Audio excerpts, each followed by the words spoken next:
Book 2. Chapter 17. Prison for Oscar Wilde, an English prison with its insufficient bad food and soul-degrading routine, for that amiable, joyous, eloquent, pampered sybarite here, was a test, indeed an ordeal, as by fire what would he make of 2 years' hard labor in a lonely cell?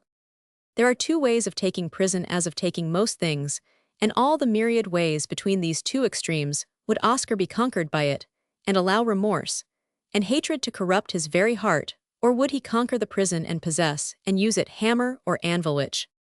Victory has its virtue, and is justified of itself like sunshine. Defeat carries its own condemnation, yet we have all tasted its bitter waters. Only infinite virtue can pass through life victorious.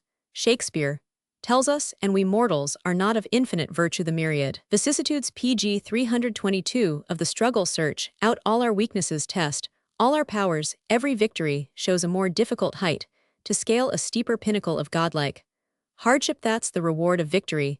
It provides the hero with ever new battlefields, no rest for him this side the grave. But what of defeat? What sweet is there in its bitter? This may be said, for it is our great school. Punishment teaches pity, just as suffering teaches sympathy in defeat. The brave soul learns kinship with other men, takes the rub to heart, seeks out the reason for the fall in his own weakness, and ever afterwards finds it impossible to judge, much less condemn his fellow. But after all, no one can hurt us but ourselves. Prison, hard labor, and the hate of men, what are these, if they make you truer, wiser, kinder? Have you come to grief through self-indulgence and good living? Here are months in which men will take care that you shall eat badly and lie hard. Did you lack respect for others? Here are men who will show you no consideration. Were you careless of others' sufferings? Here now you shall agonize unheeded jailers and governors, as well as black cells. Just to teach you, thank your stars then for every day's experience, for when you have learned the lesson of it, and turned its discipline into service, the prison shall transform itself into a hermitage, the PG 323 dungeon into a home, the burnt skilly shall be sweet in your mouth, and your rest on the plank the dreamless slumber of a little child. And if you are an artist, prison will be more to you than this, an astonishing, vital, and novel experience, accorded only to the chosen. What will you make of it? That's the question for you. It is a wonderful opportunity scene, truly a prison's more spacious than a palace, nay richer.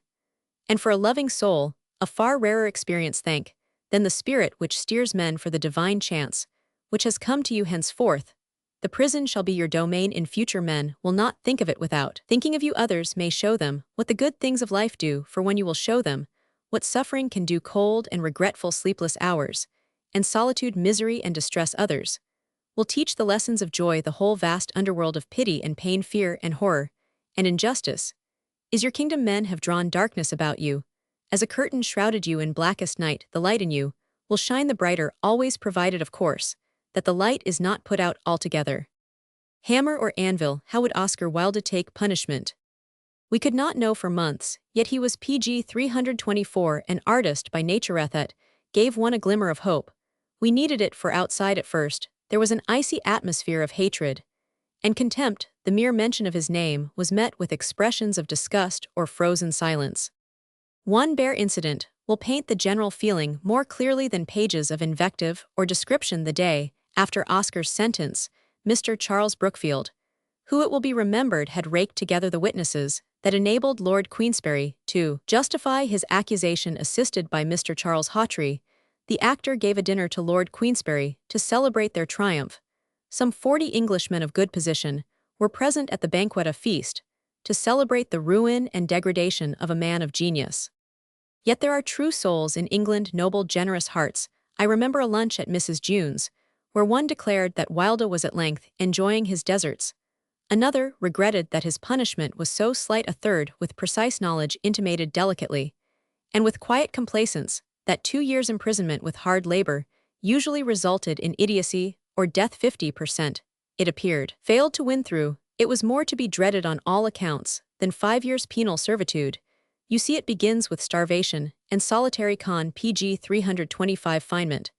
And that breaks up the strongest. I think it will be enough for our vainglorious talker, Miss Madeline Stanley. Now Lady Middleton was sitting beside me, her fine sensitive face clouded. I could not contain myself. I was being whipped on a sore. This must have been the way they talked in Jerusalem, I remarked after the world tragedy. You were an intimate friend of his. were you not?" insinuated the delicate one gently. "A friend and admirer," I replied, "and always shall be."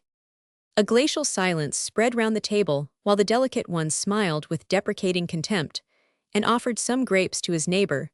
But help came. Lady Dorothy Neville was a little further down the table. She had not heard all that was said, but had caught the tone of the conversation and divined the rest. "Are you talking of Oscar Wilde?" she exclaimed. "I am glad to hear you say you are a friend. I am too, and shall always be proud of having known him, a most brilliant, charming man. I think of giving a dinner to him when he comes out." "Lady Dorothy," I said. "I hope y'all ask me," she answered bravely. "I should be glad to come. I always admired PG 326, and liked him. I feel dreadfully sorry for him." The delicate one adroitly changed the conversation, and coffee came in, but Miss Stanley said to me, "I wish I had known him. There must have been great good in him to win such friendship." "Great charm in any case," I replied, "and that's rarer among men than even goodness." The first news that came to us from prison was not altogether bad. He had broken down, and was in the infirmary, but was getting better. The brave Stuart Headlam, who had gone bail for him, had visited him. The Stuart Headlam, who was an English clergyman, and yet, wonder of wonders, a Christian. A little later one heard that Sherard had seen him, and brought about a reconciliation with his wife. Mrs. Wilde had been very good, and had gone to the prison, and had no doubt comforted him. Much to be hoped from all this. For months and months, the situation in South Africa took all my heart and mind.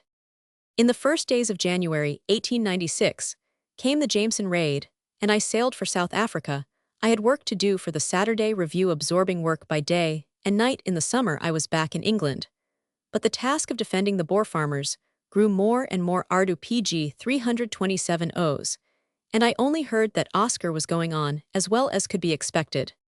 Some time later, after he had been transferred to Reading jail, bad news leaked out. News that he was breaking up, was being punished, persecuted. His friends came to me asking, could anything be done? As usual, my only hope was in the supreme authority. Sir Evelyn Ruggles Bryce was the head of the prison commission after the Home Secretary, the most powerful person, the permanent official behind the parliamentary figurehead, the man who knew and acted behind the man who talked. I sat down and wrote to him for an interview. By return came a courteous note giving me an appointment. I told him what I had heard about Oscar, that his health was breaking down, and his reason going, pointed out how monstrous it was to turn prison into a torture chamber. To my utter astonishment, he agreed with me, admitted even that an exceptional man ought to have exceptional treatment, showed not a trace of pedantry, good brains, good heart. He went so far as to say that Oscar Wilde should be treated with all possible consideration, that certain prison rules which pressed very hardly upon him should be interpreted as mildly as possible. He admitted that the punishment was much more severe to PG 328 him than it would be to an ordinary criminal, and had nothing but admiration for his brilliant gifts. It was a great pity, he said, that Wilde ever got into prison. A great pity. I was pushing at an open door. Besides, the year or so which had elapsed since the condemnation had given time for reflection. Still, Sir Ruggles Bryce's attitude was extraordinary, sympathetic at once, and high-minded, another true Englishman at the head of affairs, infinite hope in that fact and solace. I had stuck to my text that something should be done at once to give Oscar courage and hope. He must not be murdered or left to despair. Sir Ruggles Bryce asked me finally if I would go to Reading and report on Oscar Wilde's condition, and make any suggestion that might occur to me. He did not know if this could be arranged, but he would see the Home Secretary, and would recommend it if I were willing. Of course, I was willing, more than willing. 2 or 3 days later, I got another letter from him with another appointment, and again I went to see him.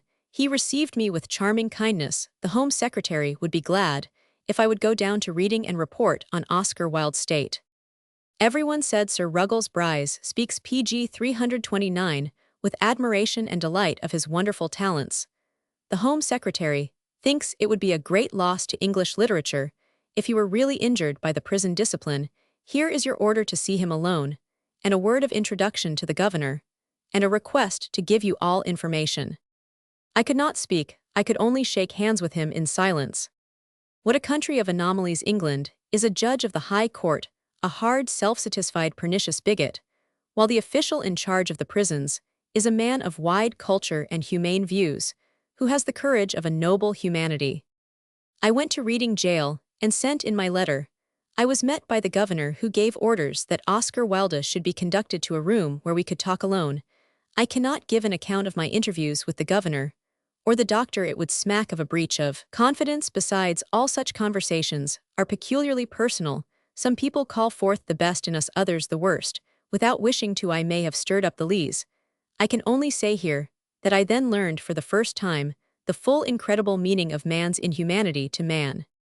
In a quarter of an hour, I was led into a bare room where Oscar Wilde was already stand pg 330ing by a plain deal table. The warder who had come with him then left us. We shook hands and sat down opposite to each other. He had changed greatly.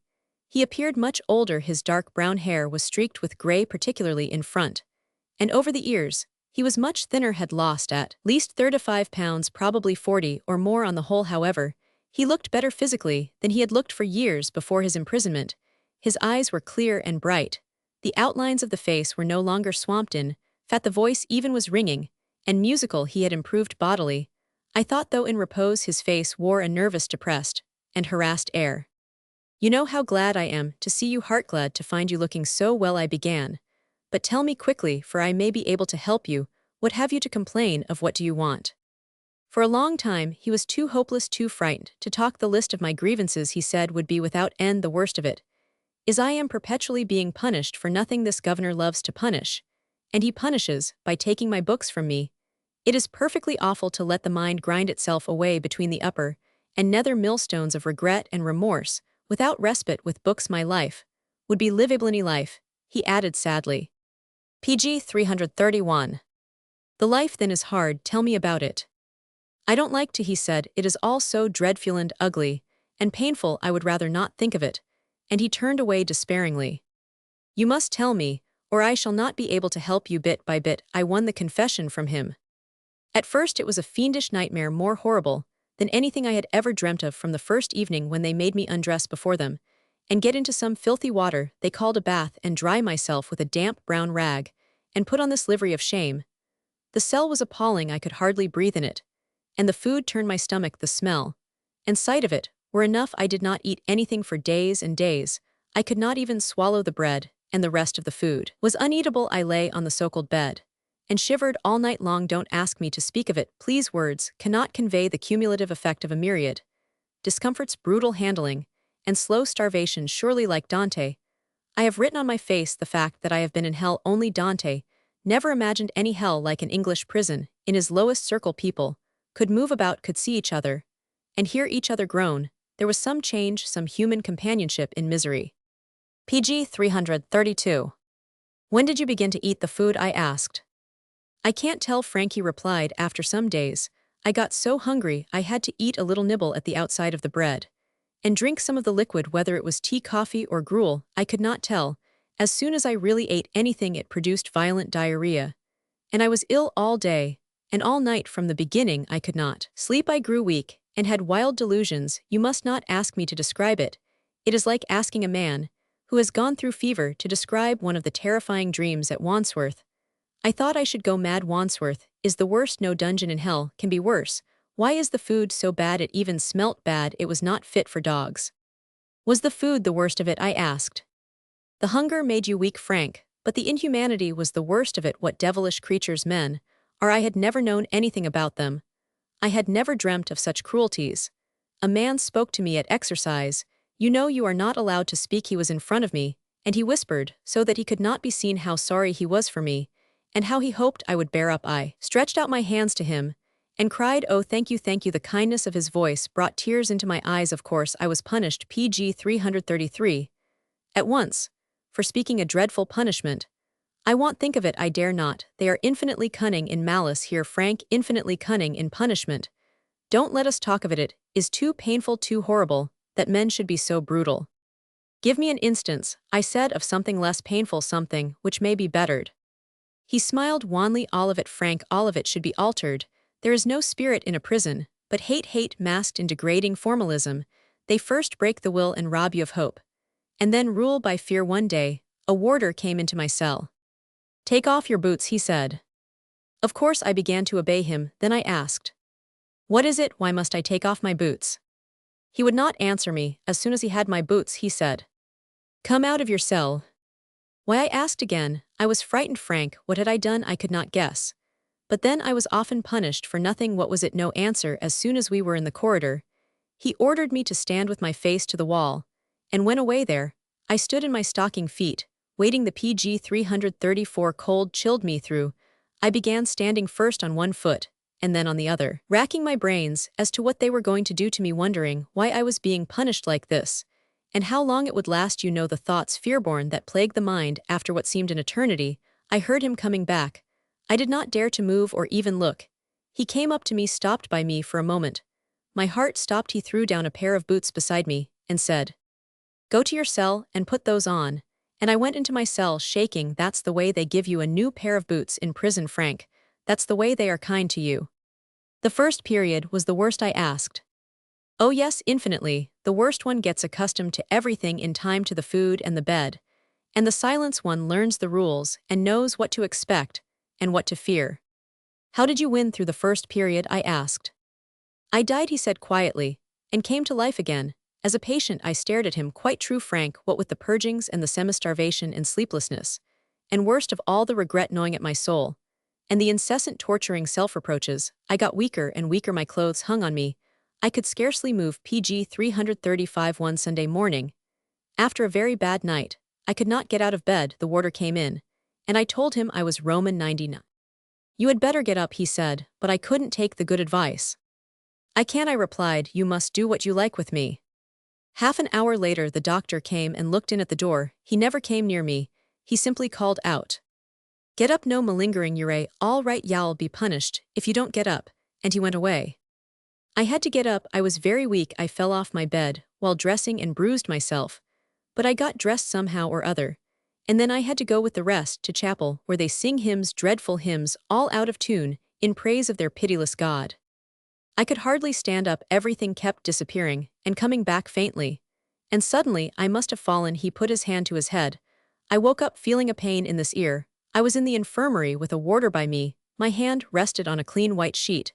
It was like heaven. I could not help pushing my toes against the sheet, to feel it. It was so smooth and cool and clean. The nurse with kind eyes said to me, "PG 336.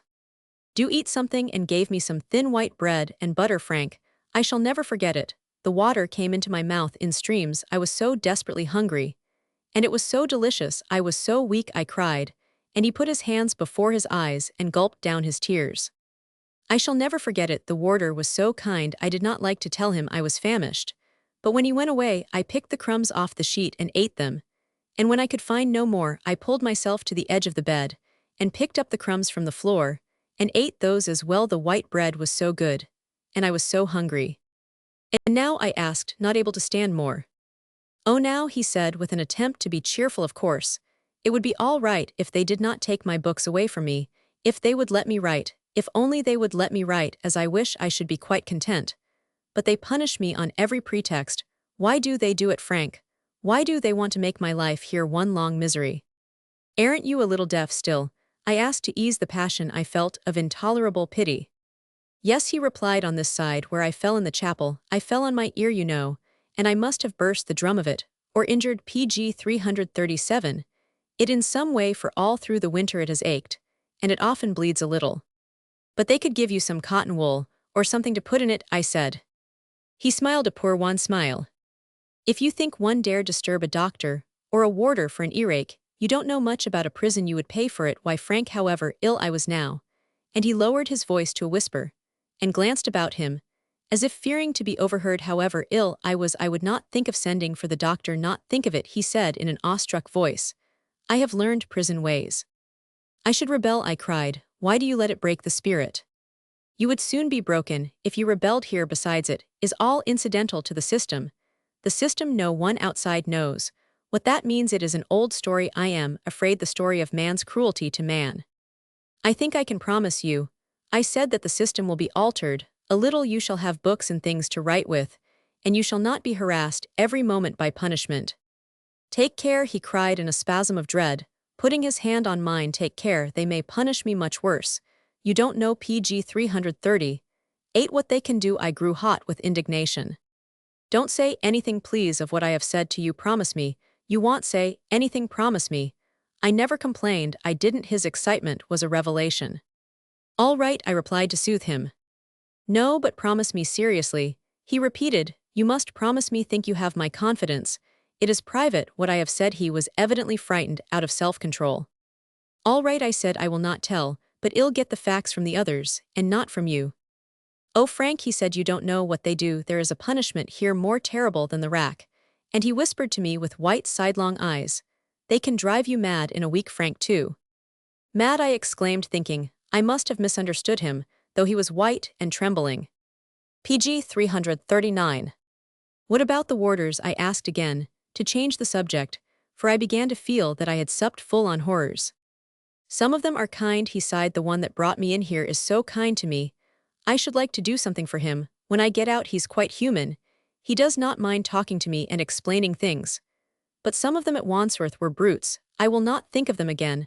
I have sewn those pages up. And you must never ask me to open them again. I dare not open them, he cried pitifully. But you ought to tell it, all. I said. That's perhaps the purpose. You are here for the ultimate reason. Oh no, Frank, never. It would need a man of infinite strength to come here and give a truthful record of all that happened to him. I don't believe you could do it. I don't believe anybody would be strong enough. Starvation and purging alone would break down anyone's strength. Everybody knows that you are purged and starved to the edge of death. That's what 2 years hard labor means. It's not the labor that's hard, it's the conditions of life that make it impossibly hard. They break you down body and soul. And if you resist, they drive you crazy. But please don't. PG 340. Say, I said, anything you've promised. You know you have. Y'all remember. Want you.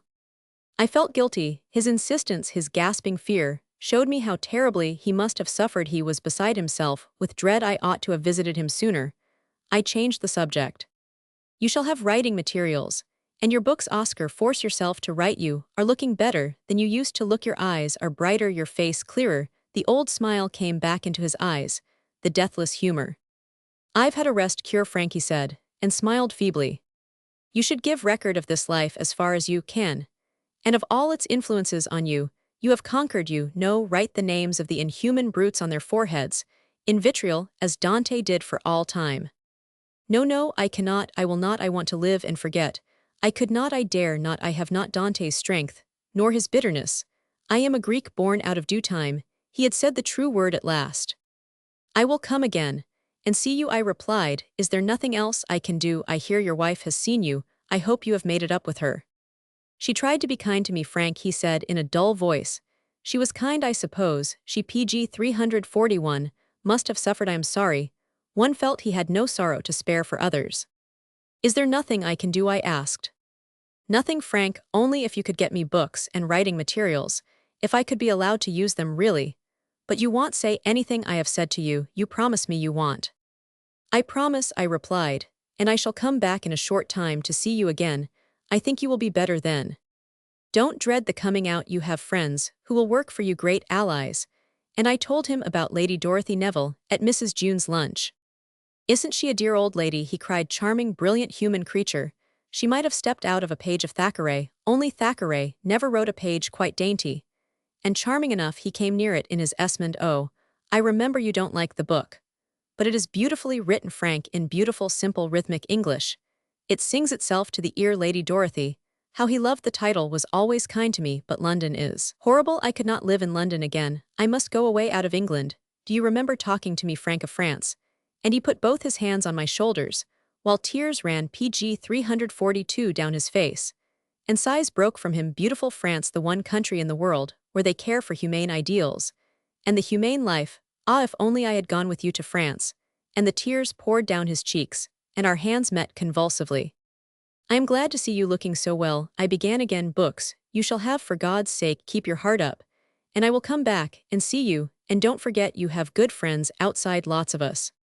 Thank you, Frank, but take care, want you, and remember your promise not to tell. I nodded in assent, and went to the door. The warder came in. The interview is over, I said. Will you take me downstairs?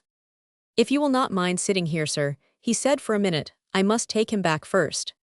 I have been telling my friend, said Oscar to the warder, how good you have been to me, and he turned and went, leaving with me the memory of his eyes and unforgettable smile.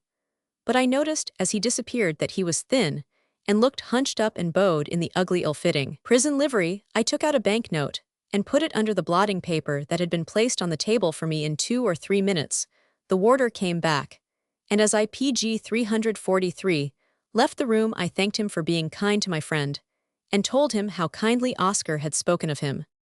"He has no business here, sir," the warder said. "He's no more like one of our regulars than a canary is like one of them cocky little spadgers. Prison ain't meant for such as him. And he ain't meant for prison. He's that soft, sir, you see, and affectionate. He's more like a woman. He is, you heard him, without meaning to. I don't care what they say, I likes him. And he do talk beautiful, sir, don't he?" "Indeed he does," I said, "the best talker in the world. I want you to look in the pad on the table. I have left a note there for you." "Not for me, sir. I could not take it. No, sir, please not," he cried in a hurried, fear-struck voice. "You've forgotten something, sir. Come back and get it, sir, do please." I daren't. In spite of my remonstrance, he took me back, and I had to put the note in my pocket. I could not, you know, sir. I was not kind to him, for that his manner changed. He seemed hurt. I told him I was sure of it, sure, and begged him to believe that if I were able to do anything for him at any time, I'd be glad, and gave him my address. He was not even listening. An honest good man, full of the milk of human PG 344 kindness.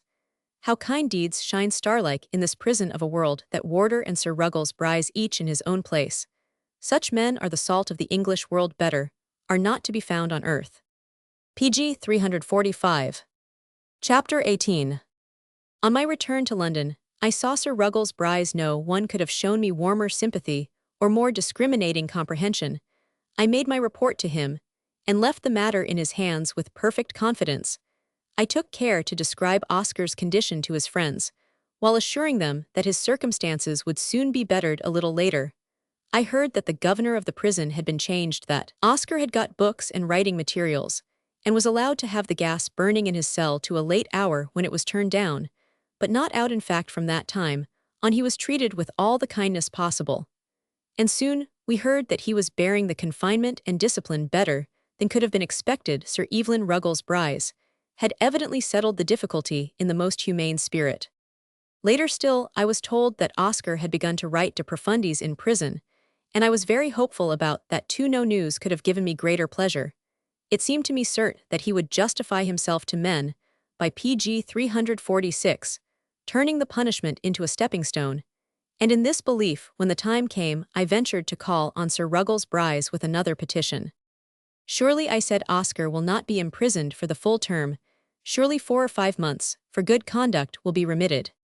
Sir Ruggles Bryce listened sympathetically, but warned me at once that any remission was exceptional. However, he would let me know what could be done if I would call again in a week. Much to my surprise, he did not seem certain even about the good conduct. I returned at the end of the week, and had another long talk with him. He told me that good conduct meant, in prison parlance, absence of punishment, and Oscar had been punished pretty often. Of course, his offenses were minor offenses, nothing serious, childish faults. Indeed, for the most part he was often talking, and he was often late in the morning. His cell was not kept so well as it might be, and so forth. Peccadillos all yet. A certificate of good conduct depended on such trifling observances. In face of Oscar's record, Sir Ruggles Bryce did not think that the sentence would be easily lessened. I was thunderstruck. But then no rules to me are sacrosanct. Indeed, they are only tolerable because of the exceptions.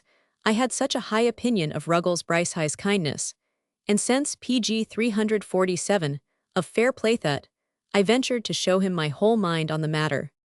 "Oscar Wilde," I said to him, "is just about to face life again. He is more than half reconciled to his wife. He has begun a book, is shouldering the burden. A little encouragement now, and I believe he will do better things than he has ever done. I am convinced that he has far bigger things in him than we have seen yet. But he is extraordinarily sensitive and extraordinarily vain. The danger is that he may be frightened, and, blighted by the harshness and hatred of the world, he may shrink into himself, and do nothing if the wind be not tempered a little for him. A hint of encouragement, now the feeling that men like yourself think him worthful and deserving of special kindly treatment.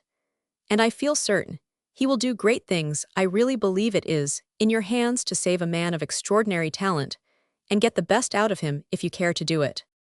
"Of course I care to do it," he cried. "You cannot doubt that, and I see exactly what you mean, but it will not be easy." "Won't you see what can be done?" I persisted. "Put your mind to discover how it should be done. how the Home Secretary may be induced to remit the last few months of Wilde's sentence. pg 348. After a little while he replied, "You must believe that the authorities are quite willing to help in any good work, more than willing, and I am sure I speak for the Home Secretary as well as for myself. But it is for you to give us some reason for acting a reason that could be avowed and defended." I did not at first catch his drift, so I persevered. "You admit that the reason exists, that it would be a good thing to favor Wilde, then why not do it? We live," he said, "under parliamentary rule. Suppose the question were asked in the House, and I think it very likely in the present state of public opinion, that the question would be asked, what should we answer? It would not be an avowable reason. That we hoped Wilde would write new plays and books, would it that reason ought to be sufficient, I grant you, but you see yourself it would not be so regarded. You are right, I suppose, I had to admit, but if I got you a petition from men of letters asking you to release Wilde for his health's sake, would that do?"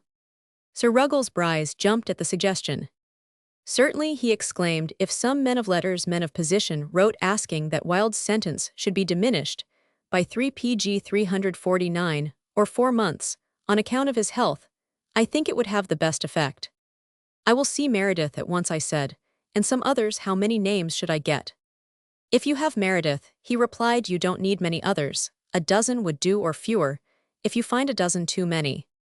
"I don't think I shall meet with any difficulty," I replied, "but I will let you know." "You will find it harder than you think," he concluded. "But if you get 1 or 2 great names, the rest may follow in any case. 1 or 2 good names will make it easier for you." Naturally, I thanked him for his kindness, and went away absolutely content. I had never set myself a task which seemed simpler. Meredith could not be more merciless than a royal commission. I returned to my office in the Saturday Review, and got the Royal Commission report on this sentence of 2 years' imprisonment, with hard labor. The Commission recommended that it should be wiped off the statute book. As too severe, I drafted a little petition as colorless as possible. In view of the fact that the punishment of 2 years' imprisonment with hard labor has been condemned by a Royal Commission as too severe, and inasmuch as Mr. Wilde has been distinguished by his work in letters, and is now pg 350, we hear suffering and health, we your petitioners pray, and so forth and so on. I got this printed, and then sat down to write to Meredith asking when I could see him on the matter. I wanted his signature first to be printed underneath the petition, and then issue it. To my astonishment, Meredith did not answer at once, and when I pressed him and set forth the facts, he wrote to me that he could not do what I wished. I wrote again, begging him to let me see him on the matter for the first time in my life. He refused to see me. He wrote to me to say that nothing I could urge would move him, and it would therefore only be painful to both of us to find ourselves in conflict. Nothing ever surprised me more than this attitude of Meredith's.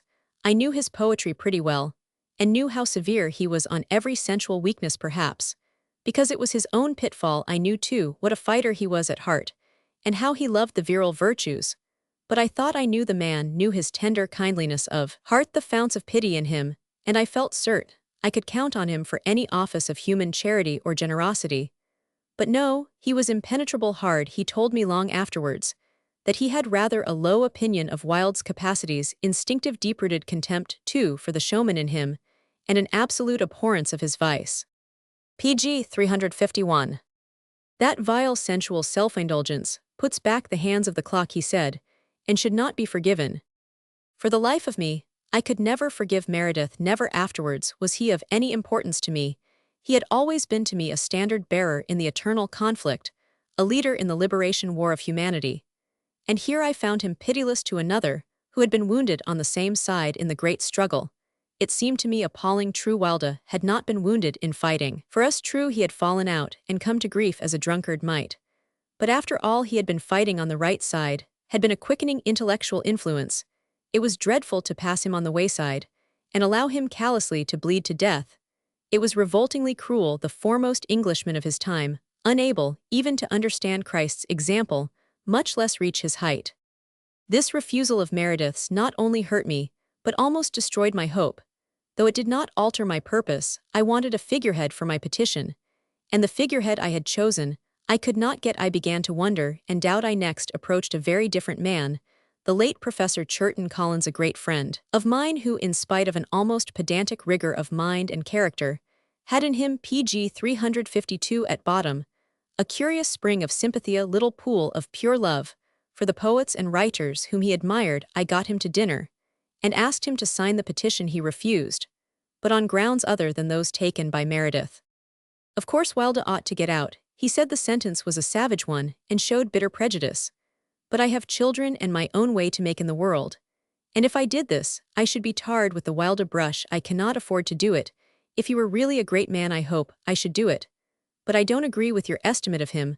I cannot think I am called upon to bell the British cat in his defense. It has many claws and all sharp. As soon as he saw the position was unworthy of him, he shifted to new ground. If you were justified in coming to me, I should do it. But I am no one. Why don't you go to Meredith, Swinburne, or Hardy? I had to give up the professor as well as the poet. I knocked in turn at a great many doors, but all in vain. No one wished to take the odium on himself. One man, since become celebrated, said he had no position. His name was not good enough for the purpose. Others left my letters unanswered. Yet another sent a bare acknowledgment saying how sorry he was, but that public opinion was against Mr. Wilde. PG 353. With one accord they all made excuses. One day Professor Tyrrell of Trinity College, Dublin, happened to be in my office, while I was setting forth the difference between men of letters in France and England, as exemplified by this conduct. In France among authors, there is a recognized esprit de corps which constrains them to hold together. For instance, when Zola was threatened with prosecution for Nana, a dozen men like Cherbuliez, Feuillet, Dumas, Fils, who hated his work and regarded it as sensational, tawdry, immoral, even took up the cudgels for him at once, declared that the police were not judges of art and should not interfere with a serious workman. All these Frenchmen, though they disliked Zola's work and believed that his popularity was won by a low appeal, still admitted that he was a force in letters and stood by him resolutely in spite of their own prepossessions and prejudices. But in England, the feeling is altogether more selfish. Everyone consults his own sordid self-interest and is rather glad to see a social favorite come to grief. Not a hand is stretched out to help him. Suddenly Tyrrell broke in upon my exposition. I don't know whether my name is of any good to you, he said, but I agree with all you have said, and my name might be classed with that PG 354 of Churton Collins, though of course I've no right to speak for literature. And without more ado, he signed the petition, adding Regius, Professor of Greek at Trinity College, Dublin. When you next see Oscar, he continued, please tell him that my wife and I asked after him. We both hold him in grateful memory as a most brilliant talker and writer, and a charming fellow to boot. Confusion, take all their English Puritanism. Merely living in Ireland tends to make an Englishman more humane, but one name was not enough, and Tyrrell's was the only one I could get into spare. And knowing that George Wyndham had had a great liking for Oscar and admiration for his high talent, I asked him to lunch at the Savoy, laid the matter before him, and begged him to give me his name. He refused, and in face of my astonishment, he excused himself by saying that as soon as the rumor had reached him of Oscar's intimacy with Bosie Douglas, he had asked Oscar whether there was any truth in the scandalous report. You see, he went on, Bosie is by way of being a relation of mine, and so I had the right to ask. Oscar gave me his word of honor that there was nothing but friendship between them. He lied to me, and that I can never forgive. A politician unable to forgive a leisurely PG 355-1 can hear the mocking laughter of the gods. I could say nothing to such paltry affected nonsense. Politician like Wyndham showed me how the wind of popular feeling blew, and I recognized that my efforts were in vain. There is no fellow feeling among English men of letters. In fact, they hold together less than any other class, and by himself none of them wished to help a wounded member of the flock. I had to tell Sir Ruggles Bryce that I had failed. I have been informed since that, if I had begun by asking Thomas Hardy, I might have succeeded. I knew Hardy, but never cared greatly for his talent. I daresay, if I had had nothing else to do, I might have succeeded in some half degree. But all these 2 years I was extremely busy and anxious. The storm clouds in South Africa were growing steadily darker, and my attitude to South African affairs was exceedingly unpopular in London. It seemed to me vitally important to prevent England from making war on the Boers. I had to abandon the attempt to get Oscar's sentence shortened, and comfort myself with Sir Ruggles Bryce's assurance that he would be treated with the greatest possible consideration. Still, my advocacy had had a good effect. Oscar himself has told us what the kindness PG 356 shown to him in the last 6 months of his prison life really did for him. He writes into Profundies that for the first part of his sentence, he could only wring his hands in impotent despair and cry, "What an ending, what an appalling ending." But when the new spirit of kindness came to him, he could say with sincerity, "What a beginning, what a wonderful beginning." He sums it all up in these words: "Had I been released after 18 months, as I hoped to be, I would have left my prison loathing it, and every official in it with a bitterness of hatred that would have poisoned my life. I have had 6 months more of imprisonment, but humanity has been in the prison with us all the time, and now when I go out, I shall always remember great kindnesses that I have received here from almost everybody, and on the day of my release, I shall give many thanks to many people, and ask to be remembered by them in turn." This is the man whom Mr. Justice wills addressed as insensible to any high appeal. Some time passed before I visited Oscar again. The change in him was extraordinary.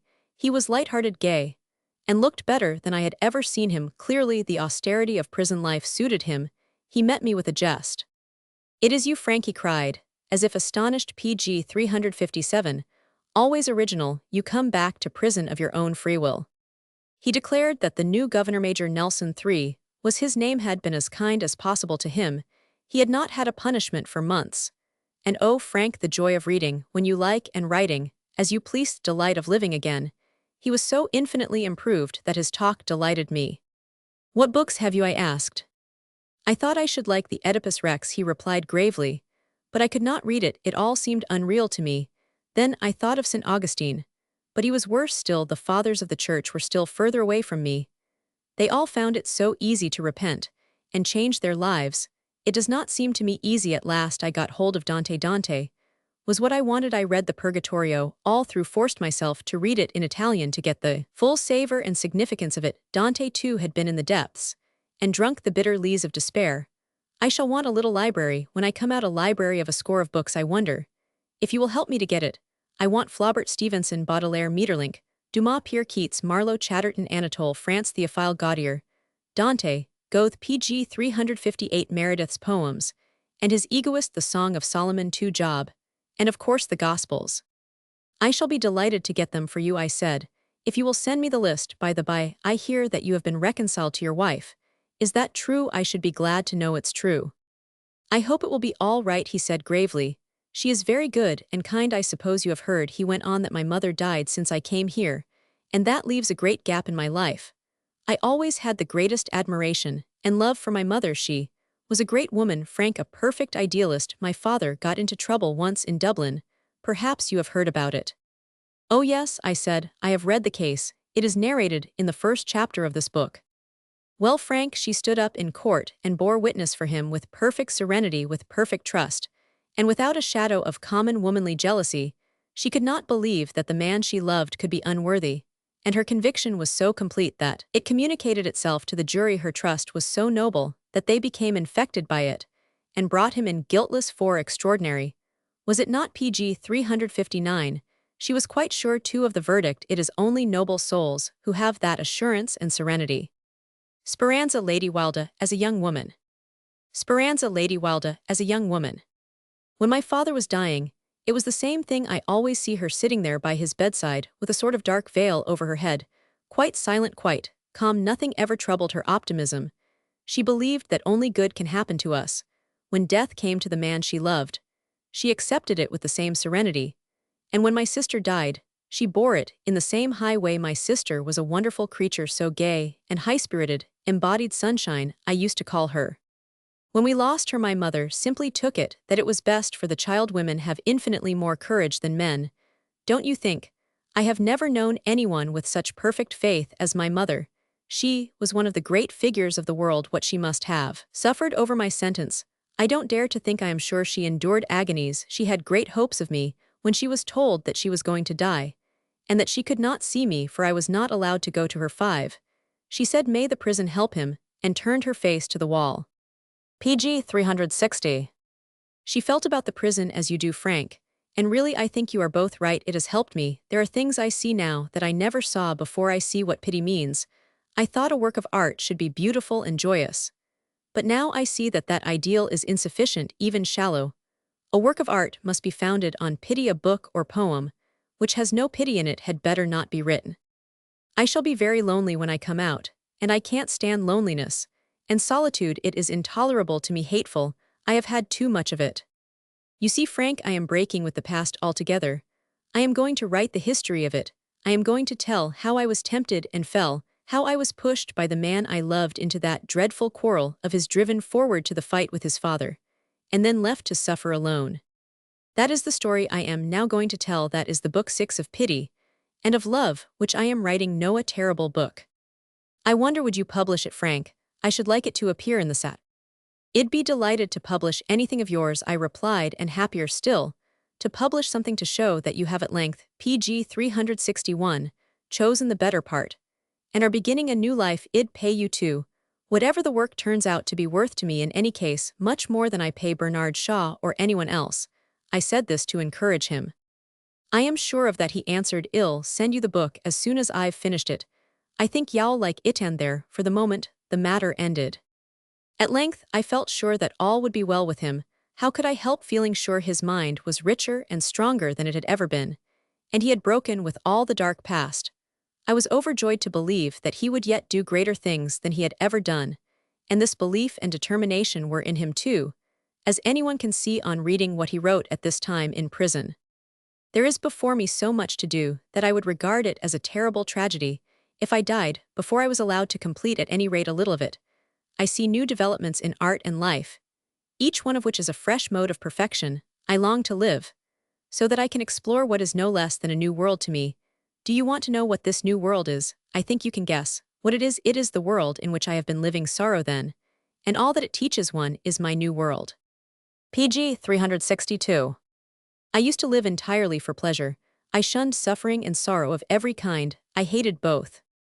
Through the prison bars, Oscar had begun to see how mistaken he had been, how much greater and more salutary to the soul suffering is than pleasure. Out of sorrow have the worlds been built, and at the birth of a child or a star there is pain. pg 363. Chapter 19. Shortly before he came out of prison, one of Oscar's intimates told me he was destitute and begged me to get him some clothes. I took the name of his tailor and ordered 2 suits. The tailor refused to take the order. He was not going to make clothes for Oscar Wilde. I could not trust myself to talk to the man, and therefore sent my assistant editor and friend Mr. Blanchamp to have it out with him. The tradesman's soul yielded to the persuasiveness of cash in advance. I sent Oscar the clothes and a check, and shortly after his release, got a letter 7 thanking me. A little later, I heard on good authority a story which Oscar afterwards confirmed, that when he left Reading jail, the correspondent of an American paper offered him $1,000 for an interview dealing with his prison life and experiences. But he felt it beneath his dignity to take his sufferings to market. He thought it better to borrow than to earn. He is partly to be excused perhaps when one remembers that he had still some pounds left of the large sums given him, pg 364, before his condemnation, by Miss S. Ross Moradi, and others still. His refusal of such a sum as that offered by the New York paper shows how utterly contemptuous he was of money, even at a moment when one would have thought money would have been his chief preoccupation. He always lived in the day, and rather heedlessly. As soon as he left prison, he crossed with some friends to France, and went to stay at the Hôtel de la Plage at Berneville, a quiet little village near deep Roman 1000. André Gide, who called on him there almost as soon as he arrived, gives a fair mental picture of him at this time. He tells how delighted he was to find in him the Oscar Wilde of old, no longer the sensualist puffed out with pride and good living, but the sweet Wilder of the days before 1891. I found myself taken back, not 2 years, he says, but 4 or 5. There was the same dreamy look, the same amused smile, the same voice. He told Roman 1000 Guide that prison had completely changed him, had taught him the meaning of pity. You know, he went on, how fond I used to be of Madame Bovary, but Flaubert would not admit pity into his work, and that is why it has a petty and restrained character about it. It is the sense of pity by means of which a work gains an expanse, and by which, pg 365, it opens up a boundless horizon. Do you know, my dear fellow, it was pity which prevented my killing myself during the first 6 months in prison. I was dreadfully unhappy, so utterly miserable that I wanted to kill myself. But what kept me from doing so was looking at the others, and seeing that they were as unhappy as I was. and feeling sorry for them. Oh dear, what a wonderful thing pity is, and I never knew it. He was speaking in a low voice, without any excitement. Have you ever learned how wonderful a thing pity is? For my part, one, thank God every night, yes, on my knees I thank God for having taught it to me. I went into prison with a heart of stone, thinking only of my own pleasure. But now my heart is utterly broken. Pity has entered into my heart. I have learned now that pity is the greatest and the most beautiful thing in the world. And that is why I cannot bear ill will towards those who caused my suffering, and those who condemned me, no, nor to anyone, because without them, I should not have known all that. Alfred Douglas writes me terrible letters. He says he does not understand me, that he does not understand that I do not wish everyone ill, and that everyone has been horrid to me. No, he does not understand me, he cannot understand me any more. But I pg 366 keep on telling him that in every letter we cannot follow the same road he has his. And it is beautiful. I have mine, his is that of Alcibiades, mine is now that of St. Francis of Assisi. How much of this is sincere, and how much merely imagined, and stated in order to incarnate the new ideal to perfection, would be hard to say. The truth is not so saintly simple, as the Christianized Oscar would have us believe. The unpublished portions of De Profundis, which were read out in the Douglas ransom trial, prove what all his friends know, that Oscar Wilde found it impossible to forgive or forget what seemed to him personal ill-treatment. There are beautiful pages in De Profundis, pages of sweetest Christ-like resignation and charity, and no doubt in a certain mood Oscar was sincere in writing them. But there was another mood in him, more vital and more enduring, if not so engaging a mood, in which he saw himself as one betrayed and sacrificed and abandoned, and then he attributed his ruin wholly to his friend, and did not hesitate to speak of him as the Judas whose shallow selfishness and imperious ill-temper and unfulfilled promises of monetary help had driven a great man to disaster. That unpublished portion of De Profundis, pg 367, is in essence from beginning to end one long curse of Lord Alfred Douglas, an indictment, apparently impartial particularly at first, but in reality, a bitter and merciless accusation, showing in Oscar Wilde a curious want of sympathy even with the man he said he loved. Those who would know Oscar Wilde as he really was will read that piece of rhetoric with care enough to notice that he reiterates the charge of shallow selfishness with such venom that he discovers his own colossal egotism and essential hardness of heart. Love, we are told, suffereth long, and is kind, beareth all things, believeth all things, hopeth all things, endureth all things. That sweet, generous, all-forgiving tenderness of love was not in the pagan Oscar Wilde, and therefore even his deepest passion never won to complete reconciliation and ultimate redemption. In this same talk with Roman 1000 guide, Oscar is reported to have said that he had known beforehand that a catastrophe was unavoidable. There was but one end possible, that state of things could not last, there had to be some end to it. This view, I believe, is Guide's, and not Oscar's in any case. I am sure that my description of him before the trials as full of insolent self-assurance is the truer truth. Of course he must have had forebodings, he was warned, as I've pg 368 related again and again. But he took character color from his associates, and he met Queensberry's first attempts at attack with utter disdain. He did not realize his danger at all. Guide reports him more correctly as adding, "Prison has completely changed me. I was relying on it for that. Douglas is terrible, he cannot understand, that cannot understand, that I am not taking up the same existence again. He accuses the others of having changed me." I may publish here part of a letter of a prison warder, which Mr. Stuart Mason reproduced in his excellent little book on Oscar Wilde. He says, "No more beautiful life had any man lived, no more beautiful life could any man live than Oscar Wilde lived during the short period I knew him in prison. He wore upon his face an eternal smile. Sunshine was on his face, sunshine of some sort must have been in his heart. People say he was not sincere, he was the very soul of sincerity. When I knew him, if he did not continue that life after he left prison, then the forces of evil must have been too strong for him. But he tried, he honestly tried, and in prison he succeeded. All this seems to me in the main true. Oscar's gay vivacity would have astonished any stranger. Besides, the regular hours and scant plain food of prison had improved his health, and the solitude pg 369 and suffering had lent him a deeper emotional life. But there was an intense bitterness in him, a profound underlying sense of injury, which came continually to passionate expression. Yet as soon as the miserable petty persecution of the prison was lifted from him, all the joyous gaiety and fun of his nature bubbled up irresistibly. There was no contradiction in this complexity. A man can hold in himself 100 conflicting passions and impulses, without confusion at this time. The dominant chord in Oscar was pity for others. To my delight, the world had evidence of this changed Oscar Wilde. In a very short time, on May 28, a few days after he left prison, there appeared in the Daily Chronicle a letter, more than 2 columns in length, pleading for the kindlier treatment of little children in English prisons. The letter was written because Warder Martin 8 of Reading Prison had been dismissed by the commissioners for the dreadful crime of having given some sweet biscuits to a little hungry child. I must quote a few paragraphs of this letter, because it shows how prison had deepened Oscar Wilde, how his own suffering had made him, as PG 370 Shakespeare says, pregnant to good pity, and also because it tells us what life was like in an English prison in our time. Oscar wrote, "I saw the 3 children myself on the Monday preceding my release. They had just been convicted, and were standing in a row in the central hall in their prison dress, carrying their sheets under their arms previous to their being sent to the cells allotted to them.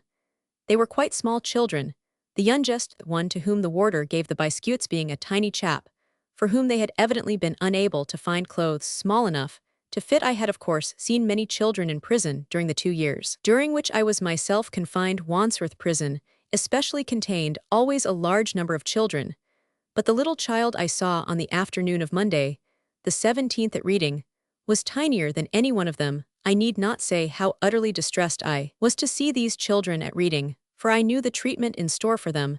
The cruelty that is practiced by day and night on children in English prisons is incredible except to those that have witnessed it and are aware of the brutality of the system. People nowadays do not understand what cruelty is. Ordinary cruelty is simply stupidity." PG 371. The prison treatment of children is terrible primarily from people not understanding the peculiar psychology of the child's nature. A child can understand a punishment inflicted by an individual such as a parent or guardian, and bear it with a certain amount of acquiescence. What it cannot understand is a punishment inflicted by society. It cannot realize what society is. The terror of a child in prison is quite limitless. I remember once in Reading, as I was going out to exercise, seeing in the dimly lit cell opposite mine a small boy. 2 warders, not unkindly men, were talking to him with some sternness, apparently, or perhaps giving him some useful advice about his conduct. One was in the cell with him, the other was standing outside. The child's face was like a white wedge of sheer terror. There was in his eyes the terror of a hunted animal.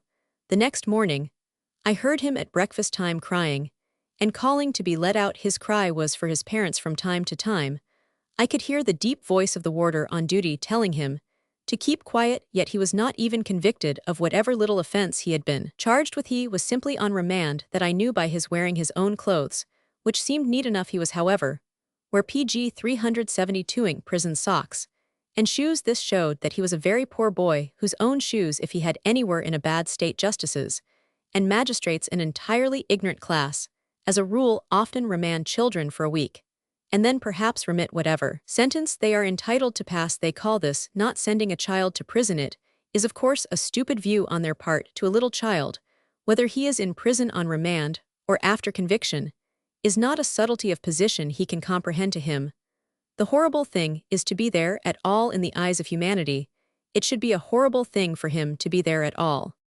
This terror that seizes and dominates the child, as it seizes the grown man, also is of course intensified beyond power of expression by the solitary cellular system of our prisons. Every child is confined to its cell for 23 hours out of the 24. This is the appalling thing. To shut up a child in a dimly lit cell for 23 hours out of the 24 is an example of the cruelty of stupidity. If an individual parent or guardian did this to a child, he would be severely punished. The second thing from which a child suffers in prison is hunger. The food that is given to it consists of a piece of usually badly baked prison bread and a tin of water for breakfast. PG 373. At 7:30, at 12 o'clock, it gets dinner composed of a tin of coarse Indian meal stirabout, and at 5:30 it gets a piece of dry bread and a tin of water for its supper. This diet, in the case of a strong man, is always productive of illness of some kind, chiefly of course diarrhea, with its attendant weakness.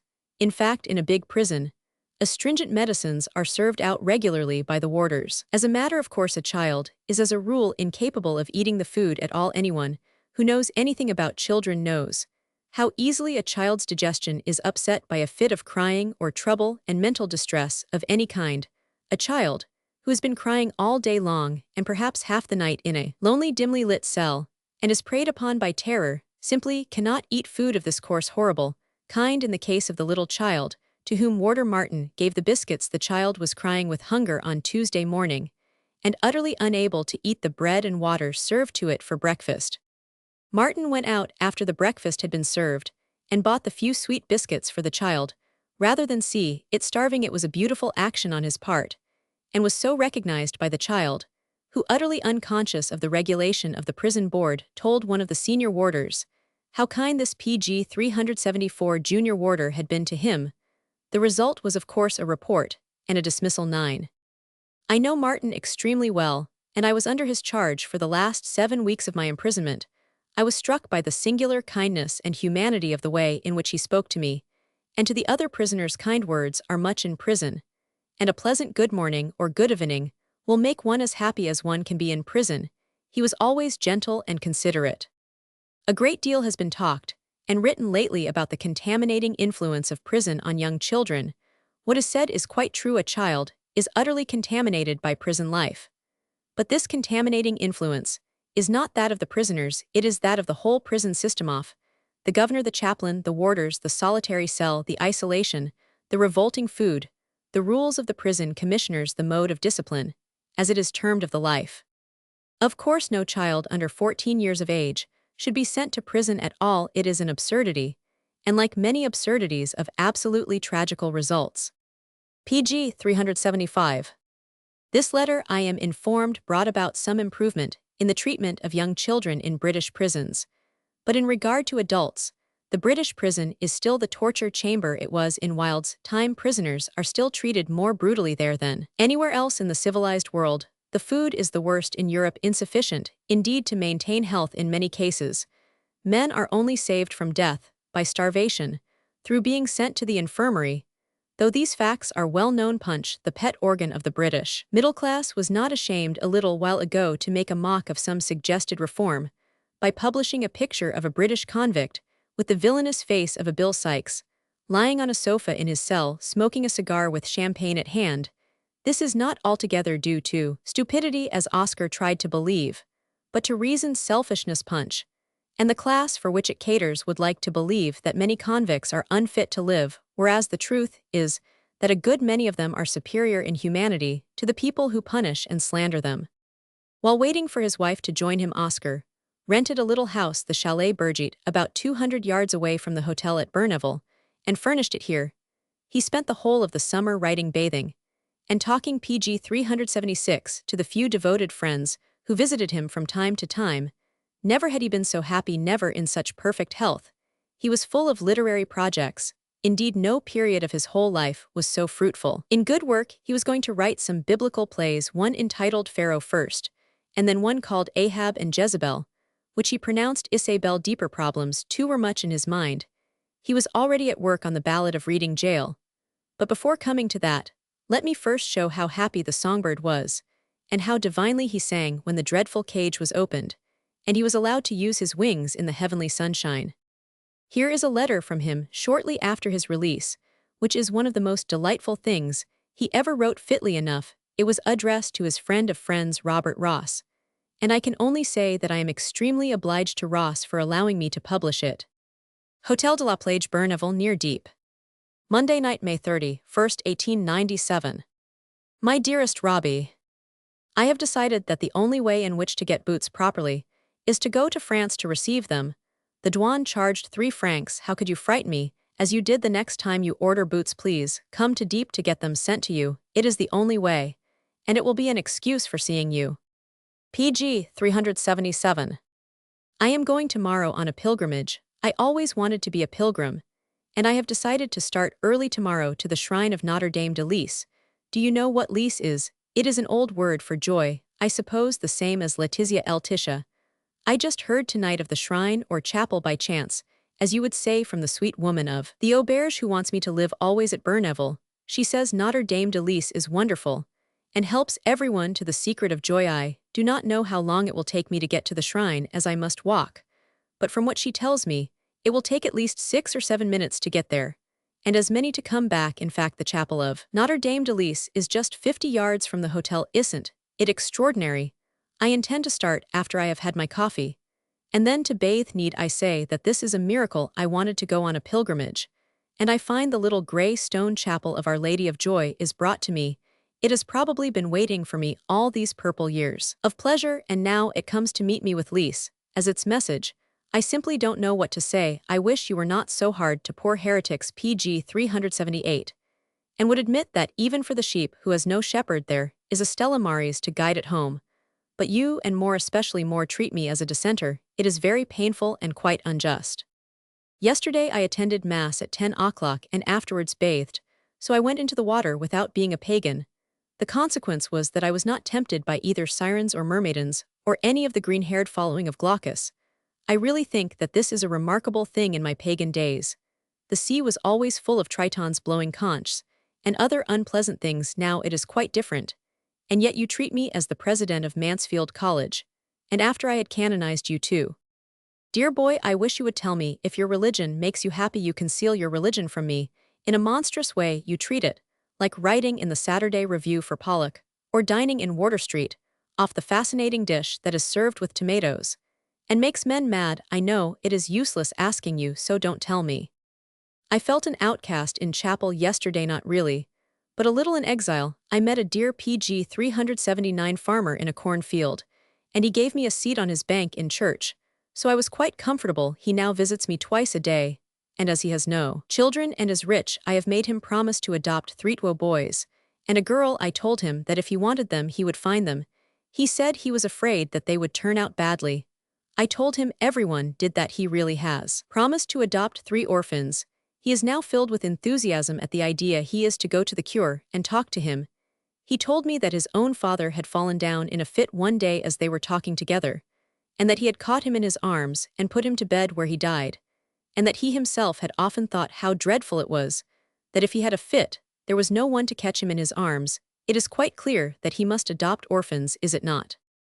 I feel that Berneville is to be my home. I really do. Notre Dame de Lys will be sweet to me if I go on my knees to her, and she will advise me. It is extraordinary being brought here by a white horse that was a native of the place and knew the road, and wanted to see its parents now of advanced years. It is also extraordinary that I knew Berneville existed and was arranged for me.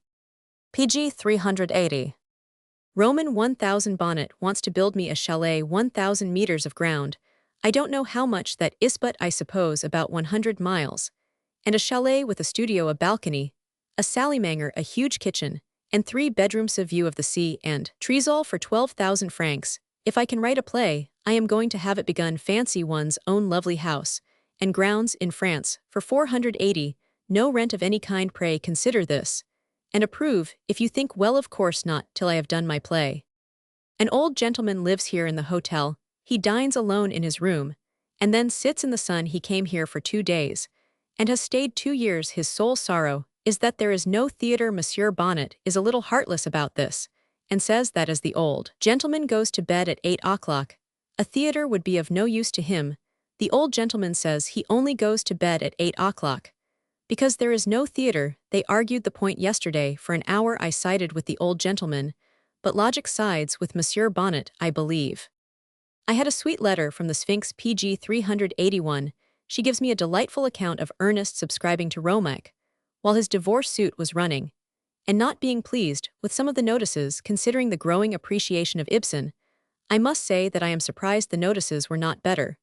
But nowadays everybody is jealous of everyone else except, of course, husband and wife. I think I shall keep this last remark of mine for my play.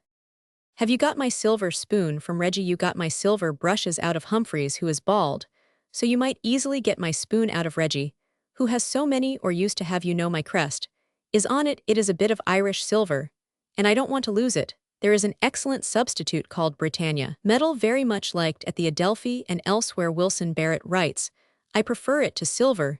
It would suit dear Reggie admirably. Walter Besant writes, I use none other. Mr. Beerbohm Tree also writes, since I have tried it, I am a different actor. My friends hardly recognize me, so there is obviously a demand for it.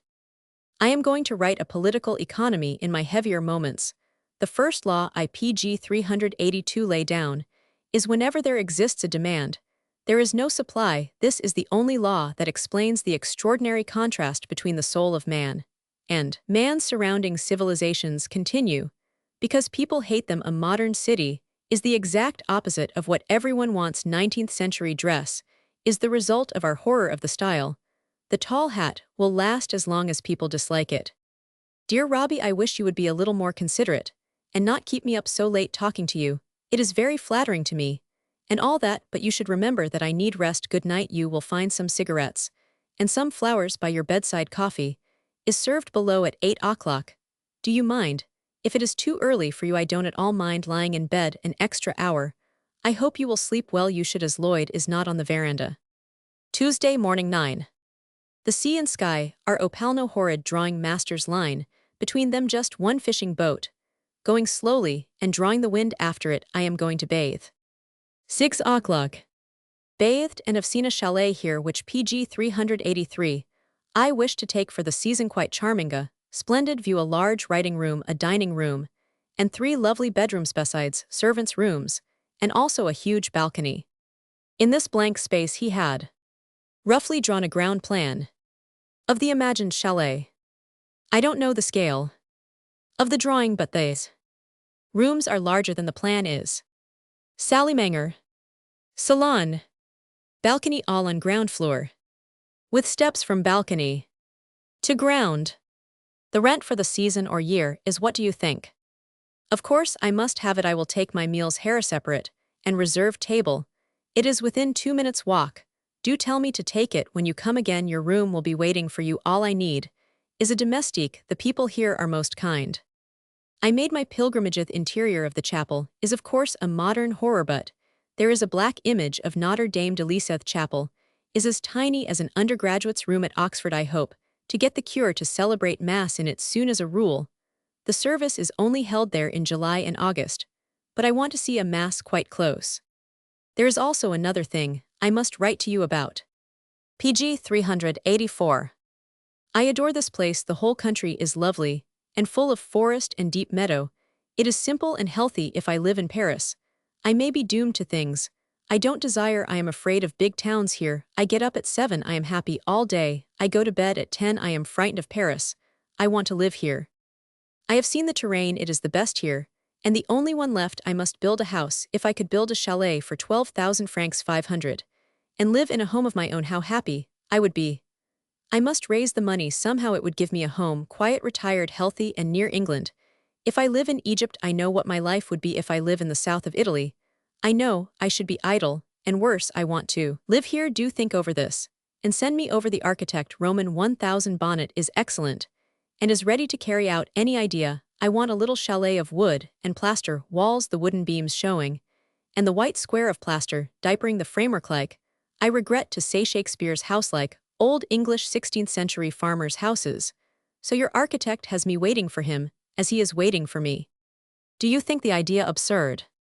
PG 385. I got the Chronicle. Many thanks. I see the writer on Prince A11 does not mention my name. Foolish of Harriet is a woman. I, as you, the poem of my days, are away, am forced to write. I have begun something that I think will be very good. I breakfast tomorrow with the Stanards. What a great, passionate, splendid writer John Strange Winter is. How little people understand her work. Boodle's Baby is an over-symbolistate, is really only the style and the subject that are wrong. Pray, never speak lightly of Boodle's Baby. Indeed, pray, never speak of it at all. I never do. Yours, Oscar. Please send a chronicle to my wife. Mrs. Roman 100 Roman 1000 Holland. Mason Bengrel. Bevex. Prise de Neuchâtel. Just marking it, and if my second letter appears, mark that. Also cut out the letter and enclose it in an envelope to Mr. Arthur Cruisenden. Post restant GPO reading. PG 386. With just these lines. Dear friend, the enclosed will interest you. There is also another letter waiting in the post office for you from me, with a little money. Ask for it if you have not got it. Yours sincerely, Roman 1003. I have no one but you, dear Robbie, to do anything. Of course, the letter to reading must go at once, as my friends come out on Wednesday morning early. This letter displays almost every quality of Oscar Wilde's genius in perfect efflorescence, his gaiety, joyous merriment, and exquisite sensibility. Who can read of the little chapel to Notre Dame de Lys, without emotion, quickly to be changed to mirth, by the sunny humor of those delicious specimens of self-advertisement? Mr. Beerbohm Tree also writes, since I have tried it, I am a different actor. My friends hardly recognize me. This letter is the most characteristic thing Oscar Wilde ever wrote, a thing produced in perfect health, at the topmost height of happy hours, more characteristic, even than the importance of being earnest. For it has not only the humor of that delightful farce-comedy, but also more PG 387 than a hint of the deeper feeling, which was even then forming itself into a masterwork that will form part of the inheritance of men forever. The Ballad of Reading Gaol belongs to this summer of 1897, a fortunate conjuncture of circumstances, prison discipline, excluding all sense indulgence, the kindness shown him towards the end of his imprisonment, and of course the delight of freedom gave him perfect physical health and hope, and joy in work, and so Oscar was enabled, for a few brief months, to do better than his best, he assured me, and I believe that the conception of the ballad came to him in prison, and was due to the alleviation of his punishment, and the permission accorded to him to write and read freely, a divine fruit, born directly of his pity for others, and the pity others felt for him. The Ballad of Reading Gaol was published in January 1898, over the signature of Roman 1003 Oscar's number in prison. In a few weeks, it ran through dozens of editions in England and America, and translations appeared in almost PG 388, every European language, which is proof not so much of the excellence of the poem as the great place the author held in the curiosity of men. The enthusiasm with which it was accepted in England was astounding. One reviewer compared it with the best of Sophocles, another said that nothing like it has appeared in our time. No word of criticism was heard. The most cautious called it a simple, poignant ballad, one of the greatest in the English language. This praise is assuredly not too generous, yet even this was due to a revulsion of feeling in regard to Oscar himself, rather than to any understanding of the greatness of his work. The best public felt that he had been dreadfully overpunished, and made a scapegoat for worse offenders, and was glad to have the opportunity of repairing its own fault by overemphasizing Oscar's repentance and overpraising, as it imagined, the first fruits of the converted sinner. The Ballad of Reading Gaol is far and away the best poem Oscar Wilde ever wrote. We should try to appreciate it, as the future will appreciate it. We need not be afraid to trace it to its source, and note what is borrowed in it, and what is original. After all necessary qualifications are made, it will stand as a great and splendid achievement. Shortly before the ballad was written, a PG 389 little book of poetry, called A Shropshire Lad, was published by I. Houseman, now, I believe, professor of Latin at Cambridge. There are only 100-odd pages in the booklet, but it is full of high poetry, sincere and passionate feeling, set to varied music. His friend Reginald Turner sent Oscar a copy of the book, and one poem in particular made a deep impression on him. It is said that his actual model for the Ballad of Reading Gaol was the dream of Eugene Aram, with the Ancient Mariner thrown in on technical grounds. But I believe that Wilde owed most of his inspiration to A Shropshire Lad. Here are some verses from Houseman's poem, and some verses from the ballad. On moonlit heath and lonesome bank, the sheep beside me graze, and yon the gallows used to clank, fast by the four cross ways. A careless shepherd once would keep the flocks by moonlight there, and high amongst the glimmering sheep the dead men stood on air. They hang us now in Shrewsbury jail. The whistles blow forlorn, and trains all night groan on the rail to men that die at morn. PG 390. There sleeps in Shrewsbury jail tonight, or wakes as may betide, a better lad if things went right than most that sleep outside, and naked to the hangman's noose. The morning clocks will ring, a neck God made for other use than strangling in a string, and sharp the link of life will snap, and dead on air will stand, heels that held up as straight a chap as treads upon the land. So here ill watch the night and wait to see the morning shine, when he will hear the stroke of 8.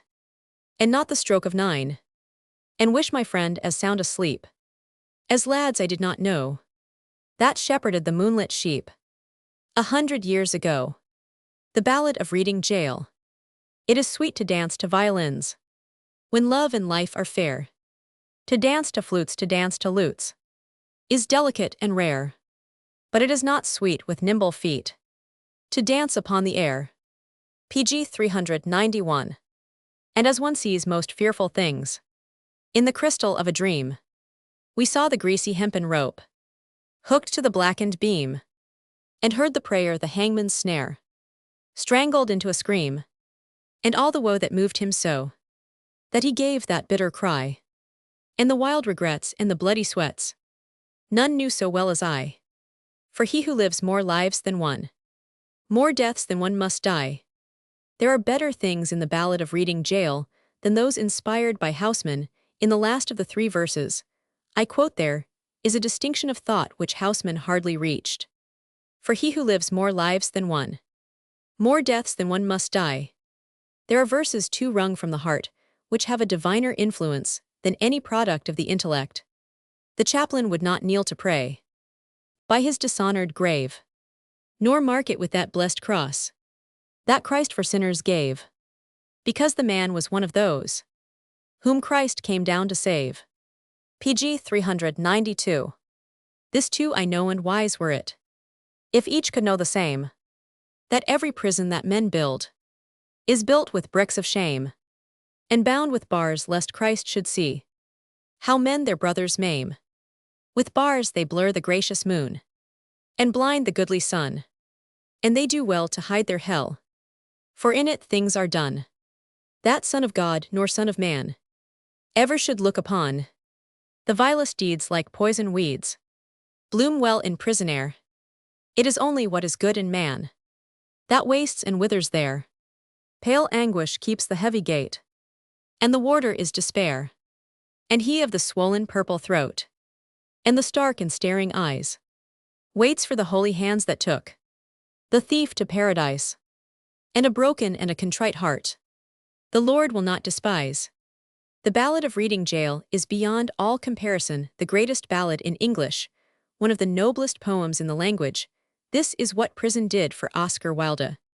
When speaking to him later about this poem, I remember assuming that his prison experiences, PG 393, must have helped him to realize the suffering of the condemned soldier, and certainly lent passion to his verse. But he would not hear of it. "Oh no, Frank," he cried, "never. My experiences in prison were too horrible, too painful to be used. I simply blotted them out altogether, and refused to recall them." "What about the verse?" I asked. "We sewed the sacks, we broke the stones, we turned the dusty drill, we banged the tins and bawled the hymns, and sweated on the mill. And in the heart of every man, terror was lying still." Characteristic details, Frank, merely the decor of prison life, not its reality, that no one could paint, not even Dante, who had to turn away his eyes from lesser suffering. It may be worthwhile to notice here as an example of the hatred with which Oscar Wilde's name and work were regarded, that even after he had paid the penalty for his crime, the publisher and editor alike in England and America put anything but a high price on his best work.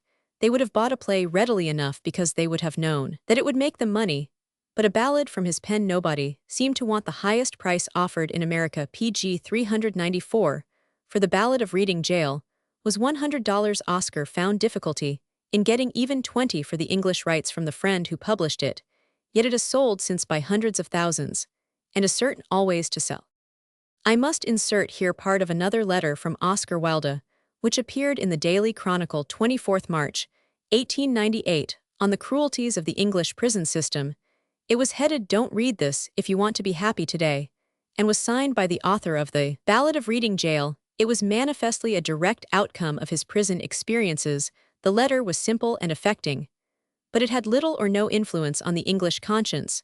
The Home Secretary was about to reform the prison system by appointing more inspectors. Oscar Wilde pointed out that inspectors could do nothing but see that the regulations were carried out. He took up the position that it was the regulations which needed reform. His plea was irrefutable in its moderation and simplicity. but it was beyond the comprehension of an English home secretary, apparently for all the abuses pointed out by Oscar Wilde still flourish. I can't help giving some extracts from this memorable indictment, memorable for its reserve, insanity, and complete absence of any bitterness. pg 395. The prisoner who has been allowed the smallest privilege dreads the arrival of the inspectors, and on the day of any prison inspection, the prison officials are more than usually brutal to the prisoners. Their object is, of course, to show the splendid discipline they maintain. The necessary reforms are very simple. They concern the needs of the body and the needs of the mind of each unfortunate prisoner. With regard to the first, there are 3 permanent punishments authorized by law in English prisons. 1. Hungers. 2. Insomnia. 3. Disease. The food supplied to prisoners is entirely inadequate, most of it is revolting in character, all of it is insufficient. Every prisoner suffers day and night from hunger. The result of the food, which in most cases consists of weak gruel, badly baked bread, suet, and waterous disease, in the form of incessant diarrhea. This malady, which ultimately with most prisoners becomes a permanent disease, is a recognized institution in every prison. At Wandsworth Prison, for instance, I was confined for 2 months till I had to be carried into hospital, where I remained for another pg 396 2 months. The warders go round 2 or 3 times a day with astringent medicine, which they serve out to the prisoners as a matter of course. After about a week of such treatment, it is unnecessary to say that the medicine produces no effect at all. The wretched prisoner is thus left a prey to the most weakening, depressing, and humiliating malady that can be conceived, and if, as often happens, he fails from physical weakness to complete his required evolutions at the crank or the mill, he is reported for idleness and punished with the greatest severity and brutality. Nor is this all. Nothing can be worse than the sanitary arrangements of English prisons. The foul air of the prison cells, increased by a system of ventilation that is utterly ineffective, is so sickening and unwholesome that it is not uncommon for warders, when they come into the room out of the fresh air and open and inspect each cell, to be violently sick. With regard to the punishment of insomnia, it only exists in Chinese and English prisons. In China, it is inflicted by placing the prisoner in a small bamboo cage. In England, by means of the plank bed. The object of the plank bed is to produce insomnia. There is no other object in it, and it invariably succeeds. And even pg 397, when one is subsequently allowed a hard mattress, as happens in the course of imprisonment, one still suffers from insomnia. It is a revolting and ignorant punishment. With regard to the needs of the mind, I beg that you will allow me to say something. The present prison system seems almost to have for its aim the wrecking and the destruction of the mental faculties. The production of insanity is, if not its object, certainly its result. That is a well-ascertained fact. Its causes are obvious: deprived of books, of all human intercourse, isolated from every humane and humanizing influence, condemned to eternal silence, robbed of all intercourse with the external world, treated like an unintelligent animal, brutalized below the level of any of the brute creation. The wretched man who is confined in an English prison can hardly escape becoming insane. This letter ended by saying that if all the reforms suggested were carried out, much would still remain to be done. It would still be advisable to humanize the governors of prisons, to civilize the warders, and to Christianize the chaplains. This letter was the last effort of the new Oscar, the Oscar who had manfully tried to put the prison under his feet, and to learn the pg 398 significance of sorrow, and the lesson of love which Christ brought into the world. In the beautiful pages about Jesus, which form the greater part of De Profundis, also written in those last hopeful months, in reading jail, Oscar shows, I think, that he might have done much higher work than Tolstoy or Renan, had he set himself resolutely to transmute his new insight into some form of art now. And then he divined the very secret of Jesus. When he says, "Forgive your enemies," it is not for the sake of the enemy, but for one's own sake that he says so, and because love is more beautiful than hate. In his own entreaty to the young man, "Sell all that thou hast, and give to the poor," it is not of the state of the poor that he is thinking, but of the soul of the young man, the soul that wealth was marring. In many of these pages, Oscar Wilde really came close to the divine master. The image of the man of sorrows, he says, has fascinated and dominated art, as no Greek god succeeded in doing and again. Out of the carpenter's shop at Nazareth had come a personality infinitely greater than any made by myth and legend, and one strangely enough destined to reveal to the world the mystical meaning of wine and the real beauties of the lilies of the field as none, either on Sith PG 399 Ron or Anna, has ever done the song of Isaiah. He is despised and rejected of men, a man of sorrows, and acquainted with grief, and we hid, as it were our faces from him had seemed to him to prefigure himself, and in him the prophecy was fulfilled. In this spirit Oscar made up his mind that he would write about Christ as the precursor of the romantic movement in life, and about the artistic life, considered in its relation to conduct. By bitter suffering, he had been brought to see that the moment of repentance is the moment of absolution and self-realization, that tears can wash out even blood. In the Ballad of Reading Gaol he wrote, "And with tears of blood he cleansed the hand that held the steel.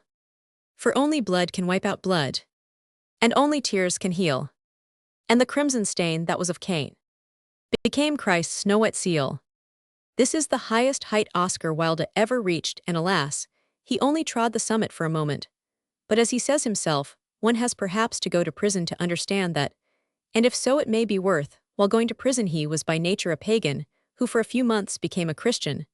But to live as a lover of PG 400 Jesus was impossible to this Greek, born out of due time, and he never even dreamed of a reconciling synthesis. The arrest of his development makes him a better representative of his time. He was an artistic expression of the best English mind, a pagan. An Epicurean, his rule of conduct was a selfish individualism. I my brother's keeper. This attitude must entail a dreadful nemesis, for it condemns one Briton in every four to a pauper's grave. The result will convince the most hardened that such selfishness is not a creed by which human beings can live in society. This summer of 1897 was the harvest time in Oscar Wilde's life, and his golden Indian summer, we owe it to Profundi's the best pages of prose he ever wrote, and the Ballad of Reading Gaol his only original poem, yet one that will live as long as the language we owe it, also that sweet and charming letter to Bobby Ross, which shows him in his habit. As he lived, I must still say a word or two about him, in this summer, in order to show the ordinary working of his mind. On his release, and indeed for a year or two later, he called himself Sebastian Melmoth, but one had hardly spoken a half a dozen words to him when he used to beg to be called Oscar Wilde. I remember how he pulled up someone PG 401, who had just been introduced to him, who persisted in addressing him as Mr. Melmoth. "Call me Oscar Wilde," he pleaded. "Mr. Melmoth is unknown, you see." "I thought you preferred it," said the stranger, excusing himself. "Oh dear no," interrupted Oscar, smiling.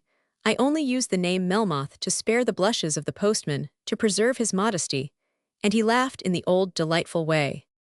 It was always significant to me the eager delight with which he shuffled off the new name, and took up the old one which he had made famous. An anecdote from his life in the chalet at this time showed that the old witty pagan in Oscar was not yet extinct. An English lady who had written a great many novels, and happened to be staying in deep heard of him, and out of kindness or curiosity, or perhaps a mixture of both motives, wrote, and invited him to luncheon. He accepted the invitation. The good lady did not know how to talk to Mr. Sebastian Melmoth, and time went heavily at length. She began to expatiate on the cheapness of things in France. Did Mr. Melmoth know how wonderfully cheap and good the living was? "Only fancy," she went on, "you would not PG 402 believe what that claret you are drinking costs." "Really?" questioned Oscar with a polite smile. "Of course I get it wholesale," she explained, "but it only costs me 6 pence a quart." "Oh my dear lady, I am afraid you have been cheated," he exclaimed. "Ladies should never buy wine. I am afraid you have been sadly overcharged." The humor may excuse the discourtesy, but Oscar was so uniformly polite to everyone that the incident simply shows how ineffably he had been bored. This summer of 1897 was the decisive period and final turning point in Oscar Wilde's career. So long as the sunny weather lasted and friends came to visit him from time to time, Oscar was content to live in the Chalet Brigitte. But when the days began to draw in, and the weather became unsettled, the dreariness of a life passed in solitude indoors, and without a library became insupportable. He was being drawn in two opposite directions. I did not know it at the time indeed. He only told me about it months later when the matter had been decided irrevocably. But this was the moment when his soul was at stake between good and evil. The question was whether his wife would come to him again, or whether he would yield to the PG 403 solicitations of Lord Alfred Douglas and go to live with him. Mr. Sherard has told in his book how he brought about the first reconciliation between Oscar and his wife, and how immediately afterwards he received a letter from Lord Alfred Douglas threatening to shoot him like a dog if by any words of his Wilde's friendship was lost to him Douglas. Unluckily, Mrs. Wilde's family were against her going back to her husband. They begged her not to go talk to her of her duty to her children and herself, and the poor woman hesitated. Finally, her advisers decided for her, and Mrs. Wilde wrote this decision to Oscar's solicitors shortly before his release. Oscar's probation was to last at least a year. I do not know enough about Mrs. Wilde and her relations with her family, and with her husband even to discuss her inaction. I dare not criticize her, but she did not go to her husband when if she had gone boldly, she might have saved him. She knew Lord Alfred Douglas' influence over him, knew that it had already brought him to grief. Guide says, and Oscar himself told me afterwards, that he had come out of prison determined not to go back to Alfred Douglas and the old life. It seems a pity that his wife did not act promptly. She allowed herself to believe that a time PG 404 of probation was necessary. The delay wounded Oscar, and all the while, as he told me a little later, he was resisting an influence which had dominated his life in the past. I got a letter almost every day, Frank begging me to come to Posillipo, to the villa, which Lord Alfred Douglas had rented. Every day I heard his voice calling, come, come to Sunshine, and to me, come to Naples, with its wonderful museum of bronzes, and Pompeii, and Paestum, the city of Poseidon. I am waiting to welcome you, come. Who could resist it, Frank? Love calling, calling with outstretched arms. Who could stay in bleak Berneville and watch the sheets of rain falling, and the gray mist shrouding the gray sea, and think of Naples and love and sunshine? Who could resist it all? I could not, Frank. I was so lonely, and I hated solitude. I resisted as long as I could, but when chill October came and Bossy came to Rouen for me, I gave up the struggle and yielded. Could Oscar Wilde have won and made for himself a new and greater life? The majority of men are content to think that such a victory was impossible to him. Everyone knows that he lost, but I at least believe that he might have won. His wife was on the point of yielding. I have since been told on the point of complete PG 405 reconciliation, when she heard that he had gone to Naples and returned to his old habit of living a few days, made all the difference. It was at the instigation of Lord Alfred Douglas that Oscar began the insane action against Lord Queensberry, in which he put to hazard his success, his position, his good name and liberty, and lost them all 2 years later at the same tempting. He committed soul suicide. He was not only better in health than he had ever been, but he was talking and writing better than ever before, and full of literary projects, which would certainly have given him money and position, and a measure of happiness besides, increasing his reputation. From the moment he went to Naples, he was lost, and he knew it himself. He never afterwards wrote anything. As he used to say, he could never afterwards face his own soul. He could never have won up again, the world says, and shrugs careless shoulders. It is a cheap, unworthy conclusion. Some of us still persist in believing that Oscar Wilde might easily have won, and never again been caught in that dreadful wind, which whips the victims of sensual desire about, unceasingly driving them hither and thither without rest, in that awful place, where nulla speranza gli conforta, my no hope ever comforts. PG 406. Chapter 20. Non dispedo ma doglia Dante. Oscar Wilde did not stay long in Naples. A few brief months. The forbidden fruit quickly turned to ashes in his mouth. I give the following extracts from a letter he wrote to Robert Ross in December 1897, shortly after leaving Naples, because it describes the second great crisis in his life, and is besides the bitterest thing he ever wrote, and therefore of peculiar value. The facts of Naples are very bald. Bossy, for 4 months by endless lies, offered me a home. He offered me love, affection, and care, and promised that I should never want for anything. After 4 months I accepted his offer, but when we met on our way to Naples, I found he had no money, no plans, and had forgotten all his promises. His one idea was that I should raise the money for us both. I did so to the extent of 120. On this Bossy lived quite happy. When it came to his having to pay his own share, he became terribly unkind and penurious, except where his own pleasures PG 407 were concerned, and when my allowance ceased he left. With regard to the 50,022, which he said was a debt of honor, he has written to me to say that he admits the debt of honor. But as lots of gentlemen don't pay their debts of honor, it is quite a common thing, and no one thinks any the worse of them. I don't know what you said to Constance, but the bald fact is that I accepted the offer of the home, and found that I was expected to provide the money, and when I could no longer do so, I was left to my own devices. It is the most bitter experience of a bitter life. It is a blow quite awful it had to come. But I know it is better I should never see him again. I don't want to. It fills me with horror. A word of explanation will explain his reference to his wife Constance in this letter, by a deed of separation made at the end of his imprisonment. Mrs. Wilde undertook to allow PG 408 Oscar 150 a year for life, under the condition that the allowance was to be forfeited if Oscar ever lived under the same roof, with Lord Alfred Douglas having forfeited the allowance. Oscar got Robert Ross to ask his wife to continue it, and in spite of the forfeiture, Mrs. Wilde continually sent Oscar money through Robert Ross, merely stipulating that her husband should not be told, whence the money came. Ross, too, who had also sent him 150 a year, resumed his monthly payments as soon as he left Douglas. My friendship with Oscar Wilde, which had been interrupted after he left prison by a silly jibe, directed rather against the go-between he had sent to me than against him, was renewed in Paris early in 1898. I have related the little misunderstanding in the appendix. I had never felt anything but the most cordial affection for Oscar, and as soon as I went to Paris and met him, I explained what had seemed to him unkind. When I asked him about his life since his release, he told me simply that he had quarreled with Bosie Douglas. I did not attribute much importance to this, but I could not help noticing the extraordinary change that had taken place in him. Since he had been in Naples, his health was almost as good as ever. In fact, the prison discipline, with its 2 PG 409 years of hard living, had done him so much good that his health continued excellent almost to the end. But his whole manner and attitude to life had again changed. He now resembled the successful Oscar of the early 90s. I caught echoes, too, in his speech of a harder, smaller nature, that talk about reformation. Frank is all nonsense. No one ever really reforms or changes. I am what I always was. He was mistaken.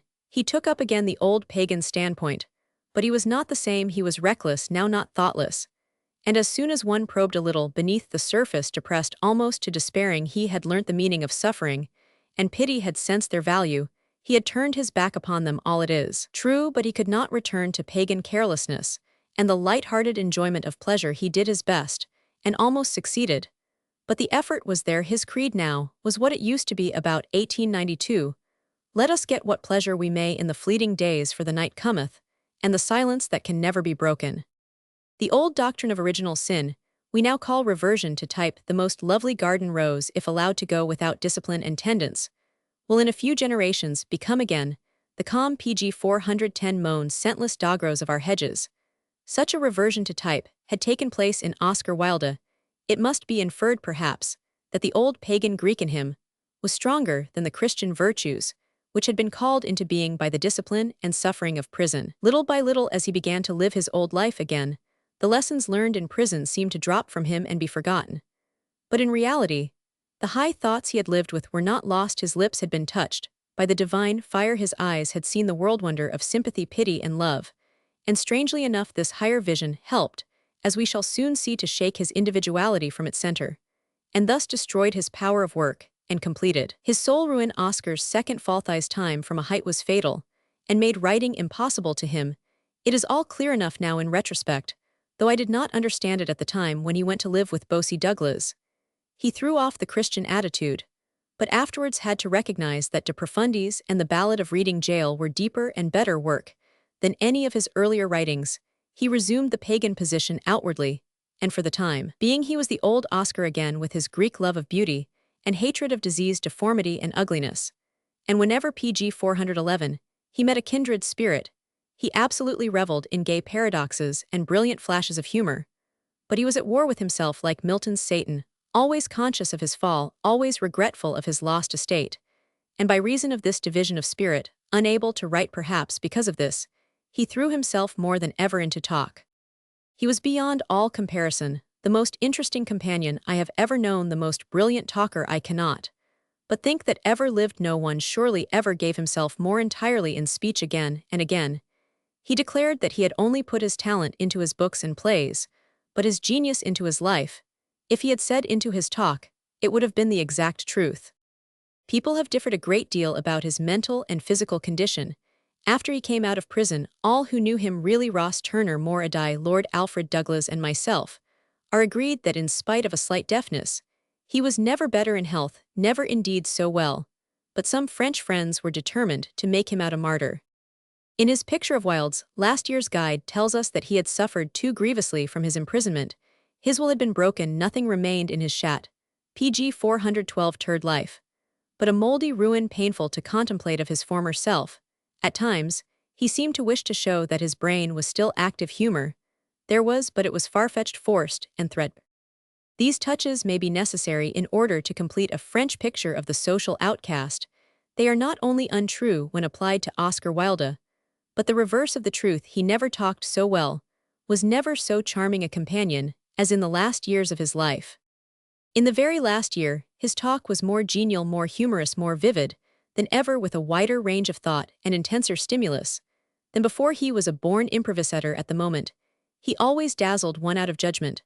A phonograph would have discovered the truth. A great part of his charm was physical, much of his talk mere topsy-turvy paradox, the very froth of thought carried off by gleaming dancing eyes, smiling happy lips, and a melodious voice. The entertainment usually started with some humorous play on words.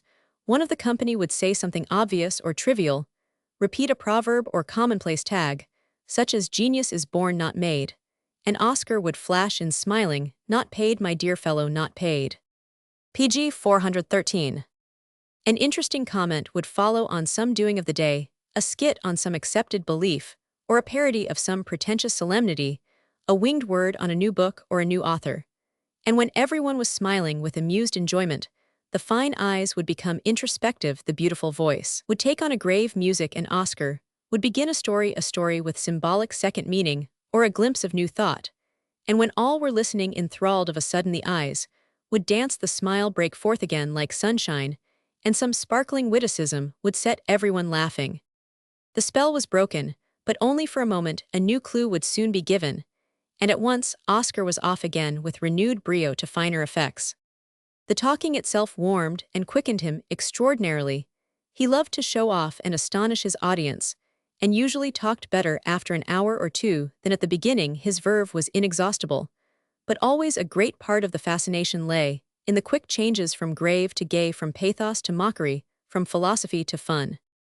There was but little of the actor in him. When telling a story, he never mimicked his personages. His drama seldom lay in clash of character, but in thought. It was the sheer beauty of the words. Pg 414, the melody of the cadenced voice, the glowing eyes, which fascinated you, and always, and above all, the scintillating, coruscating humor that lifted his monologues into works of art.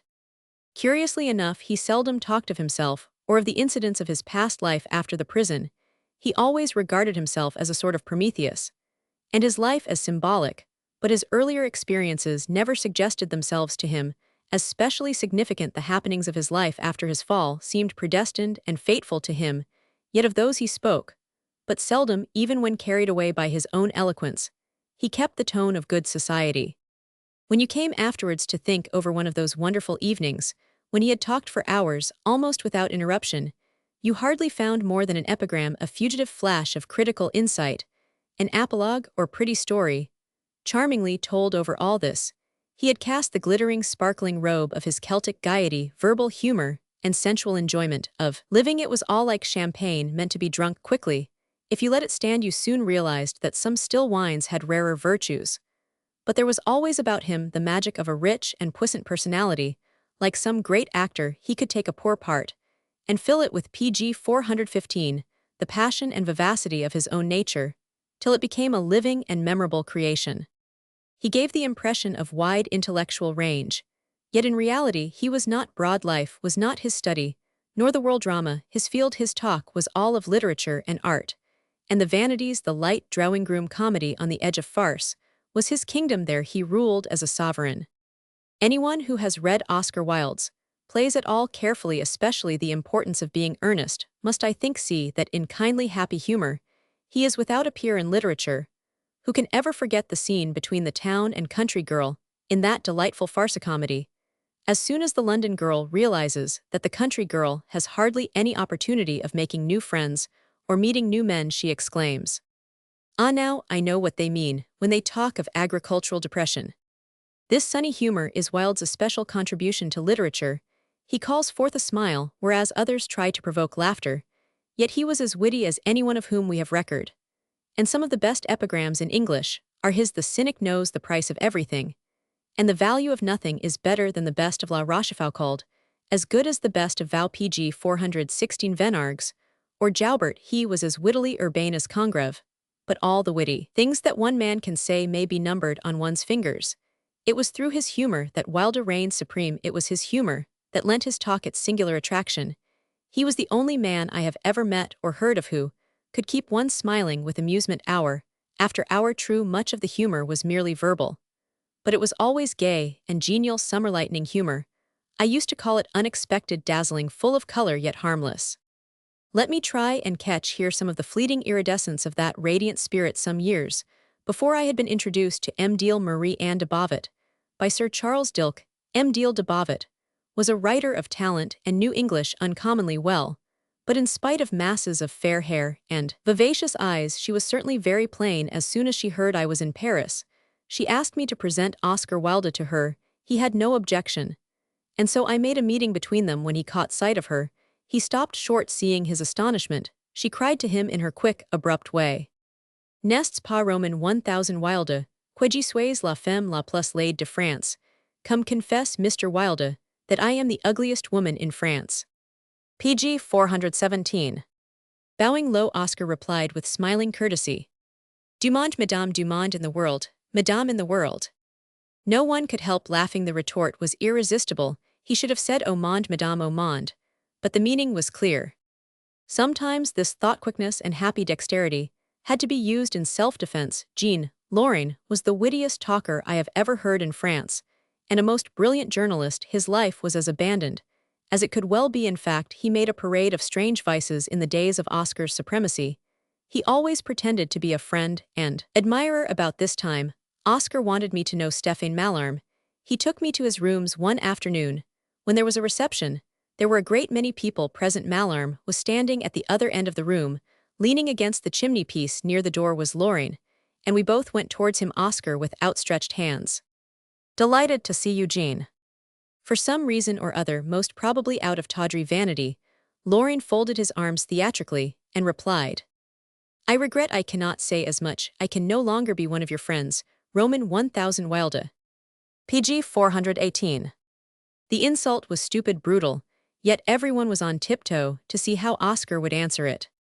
"How true that is," he said quietly, as quickly as if he had expected the traitor thrust. "How true, and how sad. At a certain time in life, all of us who have done anything like you and me, Loring, must realize that we no longer have any friends in this world, but only lovers plus dames seulement, des amants." A smile of approval lighted up every face. Well said," was the general exclamation. His humor was almost invariably generous kind. One day in a Paris studio, the conversation turned on the character of Marat. One Frenchman would have it that he was a fiend. Another saw in him the incarnation of the revolution. A third insisted that he was merely the gamin of the Paris streets grown up. Suddenly, one turned to Oscar, who was sitting silent, and asked his opinion. He took the ball at once gravely. "Si malheureux il n'avait pas de veine per une fois qu'il a pris un bain, poor devil." He was unlucky to come to such grief for once taking a bath. For a little while Oscar was interested in the Dreyfus case, and especially in the Commandant Esterhazy, who played such a PG 419 inept part in it, with the infamous bordereau, which brought about the conviction of Dreyfus. Most Frenchmen now know that the bordereau was a forgery, and without any real value. I was curious to see Esterhazy, and Oscar brought him to lunch one day at Durand's. He was a little below middle height, extremely thin, and as dark as any Italian, with an enormous hook nose and heavy jaw. He looked to me like some foul bird of prey. Greed and cunning in the restless brown eyes, set close together, quick resolution in the outthrust bony jaws and hard chin. But manifestly he had no capacity, no mind. He was meager in all ways. For a long time he bored us, by insisting that Dreyfus was a traitor, a Jew, and a German to him, a trinity of faults, whereas Esterhazy was perfectly innocent, and had been very badly treated. At length Oscar leant across the table, and said to him in French with strange, to say a slight Irish accent, not noticeable when he spoke English.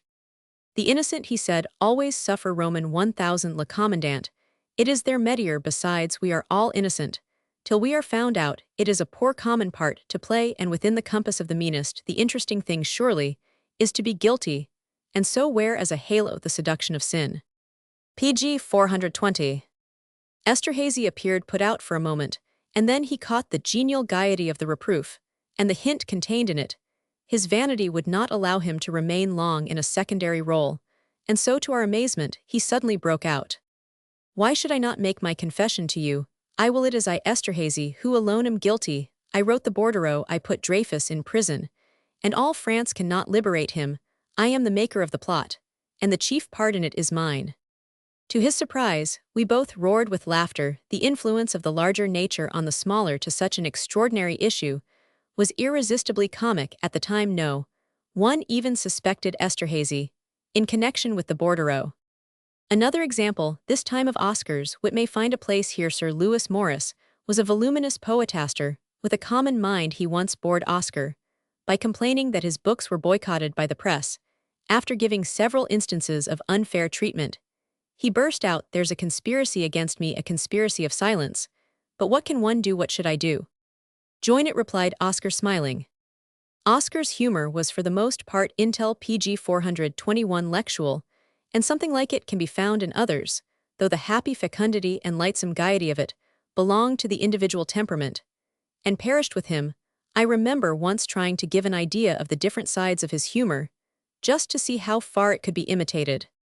I made believe to have met him at Paddington, after his release from reading, though he was brought to Pentonville in private clothes by a warder on May 18th, and was released early the next morning, 2 years to the hour from the commencement of the sessions, at which he was convicted on May 25th.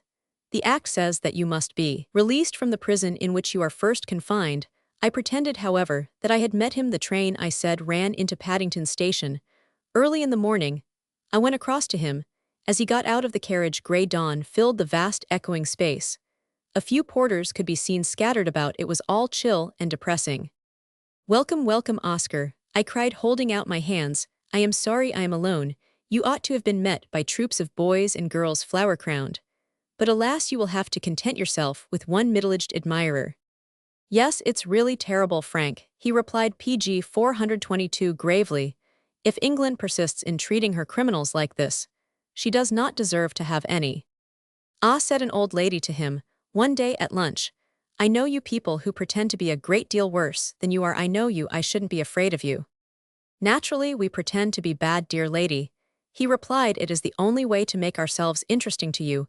Everyone believes a man who pretends to be good, he is such a bore. But no one believes a man who says he is evil, that makes him interesting." "Oh, you are too clever for me," replied the old lady, nodding her head. "You see, in my day, none of us went to Girton and Newnham. There were no schools then for the higher education of women." "How absurd such schools are they not?" cried Oscar. "Were I a despot, I should immediately establish schools for the lower education of women. That's what they need. It usually takes 10 years living with a man to complete a woman's education." "Then what would you do?" asked someone, "about the lower education of man?" "That's already provided for, my dear fellow, amply provided. For we have our public schools and universities to see to that. What we want." PG 423. "Are schools for the higher education of men and schools for the lower education of women." Genial persiflage of this sort was his particular forte, whether my imitation of it is good or bad.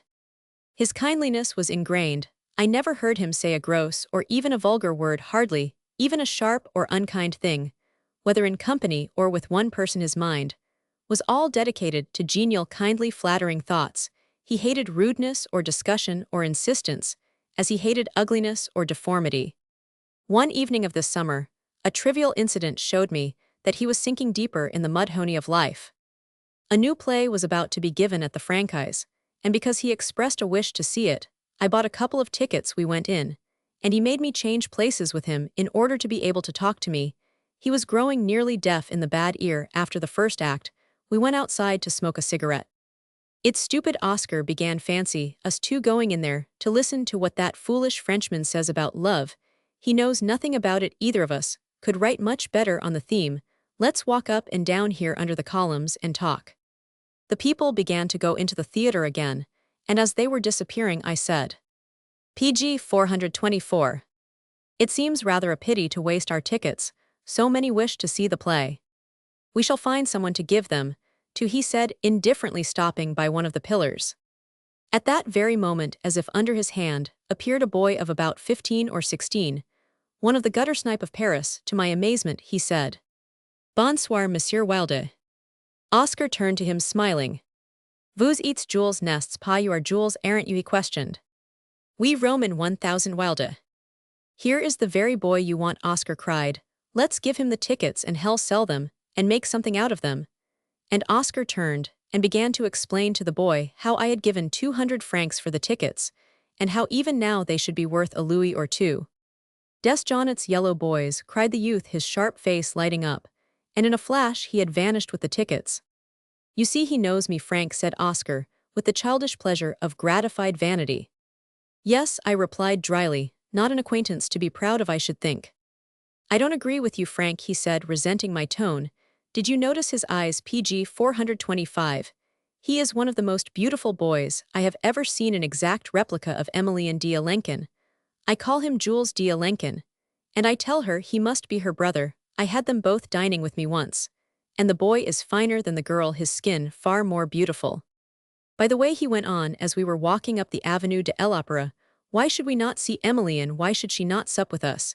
And you could compare them. She is playing at Olympia near the Grand Hotel. Let's go and compare Aspasia and Agathon. And for once I shall be Alcibiades, and you the moralist Socrates. I would rather talk to you, I replied. We can talk afterwards, Frank, when all the stars come out to listen. Now is the time to live and enjoy.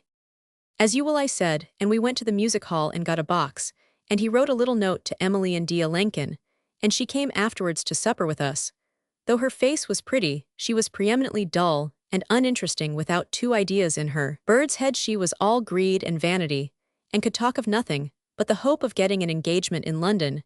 Could he help her, or would Monsieur, referring to me as a journalist, get PG 426, her some good puffs in advance? Oscar promised everything gravely. While we were supping inside, Oscar caught sight of the boy passing along the boulevard. At once he tapped on the window loud enough to attract his attention. Nothing loth, the boy came in, and the four of us had supper together through a strange quartet. Now, Frank, said Oscar, compare the two faces, and you will see the likeness. And indeed there was in both the same Greek beauty, the same regularity of feature, the same low brow and large eyes, the same perfect oval. I am telling, my friend, said Oscar to Emilienne in French, how alike you two are, true brother and sister in beauty, and in the finest of arts, the art of living. And they both laughed. The boy is better looking, he went on to me in English. Her mouth is coarse and hard, her hands common, while the boy is quite perfect. Rather dirty, don't you think? I could not help remarking. Dirty, of course, but that's nothing. Nothing is so immaterial as coloring. Form is everything, and his form is perfect, as exquisite as the David of Donatello. That's what he's like, Frank, the David of Donatello. And he pulled his jowl, delighted to have found the painting word. As soon as Emilienne saw that we were PG 427 talking of the boy, her interest in the conversation vanished even more quickly than her appetite. She had to go, she said suddenly. She was so sorry, and the discontented curiosity of her look gave place again to the smirk of affected politeness. Au revoir, nests pas, Charing Cross nestsepas, Monsieur vous ne m'oublierez pas. As we turned to walk along the boulevard, I noticed that the boy too had disappeared. The moonlight was playing with the leaves and boughs of the plane trees, and throwing them in Japanese shadow pictures on the pavement. I was given over to thought. Evidently Oscar imagined I was offended, for he launched out into a panegyric on Paris.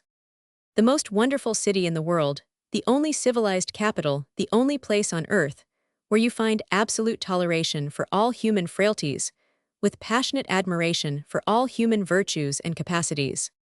Do you remember Verlaine, Frank? His life was nameless and terrible. He did everything to excess, was drunken, dirty, and debauched, and yet there he would sit in a café on the Balmich and everybody who came in would bow to him and call him mater and be proud of any sign of recognition from him, because he was a great poet. PG 428.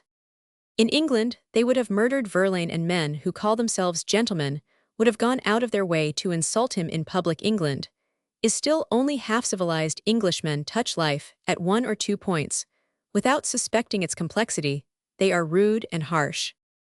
All the while I could not help thinking of Dante and his condemnation of Florence and its hard, malignant people, the people who still had something in them of the mountain and rock of their birthplace. Tine anchor, Del Monte, e del Masigno. You are not offended, Frank, are you, with me, for making you meet two caryatides of the Parisian temple of pleasure? No, no, I cried. I was thinking how Dante condemned Florence and its people, its ungrateful, malignant people, and how when his teacher Brunetto Latini and his companions came to him in the underworld, he felt as if he too must throw himself into the pit with them. Nothing prevented him from carrying out his good intention buona voglia, except the fear of being himself burned and baked, as they were. I was just thinking that it was his great love for Latini which gave him the deathless words. Non dispetto Madoglia. La vostra condizione dentro me fis. PG 429. Not contempt but sorrow. Oh, Frank, cried Oscar, what a beautiful incident. I remember it. All I read it this last winter in Naples. Of course Dante was full of pity, as are all great poets, for they know the weakness of human nature. But even the sorrow of which Dante spoke seemed to carry with it some hint of condemnation, for after a pause he went on. You must not judge me, Frank, you don't know what I have suffered. No wonder I snatch now at enjoyment with both hands. They did terrible things to me. Did you know that? When I was arrested, the police let the reporters come to the cell and stare at me. Think of it, the degradation and the shame, as if I had been a monster on show. Oh, you knew then, you know too, how I was really condemned before I was tried. And what a farce my trial was. That terrible judge with his insults to those he was sorry he could not send to the scaffold. I never told you the worst thing that befell me when they took me from Wandsworth to Reading. We had to stop at Clapham Junction. We were nearly an hour waiting for the train. There we sat on the platform. I was in the hideous prison clothes, handcuffed between two warders. You know how the trains come in every minute. Almost at once I was recognized, PG 430, and there passed before me a continual stream of men and boys, and one after the other offered some foul sneer or jibe or scoff. They stood before me, Frank, calling me names and spitting on the ground. An eternity of torture. My heart bled for him. I wonder if any punishment will teach humanity to such people, or understanding of their own baseness.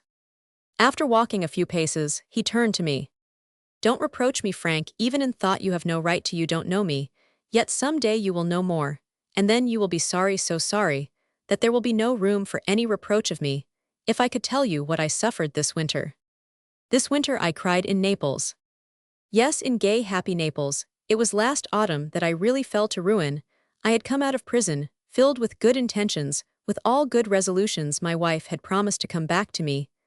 I hoped she would come very soon. If she had come at once, if she only had, it might all have been different. But she did not come. I have no doubt she was right from her point of view. She has always been right. But I was alone there in Burneville, and Bosie kept on calling me, and as you know, I went to him. At first, it was all wonderful. The bruised leaves began to unfold in the light, PG 431, and warmth of affection. The sore feeling began to die out of me. But at once my allowance from my wife was stopped. Yes, Frank, he said, with a touch of the old humor, they took it away when they should have doubled it. I did not care. When I had money, I gave it to him without counting, so when I could not pay, I thought Bosie would pay, and I was content. But at once I discovered that he expected me to find the money. I did what I could, but when my means were exhausted, the evil days began. He expected me to write plays and get money for us both as in the past. But I couldn't. I simply could not. When we were done, his temper went to pieces. He has never known what it is to want, really. You have no conception of the wretchedness of it. All he has a terrible, imperious, irritable temper. He's the son of his father, I interjected. Yes, said Oscar, I am afraid that's the truth, Frank. He is the son of his father, violent and irritable, with a tongue like a lash. As soon as the means of life were straightened, he became sullen and began reproaching me. Why didn't I write? Why didn't I earn money? What was the good of me? As if I could write under such conditions. No man, Frank, has ever suffered worse shame and humiliation. At last there was a washing bill to be paid. PG 432 Bosie was done for it. And when I came in he raged and whipped me with his tongue. It was appalling. I had done everything for him, given him everything, lost everything. And now I could only stand and see love turn to hate, the strength of love's wine making the bitter more venomous. Then he left me frank. And now there is no hope for me. I am lost, finished, a derelict floating at the mercy of the stream without plan or purpose. And the worst of it is I know if men have treated me badly, I have treated myself worse. It is our sins against ourselves. We can never forgive. Do you wonder that I snatch at any pleasure? He turned and looked at me, all shaken. I saw the tears pouring down his cheeks. I cannot talk any more, Frank, he said in a broken voice. I must go. I called a cab. My heart was so heavy within me, so sore, that I said nothing to stop him. He lifted his hand to me in sign of farewell. And I turned again to walk home alone, understanding for the first time in my life the full significance of the marvelous line in which Shakespeare summed up his impeachment of the world, and his own justification, the only justification of any of us mortals. A man more sinned against than sinning. PG 433. Chapter 21. The more I considered the matter, the more clearly I saw, or thought I saw, that the only chance of salvation for Oscar was to get him to work, to give him some purpose in life. And the reader should remember here that at this time, I had not read De Profundis, and did not know that Oscar in prison had himself recognized this necessity. After all, I said to myself, nothing is lost. If he will only begin to write, a man should be able to whistle happiness, and hope down the wind, and take despair to his bed and heart, and win courage from his harsh companion. Happiness is not essential to the artist. Happiness never creates anything but memories. If Oscar would work, and not brood over the past, and study himself like an Indian fakir, he might yet come to soul health and achievement. He could win back everything, his own respect, and the respect of his fellows, if indeed that were worth winning. An artist, I knew, must have at least the self-abnegation of the hero and heroic resolution to strive and strive, or he will never bring it far even in his art. If I could only get Oscar to work, it seemed to me everything. PG 434 might yet come right. I spent a week with him, lunching and dining, and putting all this before him in every way.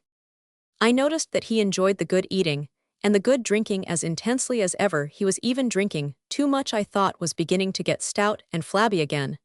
But the good living was a necessity to him, and it certainly did not prevent him from talking charmingly, but as soon as I pressed him to write he would shake his head. Oh, Frank, I cannot. You know my rooms. How could I write there? A horrid bedroom like a closet, and a little sitting room, without any outlook, books everywhere, and no place to write. To tell you the truth, I cannot even read in it. I can do nothing in such miserable poverty. Again and again he came back to this. He harped upon his destitution, so that I could not but see purpose in it. He was already cunning in the art of getting money. Without asking for it, my heart ached for him. One goes downhill with such fatal speed and ease, and the mire at the bottom is so loathsome. I hasten to say, I can let you have a little money, but you ought to work, Oscar. After all, why should anyone help you if you will not help yourself? PG 435. If I cannot aid you to save yourself, I am only doing you harm. A base sophism, Frank, mere sophistry. As you know, a good lunch is better than a bad one for any living man. I smiled. Don't do yourself injustice. You could easily gain thousands and live like a prince again. Why not make the effort? If I had pleasant sunny rooms, I'd try. It's harder than you think. Nonsense, it's easy for you. Your punishment has made your name known in every country in the world. A book of yours would sell like wildfire. A play of yours would draw in any capital. You might live here like a Prince Shakespeare, lost love and friendship, hope and health, to boot everything, and yet forced himself to write The Tempest. Why can't you? I'll try, Frank, I'll try. I may just mention here that any praise of another man, even of Shakespeare, was sure to move Oscar to emulation. He acknowledged no superior. In some articles in the Saturday Review, I had said that no one had ever given completer record of himself than Shakespeare. We know him better than we know any of our contemporaries, I went on, and he is better worth knowing. At once Oscar wrote to me objecting to this phrase. Surely, Frank, you PG 436, have forgotten me. Surely I am better worth knowing than Shakespeare. The question astonished me so that I could not make up my mind at once. But when he pressed me later, I had to tell him that Shakespeare had reached higher heights of thought and feeling than any modern, though I was probably wrong in saying that I knew him better than I knew a living man. I had to go back to England, and some little time elapsed before I could return to Paris, but I crossed again early in the summer and found he had written nothing. I often talked with him about it, but now he changed his ground a little. I can't write frank when I take up my pen. All the past comes back. I cannot bear the thoughts regret and remorse like twin dogs wait to seize me at any idle moment.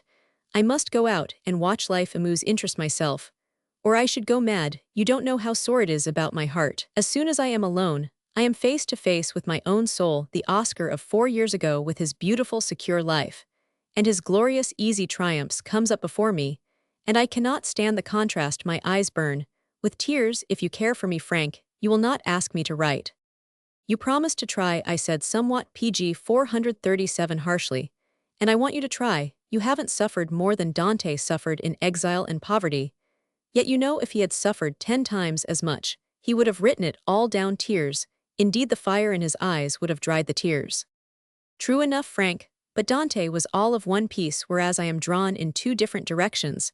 I was born to sing the joy and pride of life, the pleasure of living, the delight in everything beautiful in this most beautiful world. And they took me and tortured me till I learned pity and sorrow. Now I cannot sing the joy heartily because I know the suffering, and I was never made to sing of suffering. I hate it, and I want to sing the love songs of joy and pleasure. It is joy alone which appeals to my soul, the joy of life and beauty and love. I could sing the song of Apollo the sun god, and they try to force me to sing the song of the tortured Marsyas. This to me was his true and final confession. His second fall after leaving prison had put him at war with himself. This is, I think, the very heart of truth about his soul. The song of sorrow, of pity and renunciation was not his song, and the experience of suffering prevented him from singing the delight of life and the joy he took in beauty. It never seemed to occur PG 438 to him that he could reach a faith which should include both self-indulgence and renunciation in a larger acceptance of life.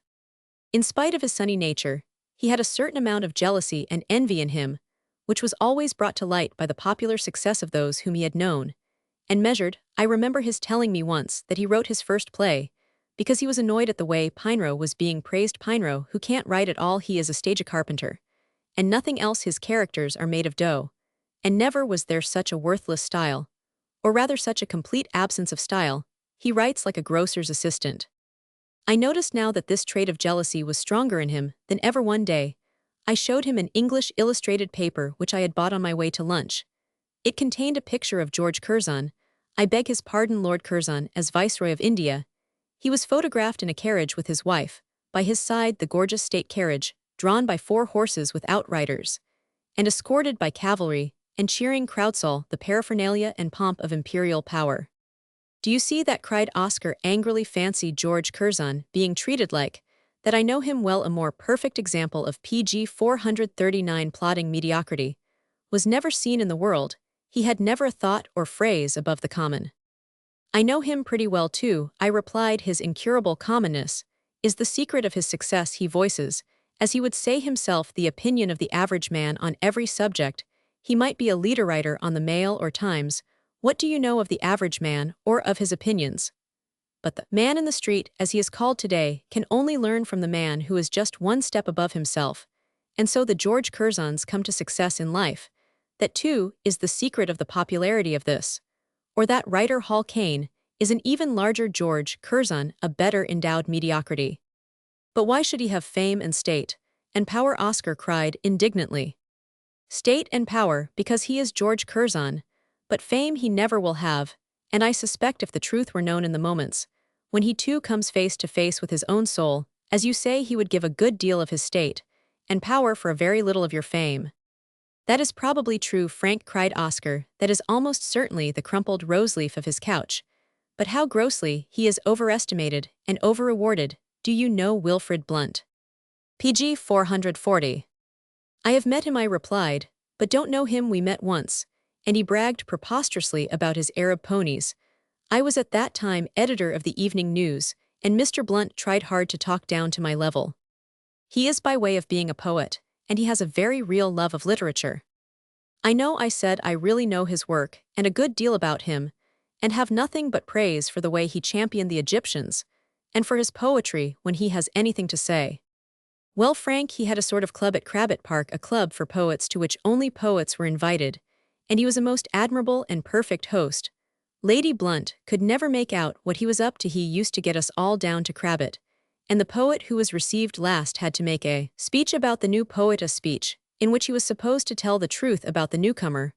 Blunt took the idea, no doubt from the custom of the French Academy. Well, he asked me down to Crabbit Park, and George Curzon, if you please, was the poet picked to make the speech about me. Good God, I cried, Curzon a poet, it's like Kitchener being taken for a great captain, or Salisbury for a statesman. PG 441. He writes verses, Frank, but of course there is not a line of poetry in him. His verses are good enough, though well-turned, I mean, and sharp. If not witty. Well, Curzon had to make this speech about me after dinner. We had a delightful dinner, quite perfect.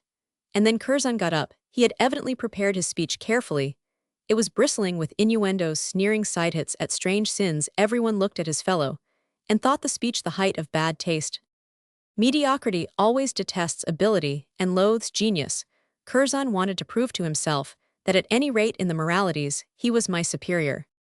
When he sat down, I had to answer him. That was the program. Of course, I had not prepared a speech, had not thought about Curzon, or what he might say, but I got up, Frank, and told the kindliest truth about him, and everyone took it for the bitterest sarcasm, and cheered me, though what I said was merely the truth. I told how difficult it was for Curzon to work and study at Oxford. Everyone wanted to know him because of his position, because he was going into Parliament, and certain to make a great figure there, and everyone tried to make up to him. But he knew that he must not yield to such seduction, so he sat in his room with a wet towel, PG 442, about his head, and worked without ceasing. In the earlier examinations, which demand only memory, he won first honors, but even success could not induce him to relax his efforts. He lived laborious days, and took every college examination seriously. He made out dates in red ink, and hung them on his wall, and learnt pages of uninteresting events and put them in blue ink in his memory, and at last came out of the final schools with second honors. And now I concluded this model youth is going into life, and he is certain to treat it seriously, certain to win at any rate second honors in it, and have a great and praiseworthy career. Frank, they roared with laughter, and to do Curzon justice at the end, he came up to me and apologized and was charming indeed. They all made much of me, and we had a great night. I remember we talked all the night through, or rather I talked, and everyone else listened, for the great principle of the division of labor is beginning to be understood in English society. The host gives excellent food, excellent wine, excellent cigarettes, and super excellent coffee, that's his part, and all the men listen, that's theirs, while I talk, and the stars twinkle their delight. PG 443. Wyndham was there too, you know George Wyndham, with his beautiful face and fine figure. He is infinitely cleverer than Curzon, but he has not Curzon's push and force, or perhaps, as you say, he is not in such close touch with the average man as Curzon. He was charming to me. In the morning, we all trooped out to see the dawn, and some of the young ones, wild with youth and high spirits, Curzon of course among the number, stripped off their clothes, and rushed down to the lake, and began swimming and diving about like a lot of schoolboys. There's a great deal of the schoolboy in all Englishmen. That is what makes them so lovable. When they came out, they ran over the grass to dry themselves, and then began playing lawn tennis, just as they were stark naked. The future rulers of England. I shall never forget the scene. Wilfrid Blunt had gone up to his wife's apartments, and had changed into some fantastic pajamas. Suddenly, he opened an upper window, and came out and perched himself cross-legged on the balcony, looking down at the mad game of lawn tennis, for all the world like a sort of pink and green Buddha, while I strolled about with someone, and ordered fresh coffee, and talked, till the dawn came with silent silver feet, lighting up the beautiful greenery of the park. PG 444. Now George Curzon plays king in India, Wyndham is on the way to power, and I am hiding in shame and poverty here in Paris, an exile, an outcast. Do you wonder that I cannot write, Frank? The awful injustice of life maddens me. After all, what have they done in comparison with what I have done? Close the eyes of all of us now, and 50 years hence, or 100 years hence, no one will know anything about Curzon or Wyndham or Blunt. Whether they lived or died will be a matter of indifference to everyone, but my comedies and my stories, and the ballad of Reading Gaol will be known and read by millions, and even my unhappy fate will call forth worldwide sympathy. It was all true enough and good to keep in mind, But even when Oscar spoke of greater men than himself, he took the same attitude. His self-esteem was extraordinary.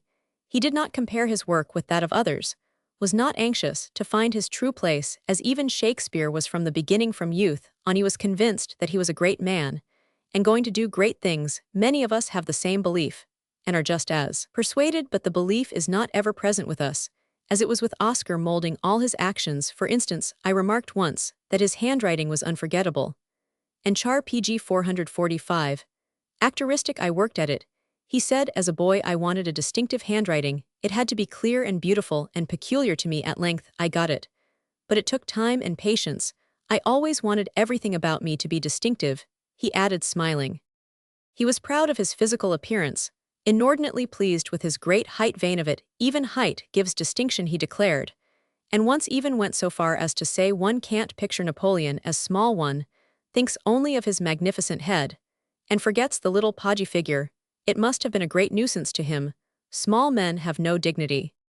All this utterly unconscious of the fact that most tall men have no ever present sense of their height as an advantage.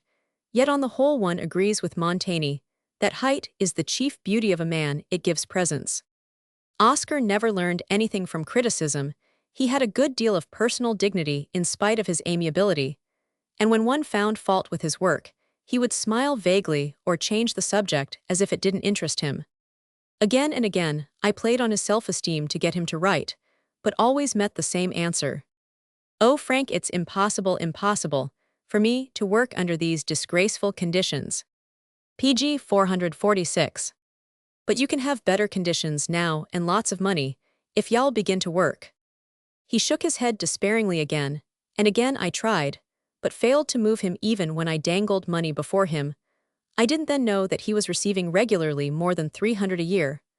I thought he was completely destitute, dependent on such casual help as friends could give him. I have a letter from him, about this time, asking me for even 525, as if he were in extremest need.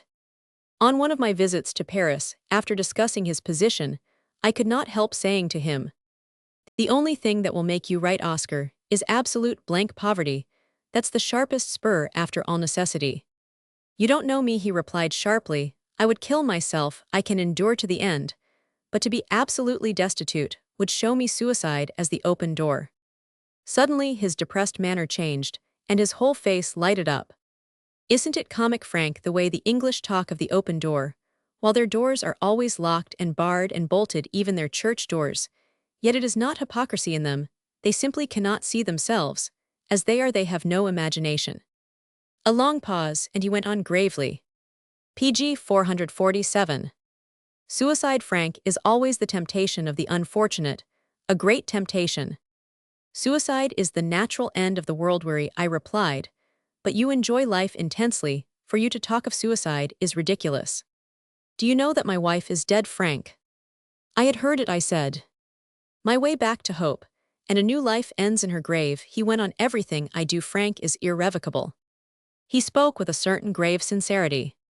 "The great tragedies of the world are all final and complete. Socrates would not escape death, though Crito opened the prison door for him. I could not avoid prison, though you showed me the way to safety. We are fated to suffer, don't you think, as an example to humanity and echo, and a light unto eternity? I think it would be finer, instead of taking the punishment, lying down to trample it under your feet, and make it a rung of the ladder. Oh, Frank, you would turn all the tragedies into triumphs. You are a fighter. My life is done." "You love life," I cried, "as much as ever you did, more than anyone I have ever seen." "It is true," he cried, his face lighting up quickly, "more than anyone, Frank. Life delights me. The people passing on the Boule, PG 448 Vards, the play of the sunshine in the trees, the noise, the quick movement of the cabs, the costumes of the cochers and sergeants, fill workers, and beggars, pimps, and prostitutes, all please me to the soul, charm me. And if you would only let me talk instead of bothering me to write, I should be quite happy. Why should I write any more? I have done enough for fame. I will tell you a story, Frank," he broke off, and he told me a slight thing about Judas. The little tale was told delightfully, with eloquent inflections of voice, and still more eloquent pauses. "The end of all this is," I said, "before going back to London, that you will not write." "No, no, Frank," he said, "that I cannot write under these conditions. If I had money enough, if I could shake off Paris, and forget those awful rooms of mine, and get to the Riviera for the winter and live in some seaside village of the Latins with the blue sea at my feet, and the blue sky above, and God's sunlight about me and no care for money, then I would write as naturally as a bird sings, because I should be happy and could not help it. You write stories taken from the fight of life, you are careless of surroundings, I am a poet, and can only sing in the sunshine when I am happy. PG 449. All right, I said, snatching at the half-premise, it is just possible that I may get hold of some money during the next few months. And if I do, you shall go and winter in the south and live, as you please without care of money, if you can only sing when the cage is beautiful, and sunlight floods, it I know the very place for you. With this sort of vague understanding, we parted for some months. PG 450. Chapter 22. A great romantic passion. There is no more difficult problem for the writer, no harder task, than to decide how far he should allow himself to go in picturing human weakness. We have all come from the animal, and can all, without any assistance from books, imagine easily enough the effects of unrestrained self-indulgence. Yet it is instructive and pregnant with warning to remark that as soon as the sheet anchor of high resolve is gone, the frailties of man tend to become mastervices. All our civilization is artificially built up by effort. All high humanity is the reward of constant striving against natural desires. In the fall of this year, 1898, I sold the Saturday Review to Lord Hardwicke and his friends. And as soon as the purchase was completed, I think in November, I wired to Oscar that I should be in Paris in a short time, and ready to take him to the south for his holiday. I sent him some money to pave the way.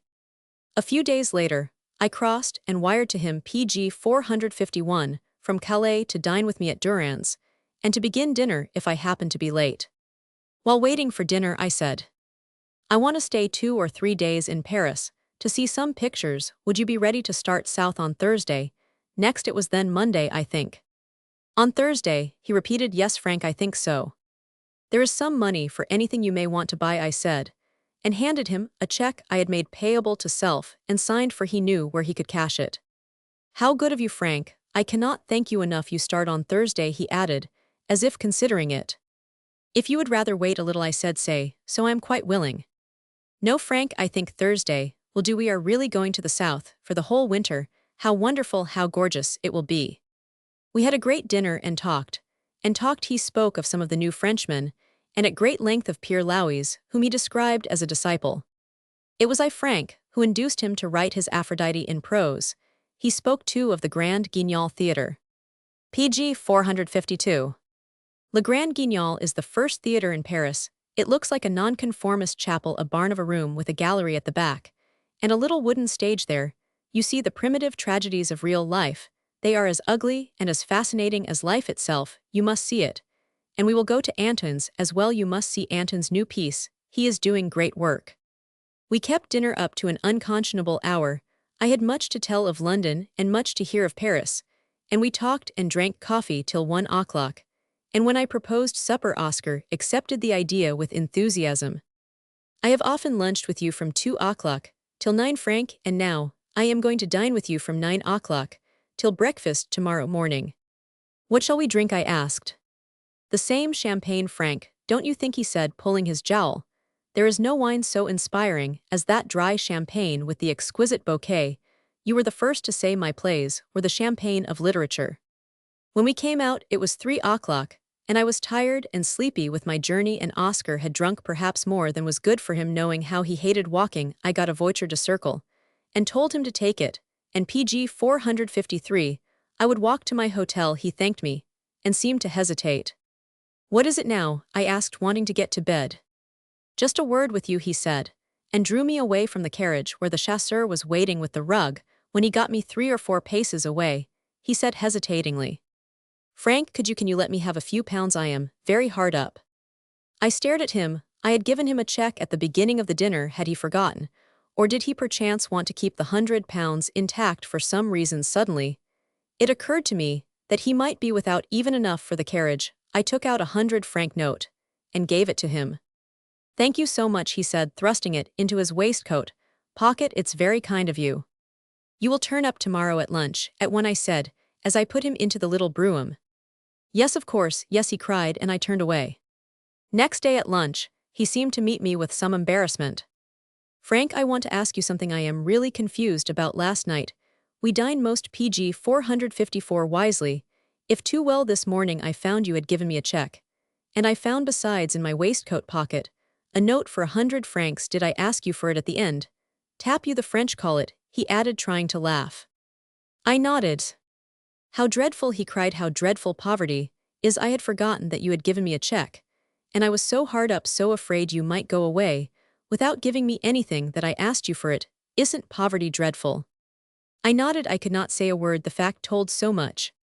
The chastened mood of self-condemnation did not last long with him, or go deep soon. He was talking as merrily and gaily as ever. Before parting, I said to him, "You won't forget that you are going on Thursday night." "Oh really?" he cried, to my surprise. "Thursday is very near. I don't know whether I shall be able to come." "What on earth do you mean?" I asked. "The truth is, you know, I have debts to pay, and I have not enough." "But I will give you more," I cried. "What will clear you?" 50 more I think will do. How good you are." PG 455. "I will bring it with me tomorrow morning." "In notes, please, will you? French money. I find I shall want it to pay some little things at once, and the time is short." I thought nothing of the matter. The next day at lunch, I gave him the money in French notes. That night, I said to him, "You know we are going away tomorrow evening. I hope y'all be ready. I have got the tickets for the train deluxe." "Oh, I am so sorry," he cried. "I can't be ready." "What is it now?" I asked. "Well, it's money. Some more debts have come in." "Why will you not be frank with me and tell me what you owe? I will give you a check for it. I don't want to drag it out of you bit by bit. Tell me a sum that will make you free, and I will give it to you. I want you to have a perfect 6 months. And how can you if you are bothered with debts?" "How kind you are to me. Do you really mean it?" "Of course I do." "Really?" he said. "Yes," I said. "Tell me what it is." "I think I believe would another 50 be too much?" PG 456. "I will give it you tomorrow. Are you sure that will be enough?" "Oh yes, Frank, but let's go on Sunday. Sunday is such a good day for traveling. And it's always so dull everywhere. We might just as well spend it on the train. Besides, no one travels on Sunday in France. So we are sure to be able to take our ease in our train. Want Sunday do, Frank?" "Of course it will," I replied, laughing.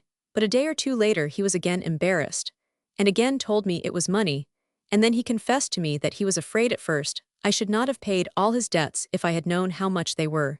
And so he thought by telling me of them little by little he would make sure at least of something.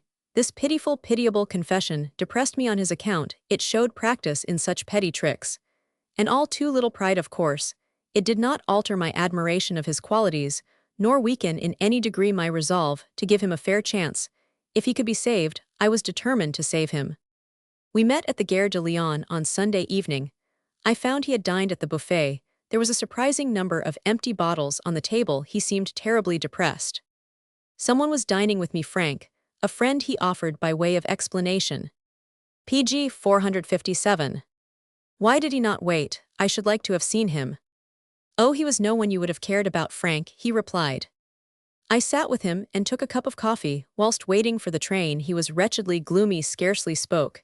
Indeed, I could not make it out. From time to time, he sighed heavily, and I noticed that his eyes were red as if he had been crying. What is the matter? I asked. I will tell you later, perhaps. It is very hard. Parting is like dying, and his eyes filled with tears. We were soon in the train, running out into the night.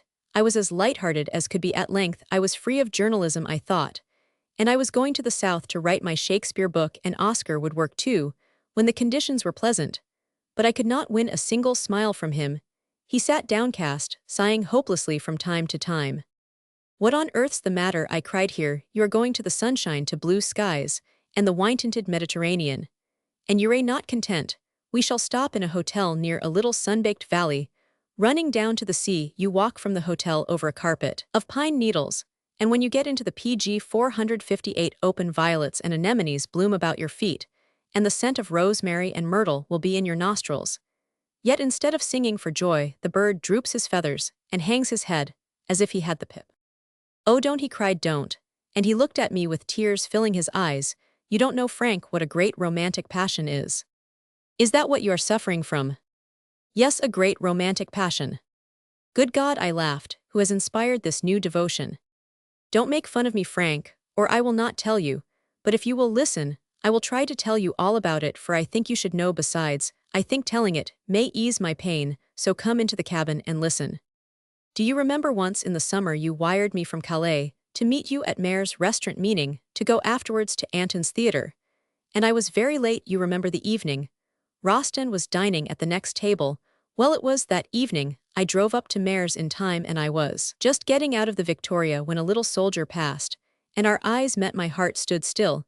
He had great dark eyes, and an exquisite olive-dark face of Florentine bronze. Frank, by a great master, he looked like Napoleon, when he PG 459 was first consul, only less imperious, more beautiful.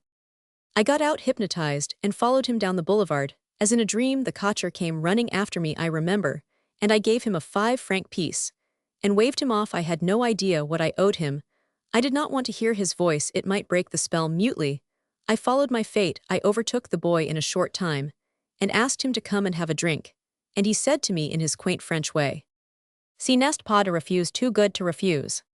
We went into a café, and I ordered something, I forget what, and we began to talk. I told him I liked his face, I had had a friend once like him, and I wanted to know all about him.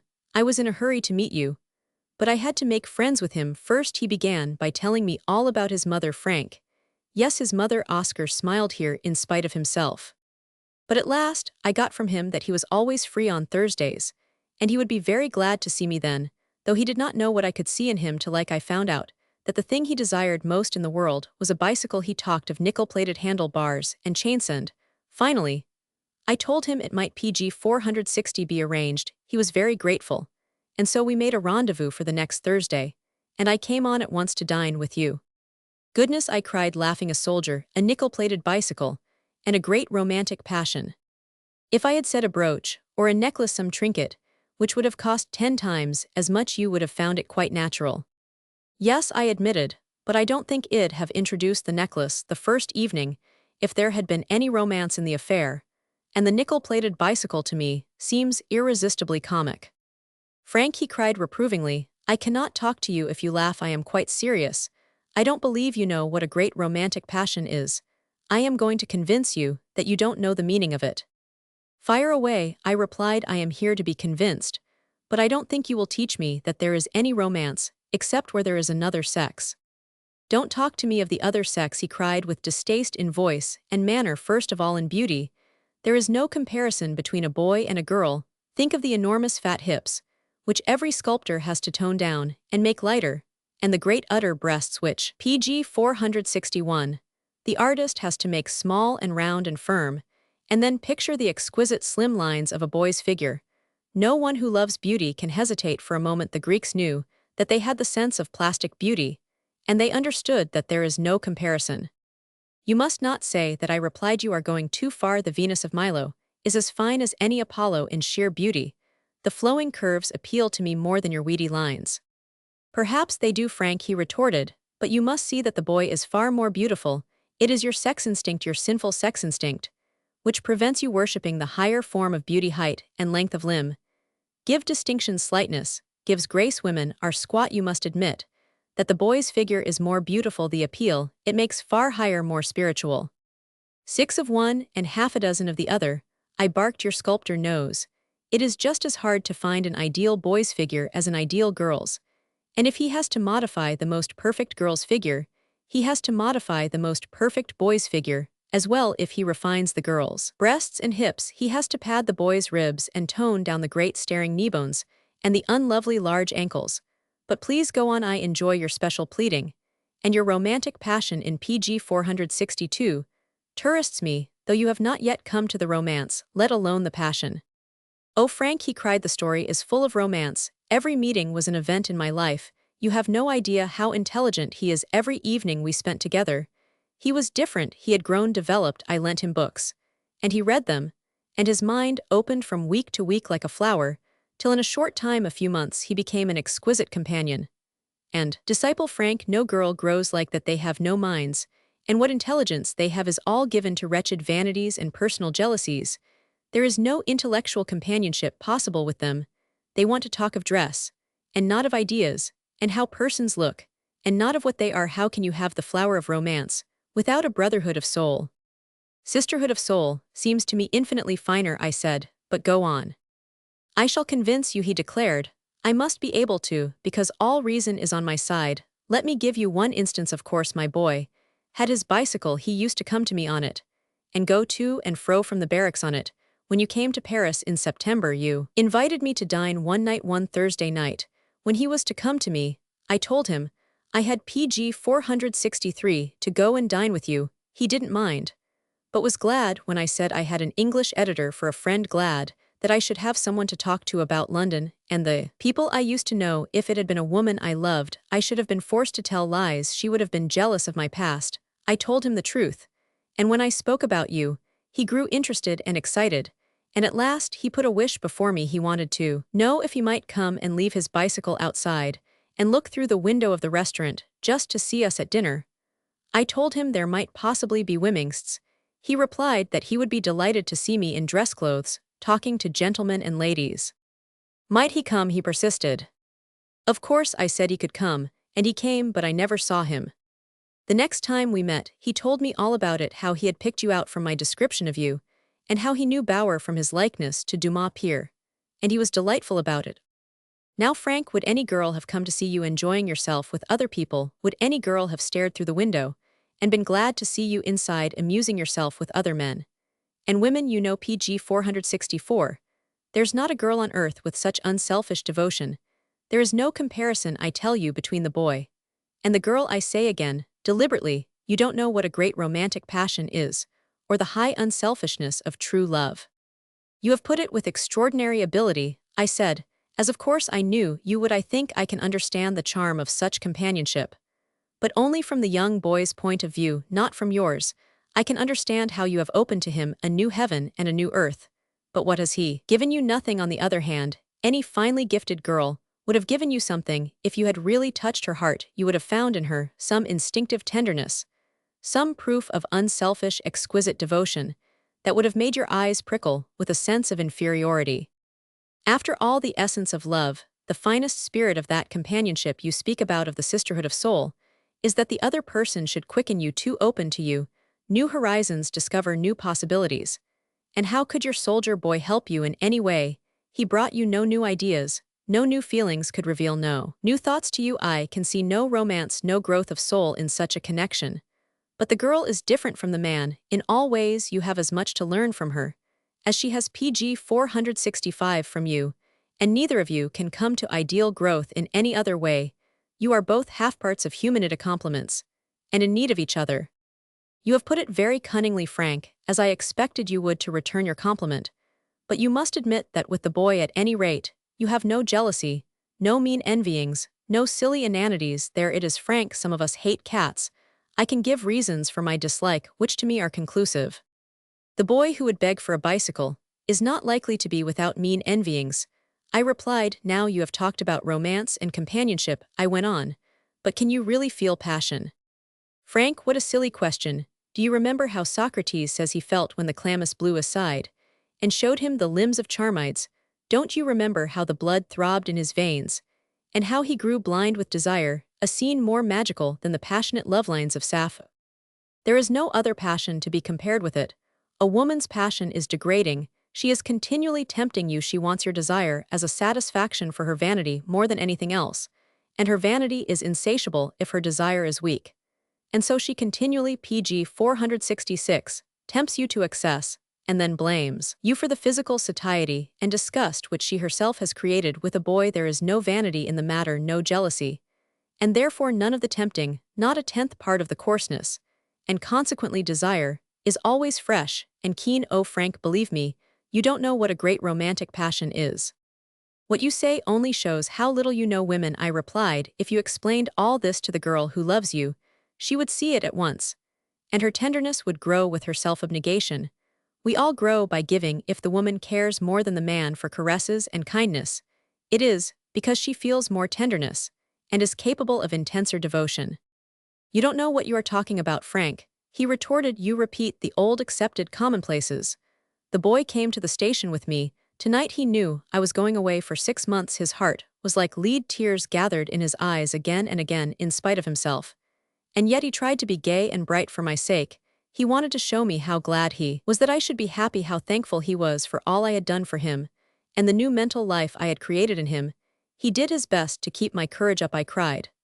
But he shook his tears away. 6 PG 467 months will soon be over, he said, and perhaps you will come back to me, and I shall be glad again. Meantime, he will write charming letters to me, I am sure.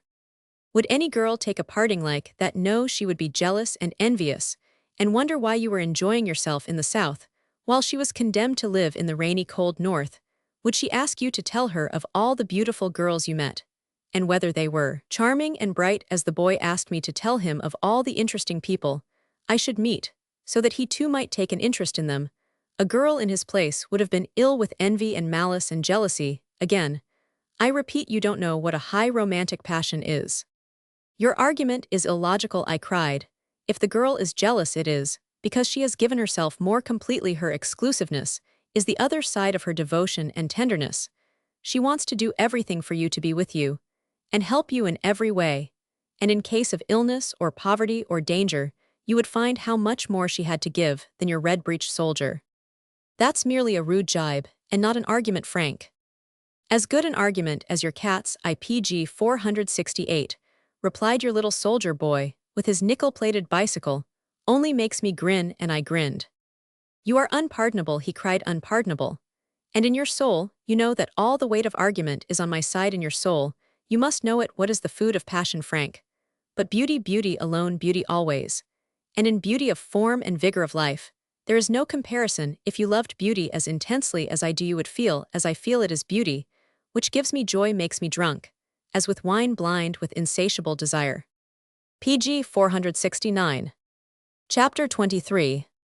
He was an incomparable companion, perfectly amiable, yet vivid and eager as a child, always interested and interesting. We awoke at Avignon, and went out in pajamas and overcoats to stretch our legs, and get a bowl of coffee on the platform in the pearly gray light of early morning. After coffee and cigarettes, he led the way to the other end of the platform, that we might catch a glimpse of the town wall, which, though terribly restored, yet, when seen from a distance, transports one back 500 years to the age of chivalry. How I should have loved to be a troubadour or a trouver, Frank. That was my true métier, to travel from castle to castle, singing love songs, and telling romantic stories, to while away the tedium of the lives of the great fancy. The reception they would have given me for bringing a new joy into their castled isolation, new ideas, new passions, a breath of gossip and scandal from the outside world, to relieve the intolerable boredom of the Middle Ages. I should have been kept at the Court of Aix. I think they would have bound me with flower chains. And PG 470, my fame would have spread all through the sunny vineyards and grey olive-clad hills of Provence.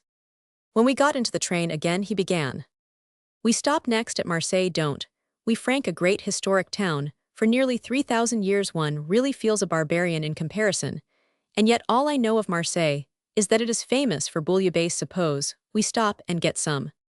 Bouillabaisse, I replied, is not peculiar to Marseille or the Rue Canebière. You can get it all along this coast. There is only one thing necessary to it, and that is rascasse, a fish caught only among the rocks.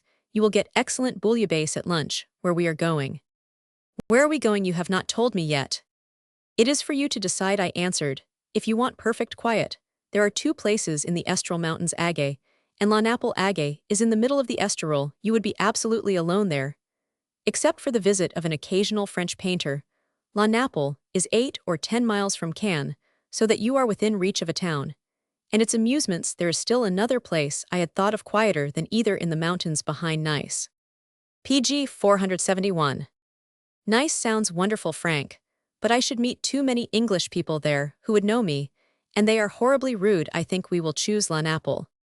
About 10 o'clock, we got out at La Naple and installed ourselves in the little hotel, taking up 3 of the best rooms on the second or top floor, much to the delight of the landlord. At 12, we had breakfast under a big umbrella in the open air looking over the sea. I had put the landlord on his mettle, and he gave us a fry of little red mullet, which made us understand how tasteless whitebait are. Then a plain beefsteak, ox palms, a morsel of cheese, and a sweet omelette. We both agreed that we had had a most excellent breakfast. The coffee left a good deal to be desired, and there was no champagne on the list fit to drink, but both these faults could be remedied by the morrow, and were remedied. We spent the rest of the day wandering between the seashore and the pine-clad hills. The next morning I put in some work. But in the afternoon, I was free to walk and explore. On one of my first tramps, I discovered a monastery among the hills, hundreds of feet above the sea, built and governed by an Italian monk. I got to know the peer Virgil, and had a great talk pg 472 with him. He was both wise and strong, with ingratiating gentle manners. Had he gone as a boy from his little Italian fishing village to New York or Paris, he would have certainly come to greatness and honor. One afternoon I took Oscar to see him. The monastery was not more than 3/4 of an hour's stroll from our hotel. But Oscar grumbled at the walk, as a nuisance, said it was miles and miles, the road too was rough, and the sun hot. The truth was he was abnormally lazy, but he fascinated the Italian with his courteous manner and vivid speech, and as soon as we were alone the abb asked me who he was. He must be a great man, he said. He has the stamp of a great man, and he must have lived in courts. He has the charming, graceful, smiling courtesy of the great. Yes, I nodded mysteriously, a great man incognito. The abb kept us to dinner, made us taste of his oldest wines, and a special liqueur of his own distilling, told us how he had built the monastery with no money, and when we exclaimed with wonder, reproved us gently. All great things are built with faith, and not with money. Why wonder that this little building stands firmly on that everlasting foundation? pg 473.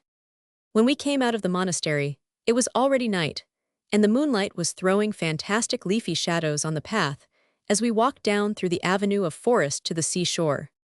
You remember those words of Virgil: Frankber amica silentia, Lunthe, always seemed to me indescribably beautiful, the most magic line about the moon ever written. Except Browning's in the poem, in which he mentioned Keacham, even I love that amica silentia. What a beautiful nature the man had who could feel the friendly silences of the moon. When we got down the hill, he declared himself tired. Tired after a mile? I asked. Tired to death, worn out, he said, laughing at his own laziness. Shall we get a boat and row across the bay? How splendid! Of course, let's do it. And we went down to the landing stage. I had never seen the water so calm. Half the bay was veiled by the mountain, and opaque like unpolished steel. A little further out the water was a purple shield, emblazoned with shimmering silver. We called a fisherman, and explained what we wanted. When we got into the boat, to my astonishment, Oscar began calling the fisher boy pg 474 by his name. Evidently, he knew him quite well. When we landed, I went up from the boat to the hotel, leaving Oscar and the boy together. A fortnight taught me a good deal about Oscar at this time. He was intensely indolent, quite content to kill time by the hour talking to the fisher lads, or he would take a little carriage and drive to Cannes, and amuse himself at some wayside café. He never cared to walk, and I walked for miles daily, so that we spent only 1 or at most 2 afternoons a week together, meeting so seldom that nearly all our talks were significant. Several times, contemporary names came up, and I was compelled to notice for the first time that really he was contemptuous of almost everyone and had a sharp word to say about many who were supposed to be his friends. One day, we spoke of Ricketts and Shannon. I was saying that had Ricketts lived in Paris, he would have had a great reputation. Many of his designs I thought extraordinary, and his intellect was peculiarly French. Mordant, even Oscar, did not like to hear praise of anyone. Do you know my word for them, Frank? I like it. I call them temper and temperament. Was his punishment making him a little spiteful, or was it the temptation of the witty phrase? pg 475. What do you think of Arthur Symonds? I asked. Oh, Frank, I said of him long ago that he was a sad example of an egoist who had no ego. And what of your compatriot George Moore? He's popular enough, I continued. Popular, Frank, as if that counted. George Moore has conducted his whole education in public. He had written 2 or 3 books before he found out there was such a thing as English grammar. He at once announced his discovery, and so won the admiration of the illiterate. A few years later, he discovered that there was something architectural in style, that sentences had to be built up into a paragraph and paragraphs into chapters, and so on. Naturally, he cried this revelation too from the housetops, and thus won the admiration of the journalists who had been making rubble heaps all their lives without knowing it. I am much afraid, Frank, in spite of all his efforts, he will die before he reaches the level from which writers start. It's a pity, because he has certainly a little real talent. He differs from Symonds in that he has an ego, but his ego has 5 senses and no soul. What about Bernard Shaw? I probed further. After all, he's going to count PG 476. Yes, Frank, a man of real ability, but with a bleak mind, humorous gleams as of wintry sunlight on a bare, harsh landscape. He has no passion, no feeling, and without passionate feeling, how can one be an artist? He believes in nothing, loves nothing, not even Bernard Shaw, and really, on the whole, I don't wonder at his indifference. And he laughed mischievously. In Wells, I asked. A scientific Jules Verne, he replied with a shrug. Did you ever care for Hardy? I continued. Not greatly. He has just found out that women have legs underneath their dresses, and this discovery has almost wrecked his life. He writes poetry, I believe, in his leisure moments, and I am afraid it will be very hard reading. He knows nothing of love. Passion to him is a childish illness like measles. Poor unhappy spirit. You might be describing Mrs. Humphrey Ward, I cried. God forbid, Frank, he exclaimed with such mock horror. I had to laugh. After all, Hardy is a writer, and a great landscape painter. I don't know why it is, he went on, but I am always matchmaking. When I think of English celebrities, I should so much like to have introduced Mrs. Humphrey Ward, blushing at 18 or 20, to Swinburne, who PG 477 would of course have bitten her neck in a furious kiss, and she would have run away, and exposed him in court, or else have suffered agonies of mingled delight and shame in silence. And if one could only marry Thomas Hardy to Victoria Cross, he might have gained some inkling of real passion, with which to animate his little keepsake pictures of starched ladies. A great many writers, I think, might be saved in this way. But there would still be left the Corellis and Hall Caines, that one could do nothing with except bind them back to back, which would not even tantalize them, and throw them into the river. A new Noyade, the Thames at Barking, I think, would be about the place for them. Where do you go every afternoon? I asked him once casually. I go to Cannes, Frank, and sit in a cafe, and look across the sea to Capri, where Tiberius used to sit like a spider watching, and I think of myself as an exile, the victim of one of his inscrutable suspicions, or else I am in Rome, looking at the people dancing naked. But with gilded lips through the streets at the Floralia I sup with the arbiter elegantiarum, and come back to La Naples, Frank, and he pulled his jowl to the simple life and the charm of restful friendship.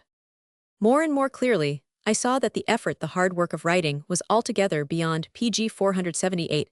Him. He was now one of those men of genius, talkers, merely half artists, half dreamers, whom Balzac describes contemptuously as wasting their lives, talking to hear themselves talk, capable indeed of fine conceptions, and of occasional fine phrases, but incapable of the punishing toil of execution, charming companions, fated in the long run to fall to misery and destitution. Constant creation is the first condition of art, as it is the first condition of life. I asked him one day if he remembered the terrible passage about those eunuchs of art in La Cousine Bette.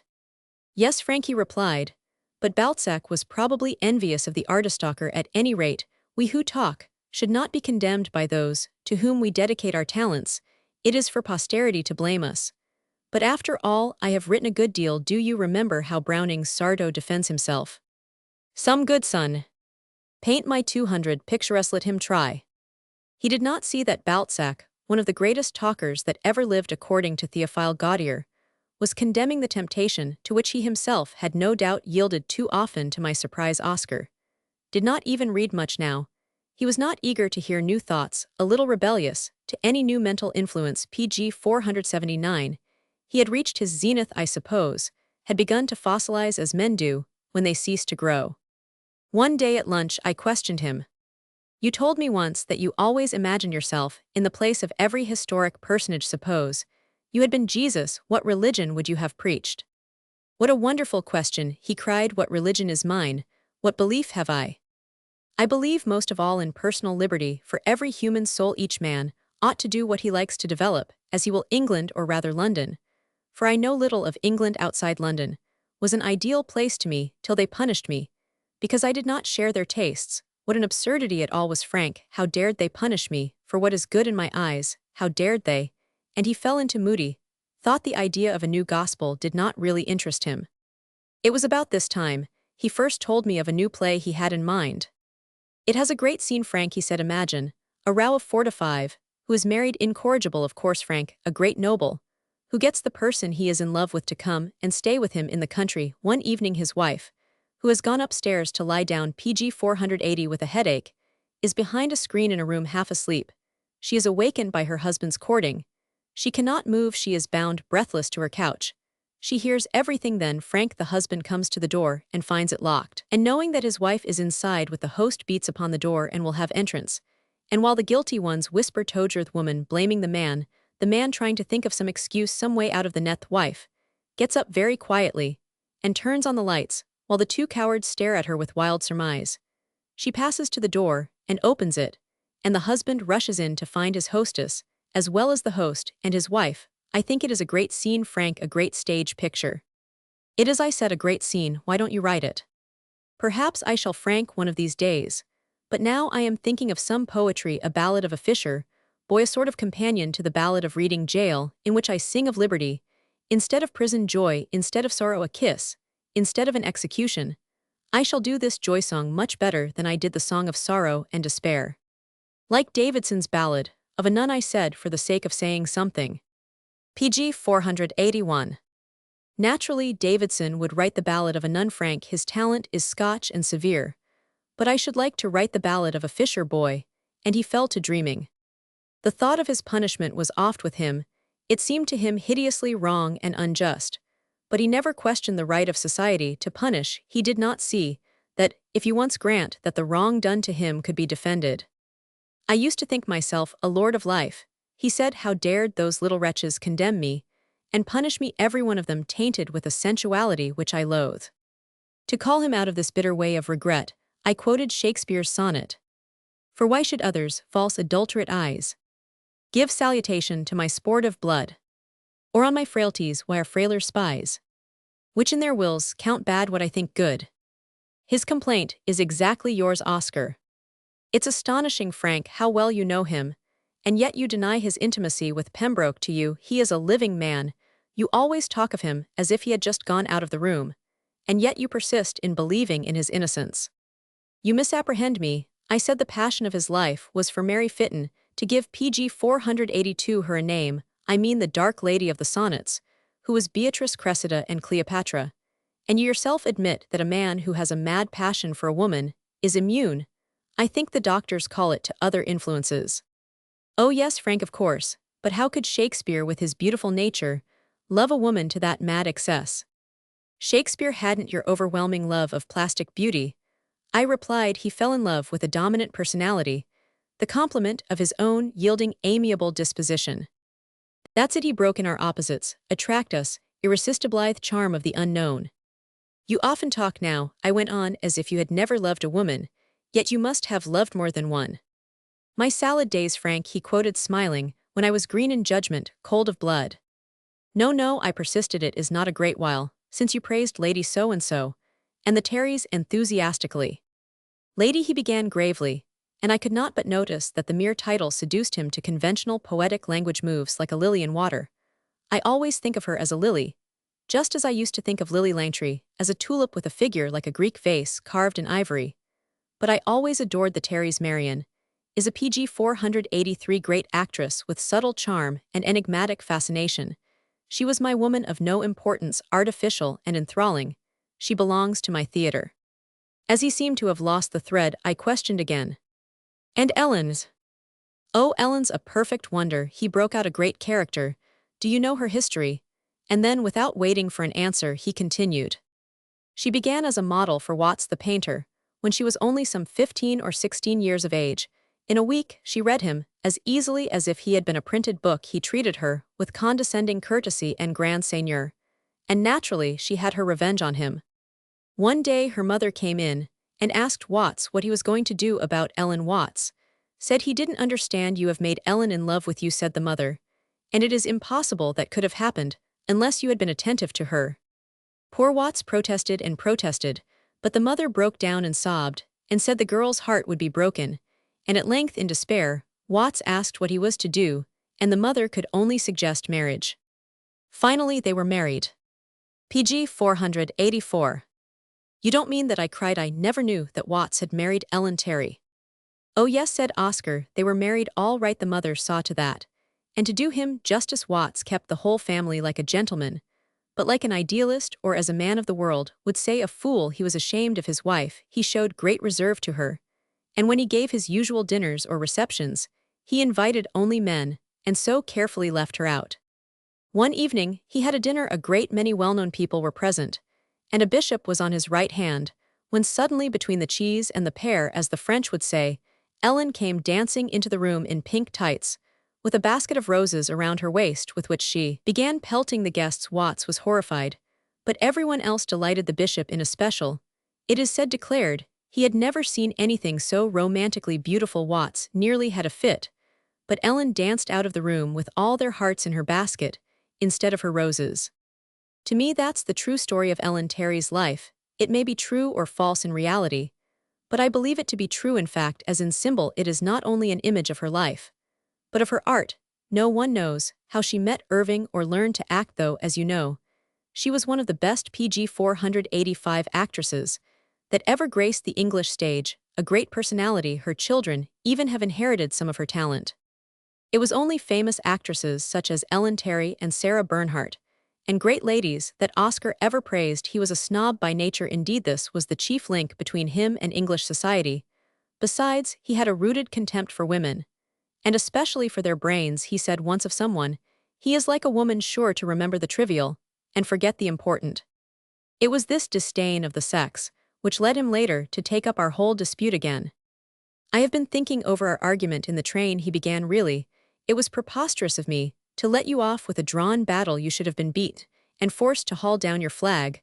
We talked of love, and I let you place the girl against the boy. It is all nonsense. A girl is not made for love. She is not even a good instrument of love. Some of us care more for the person than the pleasure," I replied, "and others, you remember Browning, 'Nearer we hold of God, who gives than of his tribes that take, I must believe.'" "Yes, yes," he replied impatiently, "but that's not the point. I mean that a woman is not made for passion and love, but to be a mother." PG 486. "When I married, my wife was a beautiful girl, white and slim as a lily, with dancing eyes and gay rippling laughter like music. In a year or so, the flower-like grace had all vanished. She became heavy, shapeless, deformed.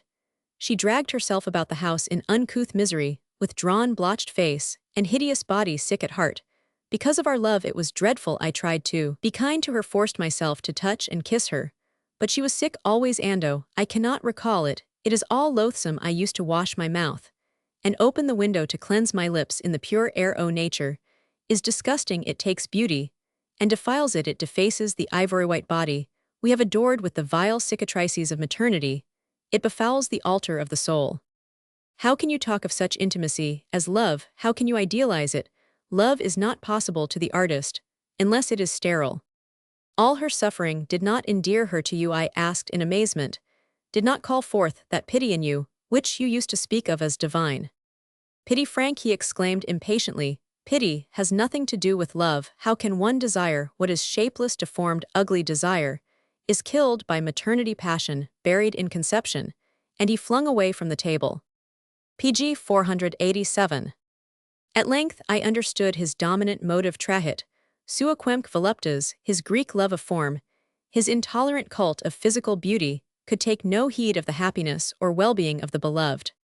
"I will not talk to you about it, Frank. I am like a Persian who lives by warmth and worships the sun, talking to some Esquimau who answers me with praise of blubber and nights spent in ice houses and baths of foul vapor. Let's talk of something else." PG 488. Chapter 24. A little later I was called to Monte Carlo, and went for a few days, leaving Oscar, as he said, perfectly happy, with good food, excellent champagne, absinthe and coffee, and his simple fisher friends. When I came back to La Naples, I found everything altered, and altered for the worse. There was an Englishman of a good class, named M., staying at the hotel. He was accompanied by a youth of 17 or 18, whom he called his servant. Oscar wanted to know if I minded meeting him. "He is charming, Frank, and well read, and he admires me very much. You won't mind his dining with us, will you?" "Of course not," I replied, but when I saw M., I thought him an insignificant, foolish creature, who put to show a great admiration for Oscar, and drank in his words with parted lips. And well he might, for he had hardly any brains of his own. He had, however, a certain liking for the poetry and literature of passion. To my astonishment, Oscar was charming to PG 489, him chiefly, I think, because he was well off, and was pressing Oscar to spend the summer with him at some place he had in Switzerland. This support made Oscar recalcitrant to any influence I might have had over him. When I asked him if he had written anything whilst I was away, he replied casually, "No, Frank, I don't think I shall be able to write any more. What is the good of it? I cannot force myself to write." "And your ballad of a fisher boy?" I asked. "I have composed 3 or 4 verses of it," he said, smiling at me. "I have got them in my head." And he recited 2 or 3, one of which was quite good, but none of them startling. Not having seen him for some days, I noticed that he was growing stout again. The good living and constant drinking seemed to ooze out of him. He began to look, as he looked in the old days in London just before the catastrophe. One morning, I asked him to put the verses on paper which he had recited to me, but he would not, and when I pressed him, cried, "Let me live, Frank. Tasks remind me of prison. You do not know how I abhor even the memory of it. It was degrading, inhuman." "Prison was the making of you," I could not help retorting, irritated by what seemed to pg 490 me. "A mere excuse. You came out of it better in health and stronger than I have ever known you. The hard living, regular hours, and compulsory chastity did you all the good in the world. That is why you wrote those superb letters to the Daily Chronicle. And the ballad of reading jail. The state ought really to put you in prison and keep you there." For the first time in my life, I saw angry dislike in his eyes. "You talk poisonous nonsense, Frank," he retorted. "Bad food is bad for everyone, and abstinence from tobacco is mere torture to me. Chastity is just as unnatural and devilish as hunger. I hate both. Self-denial is the shining sore on the leprous body of Christianity." To all this M giggled applause, which naturally excited the combative instincts in Mealways too alert. "All great artists," I replied, "have had to practice chastity. It is chastity alone which gives vigor and tone to mind and body, while building up a reserve of extraordinary strength. Your favorite Greeks never allowed an athlete to go into the palestra unless he had previously lived a life of complete chastity for a whole year. Balzac too practiced it and extolled its virtues, and goodness knows he loved all the mudhoney of Paris." pg 491. "You are hopelessly wrong, Frank. What madness will you preach next? You are always bothering one to write. And now, forsooth, you recommend chastity and skilly. Though I admit," he added, laughing, "that your skilly includes all the indelicacies of the season, with champagne, mocha coffee, and absinthe to boot. But surely you are getting too puritanical. It's absurd of you. The other day, you defended conventional love against my ideal passion." He provoked me. His tone was that of rather contemptuous superiority. I kept silent. I did not wish to retort, as I might have done if M had not been present. But Oscar was determined to assert his peculiar view. 1 or 2 days afterwards, he came in very red and excited, and more angry than I had ever seen him. "What do you think has happened, Frank?" "I do not know. Nothing serious, I hope." I was sitting by the roadside on the way to Cannes. I had taken out a Virgil with me, and had begun reading it. As I sat there reading, I happened to raise my eyes. And who should I see but George Alexander on a bicycle. I had known him intimately in the old days. And naturally, I got up delighted to see him and went towards him, but he turned his head aside and pedaled past me. Delib pg 492. Irately. He meant to cut me. Of course, I know that just before my trial in London, he took my name off the bill of my comedy, though he went on playing it. But I was not angry with him for that, though he might have behaved as well as Wyndham, who owed me nothing, don't you think? Here there was nobody to see him, yet he cut me. What brutes men are they! Not only punish me as a society, but now they are trying as individuals to punish me. And after all, I have not done worse than they do. What difference is there between one form of sexual indulgence and another? I hate hypocrisy, and hypocrites. Think of Alexander, who made all his money out of my works, cutting me. Alexander, it is too ignoble. Wouldn't you be angry, Frank? I dare say I should be, I replied, coolly, hoping the incident would be a spur to him. I've always wondered why you gave Alexander a play. Surely you didn't think him an actor. pg 493. No, no, he exclaimed, a sudden smile lighting up his face. Alexander doesn't act on the stage, he behaves, but wasn't it mean of him? I couldn't help smiling. The dart was so deserved. Begin another play, I said, and the Alexanders will immediately go on their knees to you again. On the other hand, if you do nothing, you may expect worse than discourtesy. Men love to condemn their neighbors' pet vice. You ought to know the world by this time. He did not even notice the hint to work, but broke out angrily. What you call vice, Frank, is not vice. It is as good to me as it was to Caesar, Alexander, Michelangelo, and Shakespeare.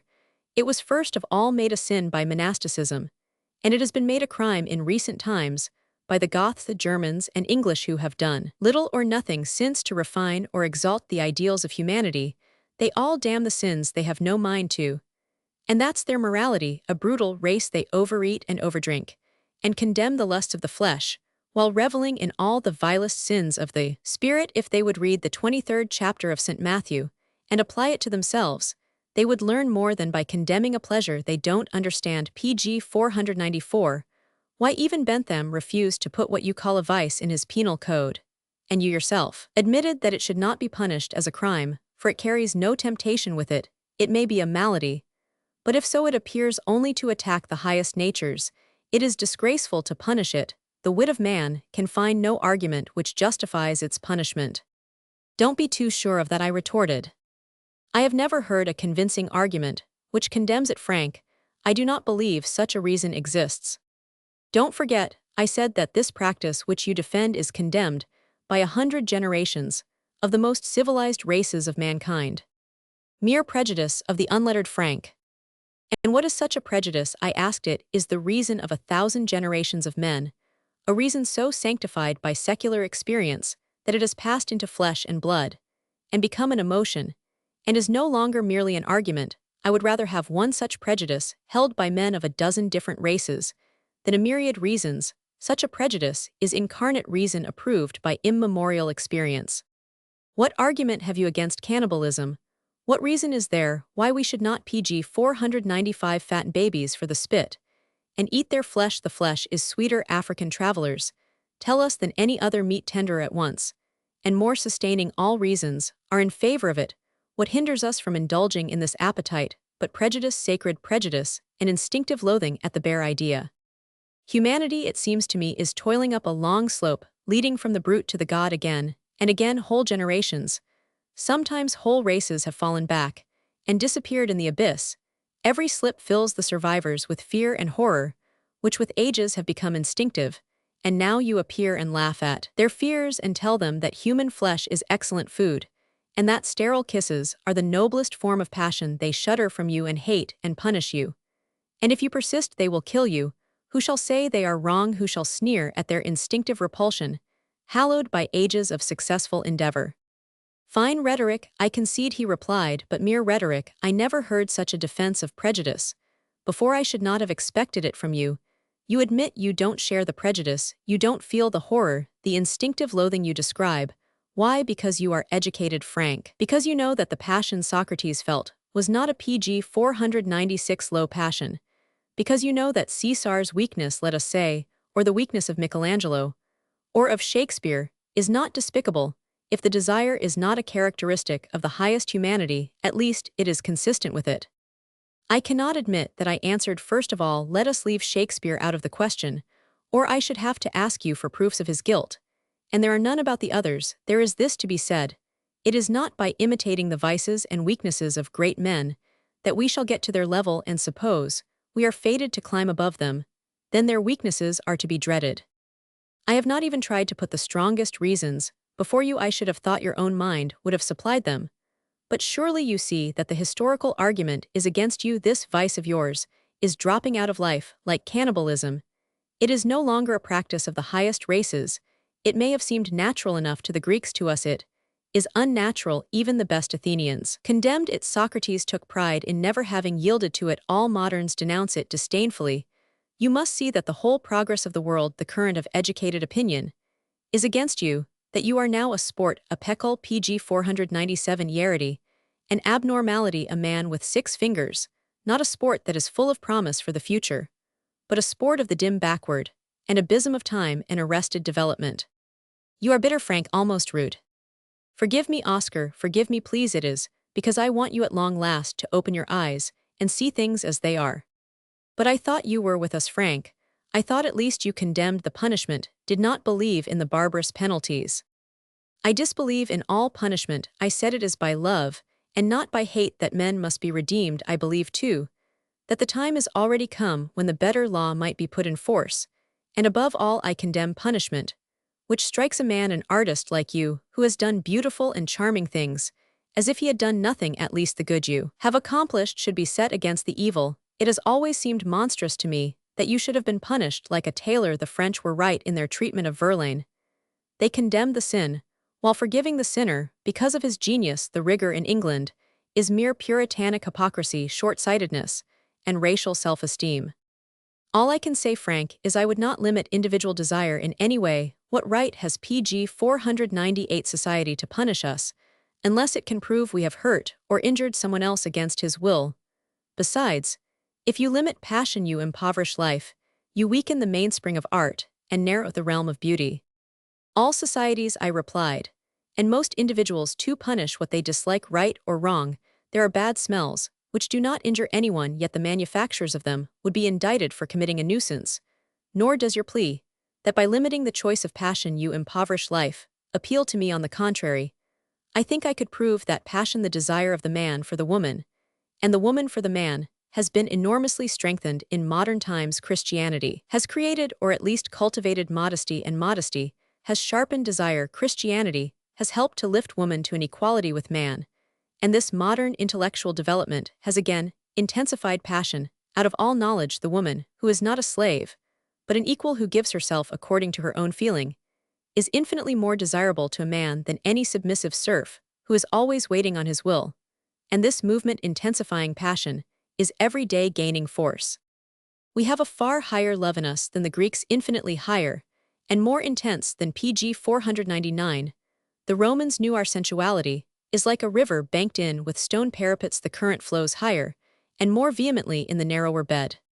You may talk as you please, Frank, but you will never get me to believe that what I know is good to me is evil. Suppose I like a food that is poison to other people, and yet quickens me. How dare they punish me for eating of it? They would say, I replied, that they only punish you for inducing others to eat it. He broke in, it is all ignorant prejudice, Frank. The world is slowly growing more tolerant, and one day men will be ashamed of their barbarous treatment of me, as they are now ashamed of the torturings of the Middle Ages. The current of opinion is making in our favor, and not against us.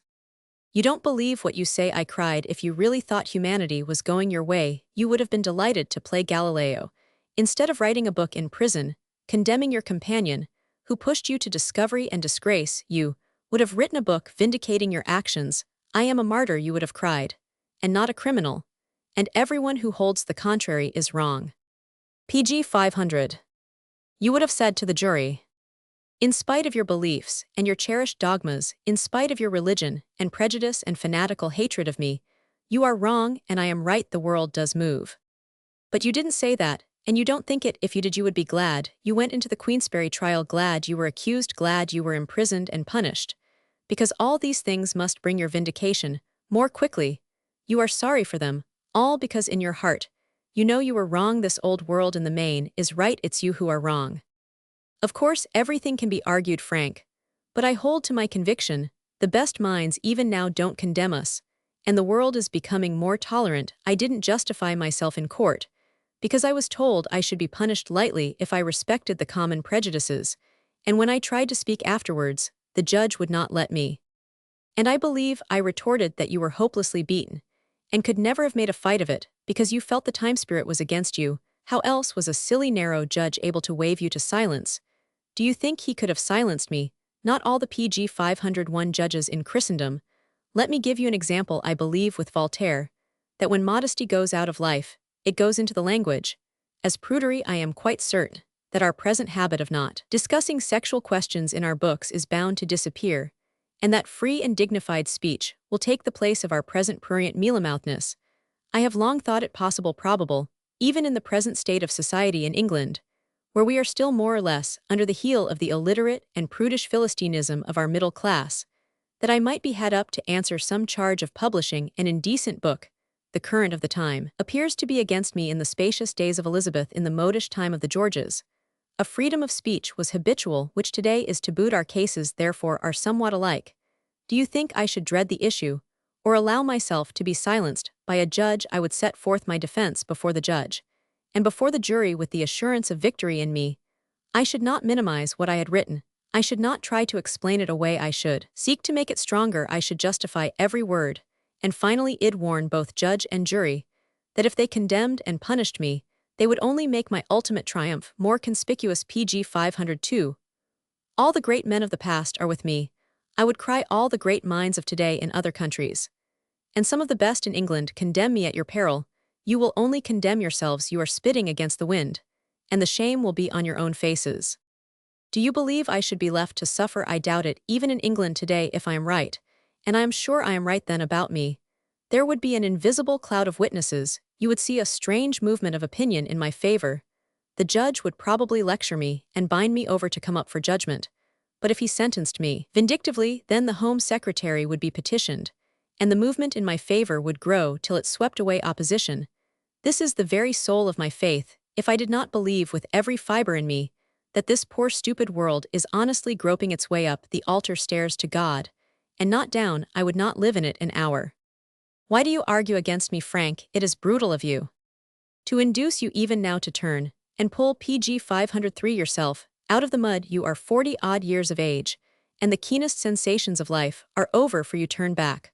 Whilst there's time, get to work, write your ballad and your plays, and not the Alexanders alone, but all the people who really count, the best of all countries, salt of the earth, will give you another chance. Begin to work, and y'all be borne up on all hands. No one sinks to the dregs but by his own weight. If you don't bear fruit, why should men care for you?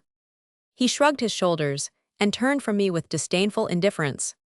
I've done enough for their respect, Frank, and received nothing but hatred. Every man must dree his own weird, thank heaven, life's not without compensations. I am sorry I cannot please you. And he added carelessly, M has asked me to go and spend the summer with him at Gland in Switzerland. He does not mind whether I write or not. I assure you, I cried, it is not my pleasure. I am thinking about what can it matter to me, whether you write or not. It is your own good I am thinking of. Oh, bother good one's friends like one as one. Is the outside public hate one or scoff at one as they please? Well, I hope I shall always be your friend. Pg 504, I replied, but you will yet be forced to see, Oscar, that everyone grows tired of holding up an empty sack. Frank, you insult me. I don't mean to. I am sorry. I shall never be so brutally frank again, but you had to hear the truth for once. Then, Frank, you only cared for me in so far as I agreed with you. Oh, that's not fair, I replied. I have tried with all my strength to prevent you committing soul suicide, but if you are resolved on it, I can't prevent you. I must draw away. I can do no good. Then you won't help me for the rest of the winter.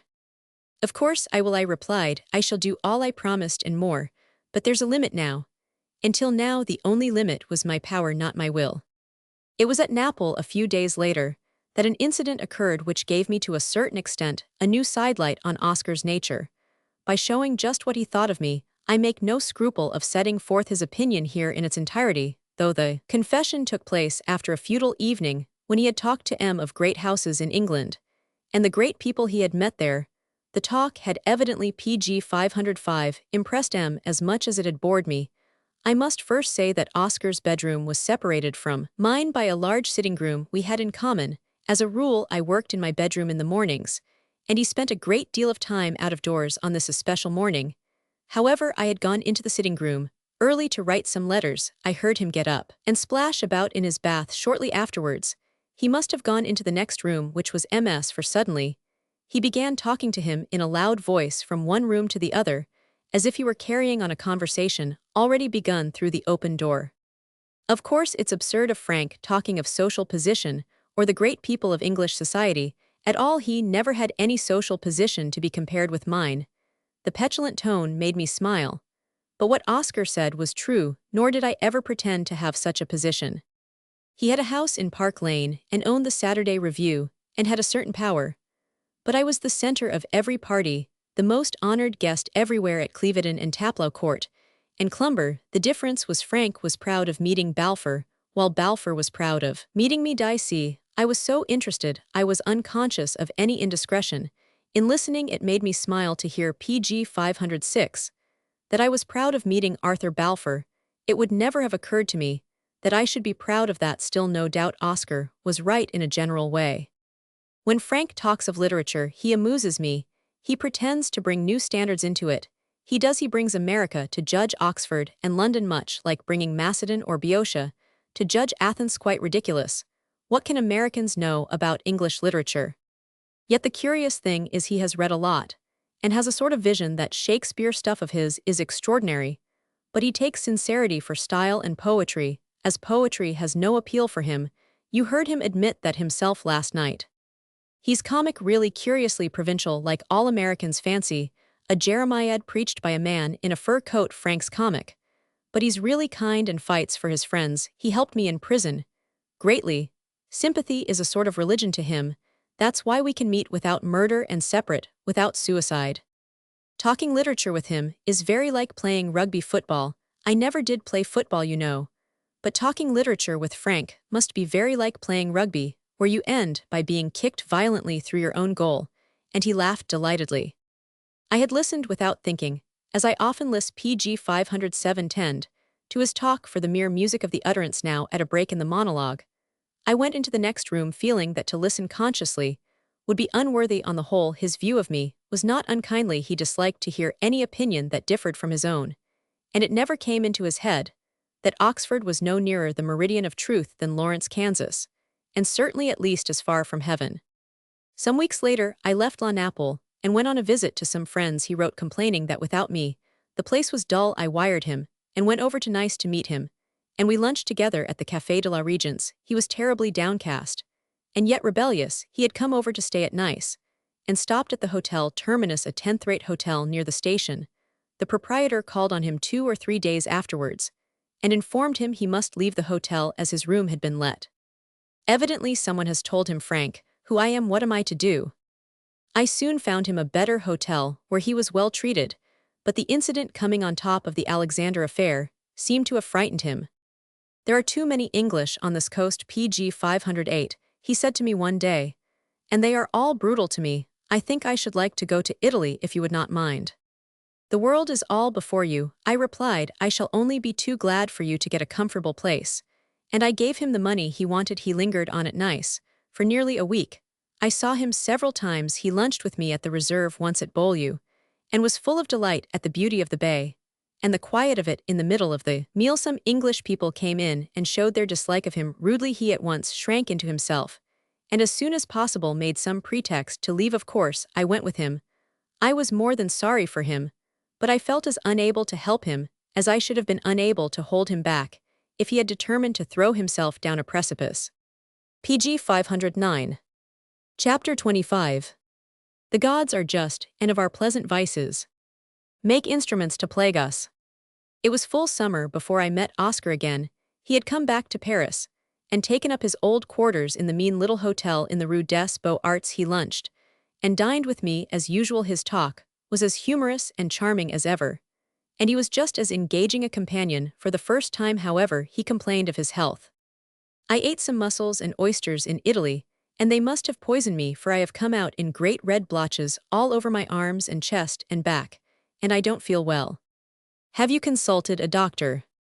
Oh yes, but doctors are no good. They all advise you differently. The best of it is they all listen to you with an air of intense interest when you are talking about yourself, which is an excellent tonic.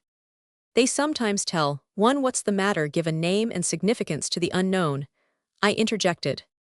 They bore me by forbidding me to smoke. pg 510. And drink. They are worse than M, who grudged me his wine. What do you mean? I asked in wonder. A tragicomic history. Frank, you were so right about M, and I was mistaken in him. You know, he wanted me to stay with him at Gland in Switzerland. Begged me to come, said he would do everything for me. When the weather got warm at Genoa, I went to him. At first he seemed very glad to see me, and made me welcome. The food was not very good, the drink anything but good. Still, I could not complain, and I put up with the discomforts. But in a week or two, the wine disappeared, and beer took its place, and I suggested I must be going. He begged me so cordially not to go that I stayed on, but in a little while I noticed that the beer got less and less in quantity, and one day, when I ventured to ask for a second bottle at lunch, he told me that it cost a great deal, and that he could not afford it. Of course, I made some decent pretext, and left his house as soon as possible. If one has to suffer poverty, one had best suffer alone, but to get discomforts grudgingly, and as a charity is the extremity of shame, I prefer to look on it from the other side. M grudging me, his small beer belongs to farce. PG 511. He spoke with bitterness and contempt, as he used never to speak of anyone. I could not help sympathizing with him, though visibly the cloth was wearing threadbare. He asked me now at once for money, and a little later again, and again formerly. He had invented pretexts. He had not received his allowance when he expected it, or he was bothered by a bill and so forth. But now he simply begged and begged, railing the while at fortune. It was distressing. He wanted money constantly, and spent it as always like water without a thought. I asked him one day whether he had seen much of his soldier boy since he had returned to Paris. I have seen him, Frank, but not often, and he laughed gaily. It's a farce-comedy. Sentiment always begins romantically, and ends in laughter. Tabulae solvantur risu. I taught him so much, Frank, that he was made a corporal, and forthwith a nursemaid fell in love with his stripes. He's devoted to her, I suppose.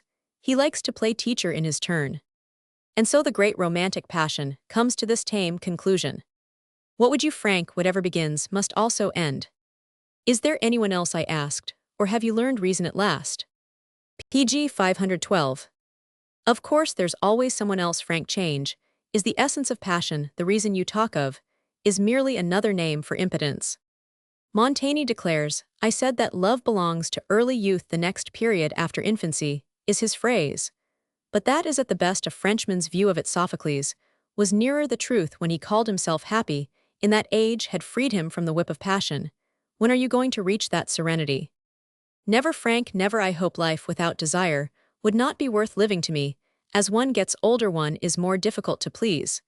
But the sting of pleasure is even keener than in youth and far more egotistic. One comes to understand the Marquis de Sade, and that strange scarlet story of de Ritz, the pleasure they got from inflicting pain, the curious intense underworld of cruelty. That's unlike you, Oscar, I broke in.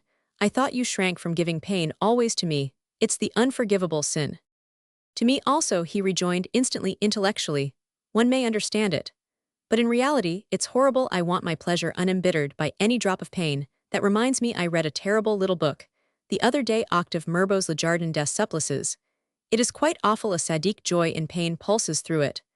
But for all that it's wonderful, his soul seems PG 513 to have wandered in fearsome places. You, with your contempt of fear, will face the book with courage. I simply couldn't read it.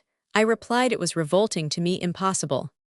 A sort of grey adder, he summed up, and I nodded in complete agreement. I passed the next winter on the Riviera. A speculation which I had gone in for there had caused me heavy loss and much anxiety. In the spring, I returned to Paris, and of course asked him to meet me. He was much brighter than he had been for a long time. Lord Alfred Douglas, it appeared, had come in for a large legacy from his father's estate, and had given him some money, and he was much more cheerful. We had a great lunch at Durand's, and he was at his very best. I asked him about his health.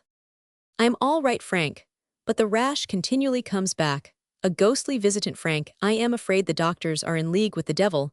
It generally returns after a good dinner. A sort of aftermath of champagne. The doctors say I must not drink champagne, and must stop smoking. The silly people who regard pleasure as their natural enemies, whereas it is our pleasures which provide them with a living. He looked fairly well. I thought he was a little fatter, his skin a little dingier than of old. PG 514, and he had grown very deaf. But in every other way he seemed at his best, though he was certainly drinking 2 Freela spirits between times as well as wine at meals. I had heard on the Riviera during the winter that Smithers had tried to buy a play from him, so one day I brought up the subject. By the way, Smithers says that you have been working on your play. You know the one I mean, the one with the great screen scene in it. Oh yes, Frank, he remarked indifferently. Won't you tell me what you've done? I asked. Have you written any of it? No, Frank, he replied casually. It's the scenario Smithers talked about. A little while afterwards, he asked me for money. I told him I could not afford any at the moment, and pressed him to write his play. I shall never write again, Frank, he said. I simply can't face my thoughts. Don't ask me then. Suddenly, why don't you buy the scenario and write the play yourself? I don't care for the stage, I replied. It's a sort of rude, encaustic work. I don't like its effects are theatrical. A play pays far better than a book, you know.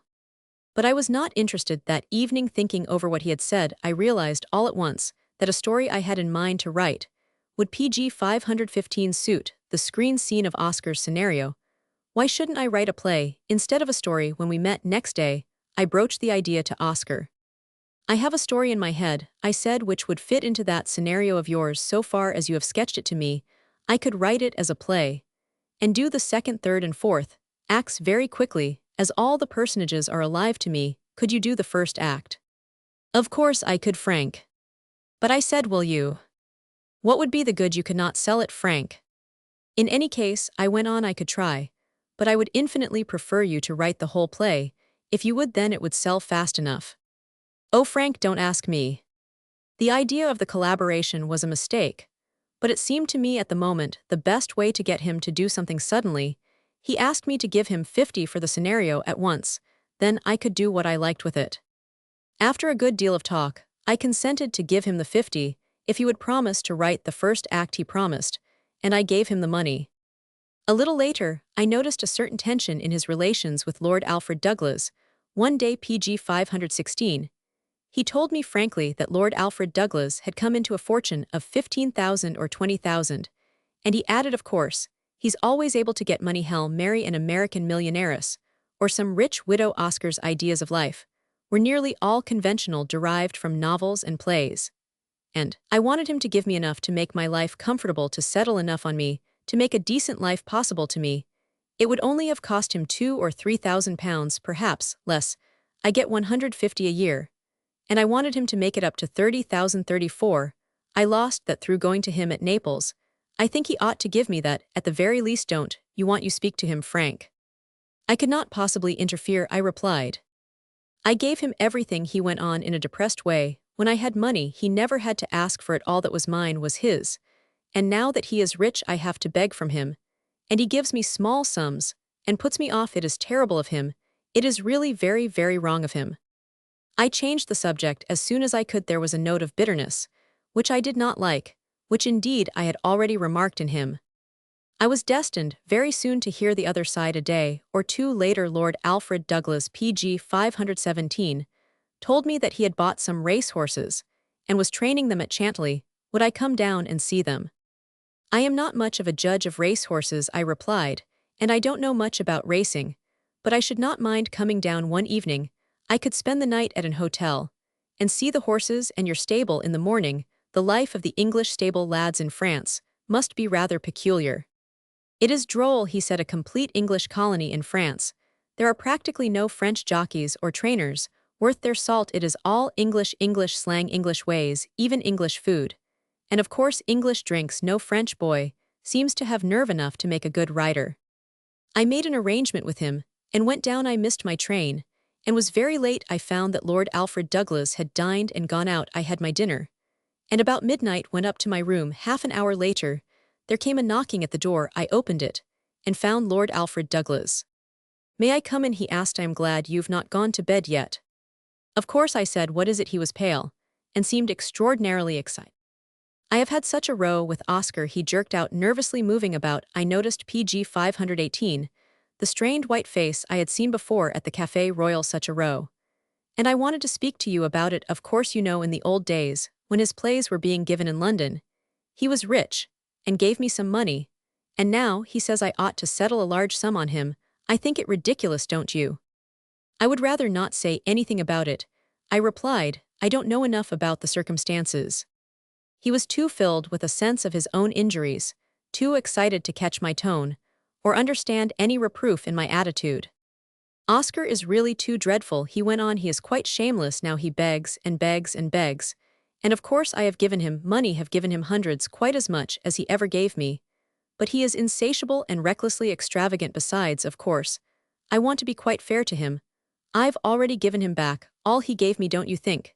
That is all anyone can ask of me. I looked at him in astonishment. That is for you and Oscar, I said, to decide together. No one else can judge between you. Why not? He snapped out in his irritable way. You know us both and our relations. No, I replied, I don't know all the obligations and the interwoven services. Besides, I could not judge fairly between you. pg 519. He turned on me angrily, though I had spoken with as much kindness as I could. He seemed to want to make you judge between us. He cried, I don't care who's the judge. I think if you give a man back what he has given you, that is all he can ask. It's a lot more than most people get in this world. After a pause, he started off on a new line of thought.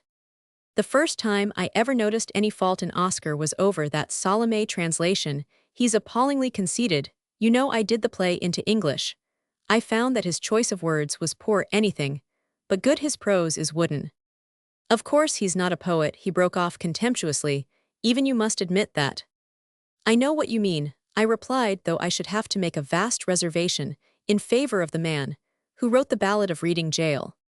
One ballad doesn't make a man a poet, he barked. I mean by poet one to whom verse lends power in that sense. He's not a poet, and I am. His tone was that of defiant challenge. You are certainly, I replied. Well, I did the translation of Salome very carefully, as no one else could have done it, and he flushed angrily. And all the while Oscar PG 520 kept on altering it for the worse. At last I had to tell him the truth, and we had a row. He imagines he's the greatest person in the world, and the only person to be considered. His conceit is stupid. I helped him again and again with that Ballad of Reading Gaol. You're always praising. I suppose he'd deny that now. He's got his money back. What more can he want? He disgusts me when he begs. I could not contain myself altogether. He seems to blame you, I said quietly, for egging him on to that insane action against your father, which brought him to ruin. I've no doubt he'd find some reason to blame me, he whipped out. How did I know how the case would go? Why did he take my advice? If he didn't want to, he was surely old enough to know his own interest. He's simply disgusting now. He's getting fat and bloated, and always demanding money, money, money, like a daughter of the horsely, just as if he had a claim to it. I could not stand it any longer. I had to try to move him to kindness. Sometimes one gives willingly to a man one has never had anything from misery, and want in one we like and admire have a very strong claim. PG 521. I do not see that there is any claim at all, he cried bitterly, as if the very word maddened him, and I am not going to pamper him any more. He could earn all the money he wants, if he would only write, but he won't do anything. He is lazy, and getting lazier and lazier every day. And he drinks far too much. He is intolerable, I thought, when he kept asking me for that money. Tonight he was like an old prostitute. Good God, I cried, good God, has it come to that between you? Yes, he repeated, not heeding what I said. He was just like an old fat prostitute, and he gloated over the word, and I told him so. I looked at the man, but could not speak. Indeed, there was nothing to be said. Surely at last, I thought, Oscar Wilde has reached the lowest depth. I could think of nothing but Oscar. This hard, small, bitter nature made Oscar's suffering plain to me. As I can do no good, I said, do you mind letting me sleep? I am simply tired to death. I am sorry, he said, looking for his hat. Will you come out in the morning and see the G's? I don't think so, I replied. I am incapable of a resolution.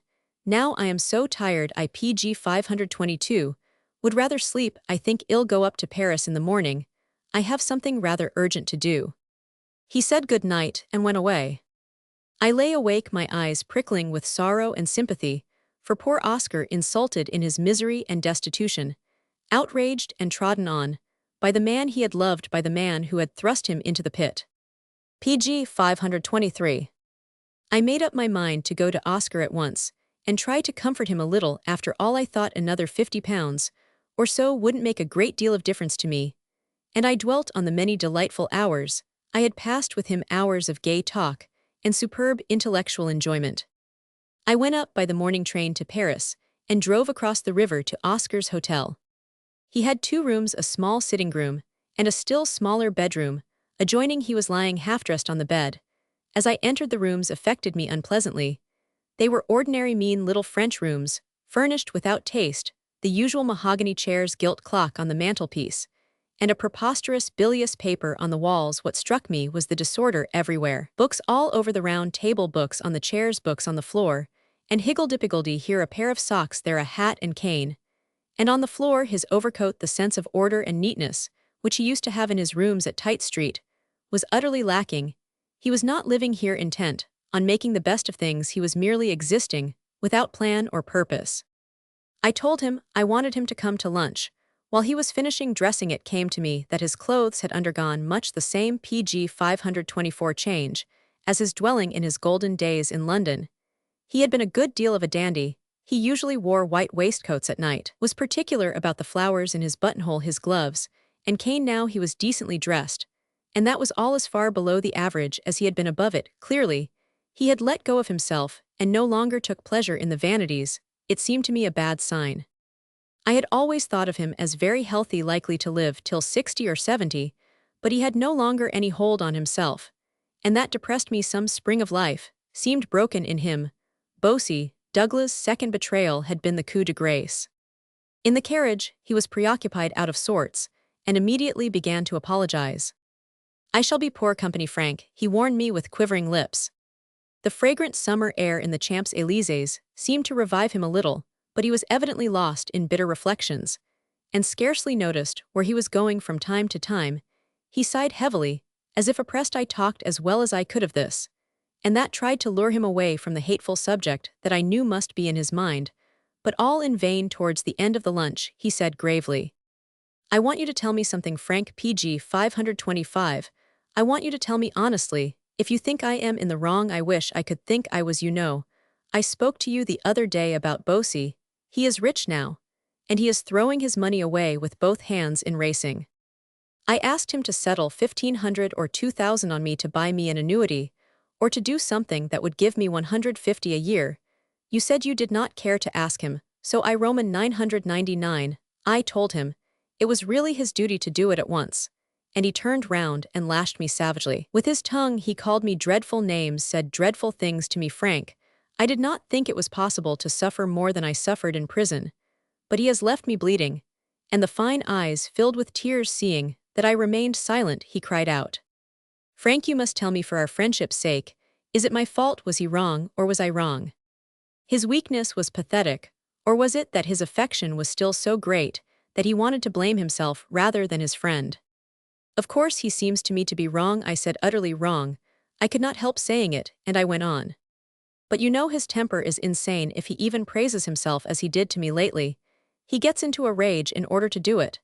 And perhaps Pg 526, unwittingly, you annoyed him by the way you asked. If you put it to his generosity and vainglory, you would get it easier than from his sense of justice. And right, he has not much moral sense." "Oh, Frank," he broke in earnestly, I put it to him as well as I could, quite quietly. And gently I talked of our old affection, of the good and evil days we had passed together. "You know, I could never be harsh to him, never." "There never was," he burst out in a sort of exaltation. "There never was in the world such a betrayal. Do you remember once telling me that the only flaw you could find in the perfect symbolism of the gospel story was that Jesus was betrayed by Judas the foreigner from Kerioth, when he should have been betrayed by John, the beloved disciple? For it is only those we love who can betray us." Frank, how true, how tragically true, that is, it is those we love who betray us with a kiss. He was silent for some time, and then went on wearily, "I wish you would speak to him, Frank, and show him how unjust and unkind he is to me." "I cannot possibly do that, Oscar," I said. "I do not know all the relations between you and the myriad bands that unite you. I should only do harm and not good." Pg 527. "Frank," he cried, "you do know, you must know that he is responsible for everything, for my downfall and my ruin. It was he who drove me to fight with his father.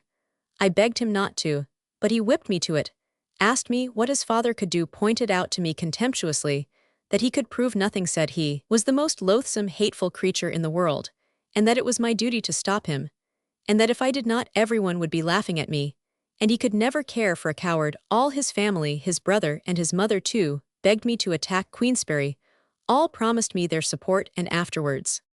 You know, Frank, in the Café Royal before the trial, how Bosie spoke to you when you warned me, and implored me to drop the insane suit and go abroad. How angry he got. You were not a friend of mine. He said, you know, he drove me to ruin in order to revenge himself on his father, and then left me to suffer.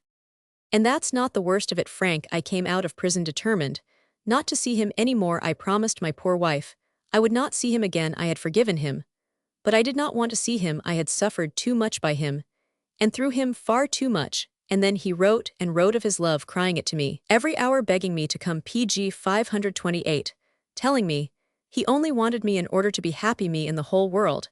How could I help believing him? How could I keep away from him? At last I yielded and went to him. And as soon as the difficulties began, he turned on me in Naples like a wild beast, blaming me and insulting me.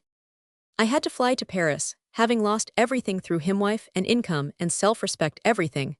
But I always thought that he was at least generous, as a man of his name should be. I had no idea he could be stingy and mean.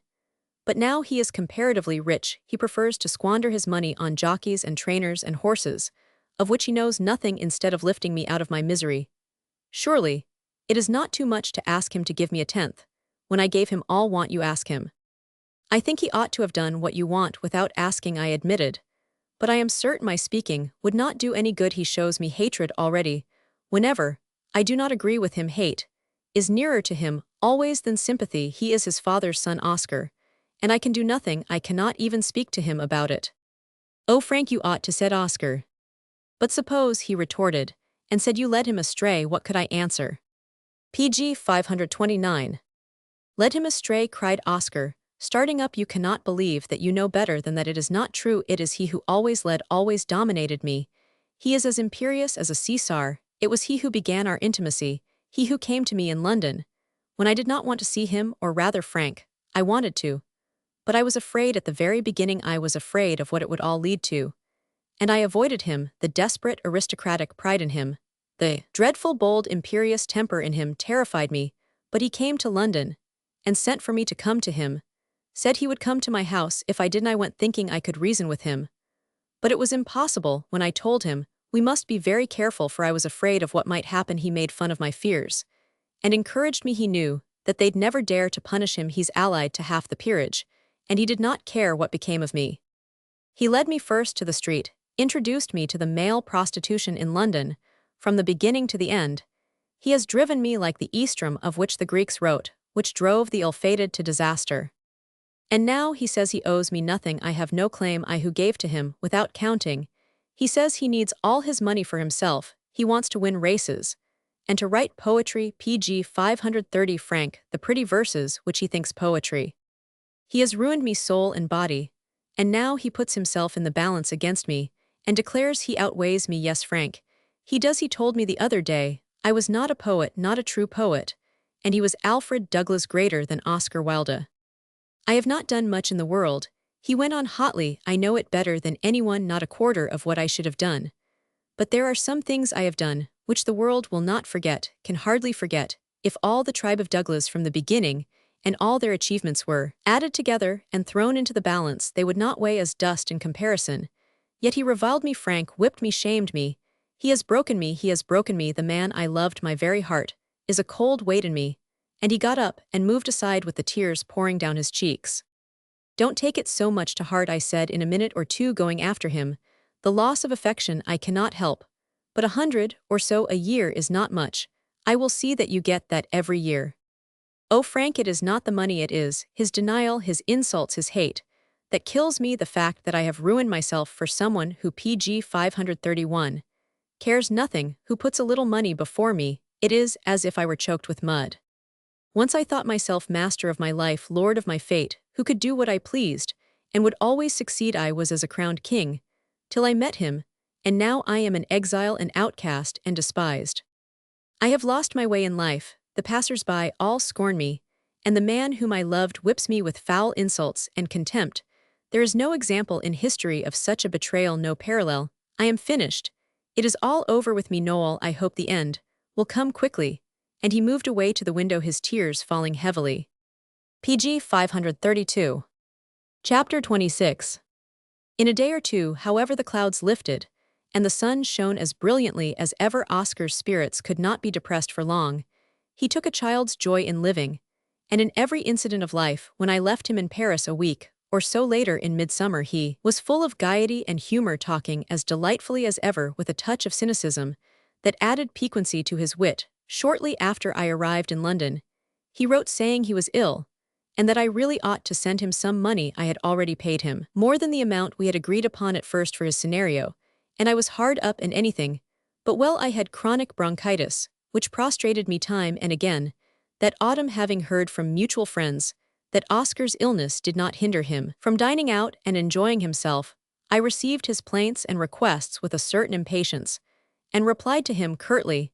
His illness appeared to me to be merely a pretext. When my play was accepted, his demands became as insistent as they were extravagant. Finally, I went back to Paris in September to PG 533, See him persuaded that I could settle everything amicably in 5 minutes' talk. He must remember our agreement. I found him well in health, but childishly annoyed that my play was going to be produced, and resolved to get all the money he could from me by hook, or by crook. I never met such persistence in demands. I could only settle with him decently, by paying him a further sum which I Roman 999 in the course of this bargaining and begging. I realized that contrary to my previous opinion, he was not gifted as a friend, and did not attribute any importance to friendship. His affection for Bosie Douglas even had given place to hatred. Indeed, his liking for him had never been founded on understanding or admiration. It was almost wholly snobbish. He loved the title. The romantic name Lord Alfred Douglas Robert Ross was the only friend of whom he always spoke with liking and appreciation. One of the wittiest of men, he used to call him, and would jest at his handwriting, which was peculiarly bad, but always good-naturedly. Letter merely shows that Bobby has something to conceal, but he would add how kind he is, how good, as if Ross' devotion surprised him, as in fact at Roman 999, Ross has since told me that Oscar never cared much for him. Indeed, Oscar cared so little for anyone that an unselfish affection astonished PG 530 for him. Beyond measure, he could find in himself no explanation of it. His vanity was always more active than his gratitude, as indeed it is with most of us now. And then when Ross played mentor or took him to task, he became prickly at once, and would retort, "Really, Bobby, you ride the high horse so well, and so willingly.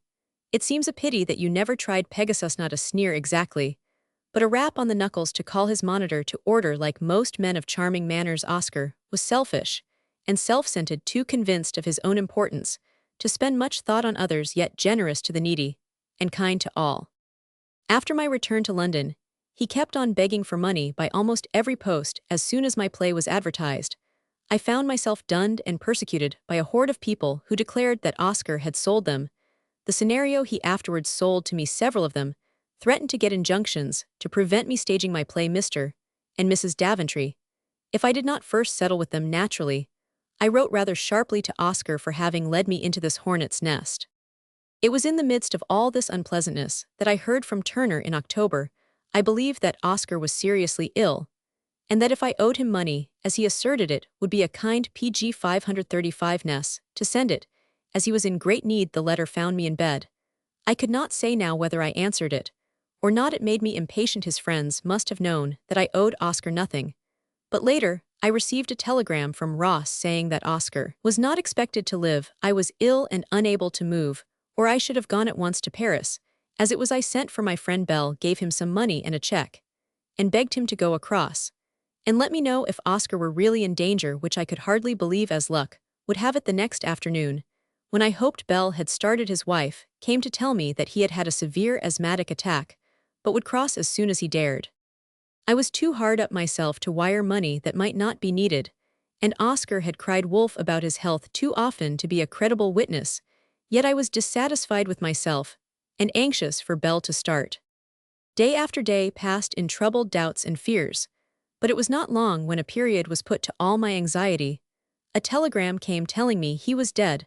I could hardly believe my eyes. It seemed incredible. The fount of joy and gaiety, the delightful source of intellectual vivacity and interest, stilled forever. The world went grayer to me because of Oscar Wilde's death. PG 536. Months afterwards, Robert Ross gave me the particulars of his last illness. Ross went to Paris in October. As soon as he saw Oscar, he was shocked by the change in his appearance. He insisted on taking him to a doctor. But to his surprise, the doctor saw no ground for immediate alarm. If Oscar would only stop drinking wine and a forgery spirits, he might live for years. Absinthe was absolutely forbidden. But Oscar paid no heed to the warning, and Ross could only take him for drives whenever the weather permitted and seek to amuse him harmlessly. The will to live had almost left Oscar. So long as he could live pleasantly and without effort, he was content. But as soon as ill health came, or pain, or even discomfort, he grew impatient for deliverance. But to the last, he kept his joyous humor and charming gaiety. His disease brought with it a certain irritation of the skin, annoying rather than painful. Meeting Ross one morning, after a day's separation, he apologized for scratching himself. "Really," he exclaimed, "I am more like a great ape than ever, but I hope y'all give me a lunch, Bobby, and not a nut." On one of the last drives with this friend, he asked for champagne, and when it was brought PG 537, declared that he was dying as he had lived beyond his Meanshe's happy humor, lighting up even his last hours. Early in November, Ross left Paris to go down to the Riviera with his mother, for Reggie Turner had undertaken to stay with Oscar. Reggie Turner describes how he grew gradually feebler and feebler, though to the end. Flashes of the old humor would astonish his attendants. He persisted in saying that Reggie, with his perpetual prohibitions, was qualifying for a doctor. When you can refuse bread to the hungry, Reggie, he would say, and drink to the thirsty, you can apply for your diploma. Towards the end of November, Reggie wired for Ross, and Ross left everything and reached Paris next day. When all was over, he wrote to a friend, giving him a very complete account of the last hours of Oscar Wilde. That account he generously allows me to reproduce, and it will be found word for word in the appendix. It is too long and too detailed to be used here. Ross' letter should be read by the student, but several touches in it are too timid. Certain experiences that should be put in high relief are slurred over in conversation with me. He told more, and told it better. For example, when talking of his drives with PG 538 Oscar, he mentions casually that Oscar insisted on drinking absinthe, and leaves it at that. The truth is that Oscar stopped the Victoria at almost the first café got down, and had an absinthe 200 or 300 yards further on. He stopped the carriage again, to have another absinthe at the next stoppage. A few minutes later, Ross ventured to remonstrate. "Y'all kill yourself, Oscar," he cried. "You know the doctors said absinthe was poison to you." Oscar stopped on the sidewalk.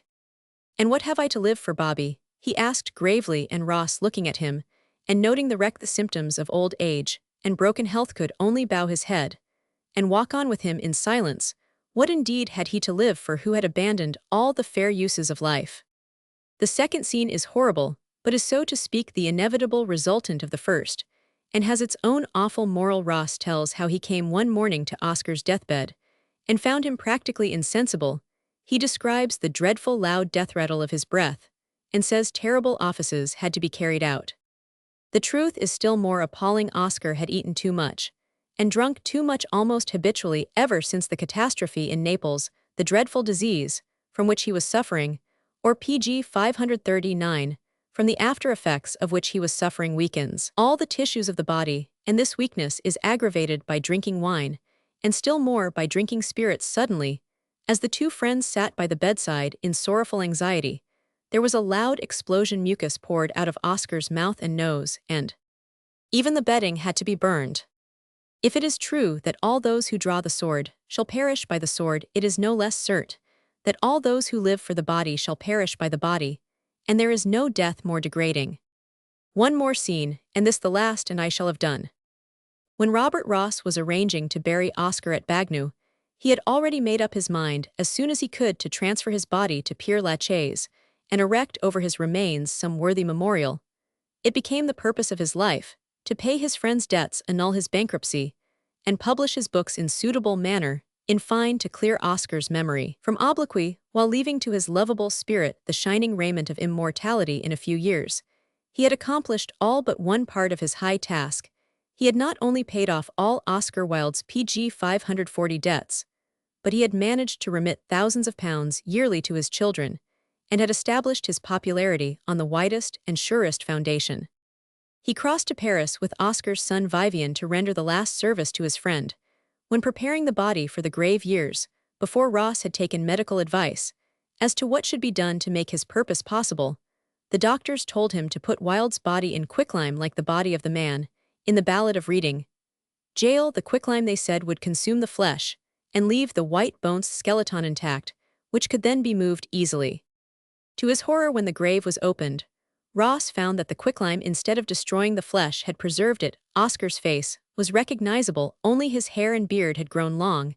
At once Ross sent the son away, and when the sextons were about to use their shovels, he ordered them to desist, and descending into the grave, moved the body with his own hands into the new coffin in loving reverence.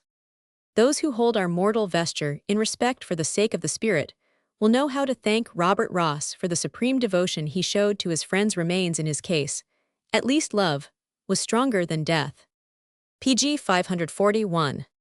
One can be sure, too, that the man who won such fervid self-denying tenderness had deserved it, called it forth by charm of companionship, or magic of loving intercourse. PG 542. Chapter 27.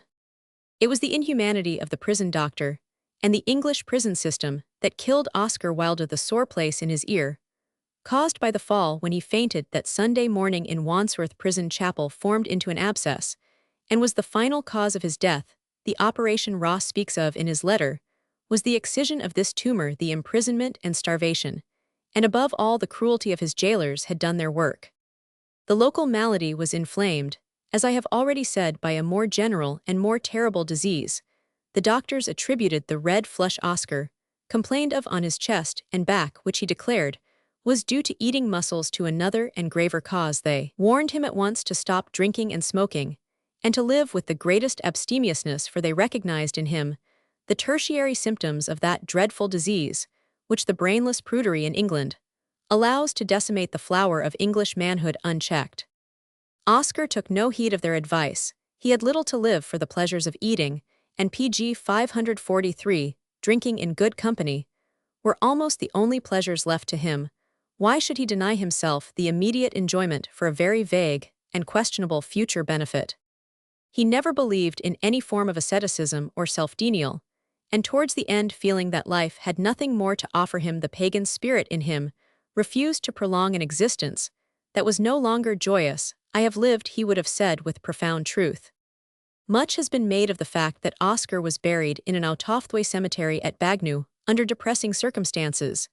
It rained the day of the funeral, it appears, and a cold wind blew. The way was muddy and long, and only a half a dozen friends accompanied the coffin to its resting place.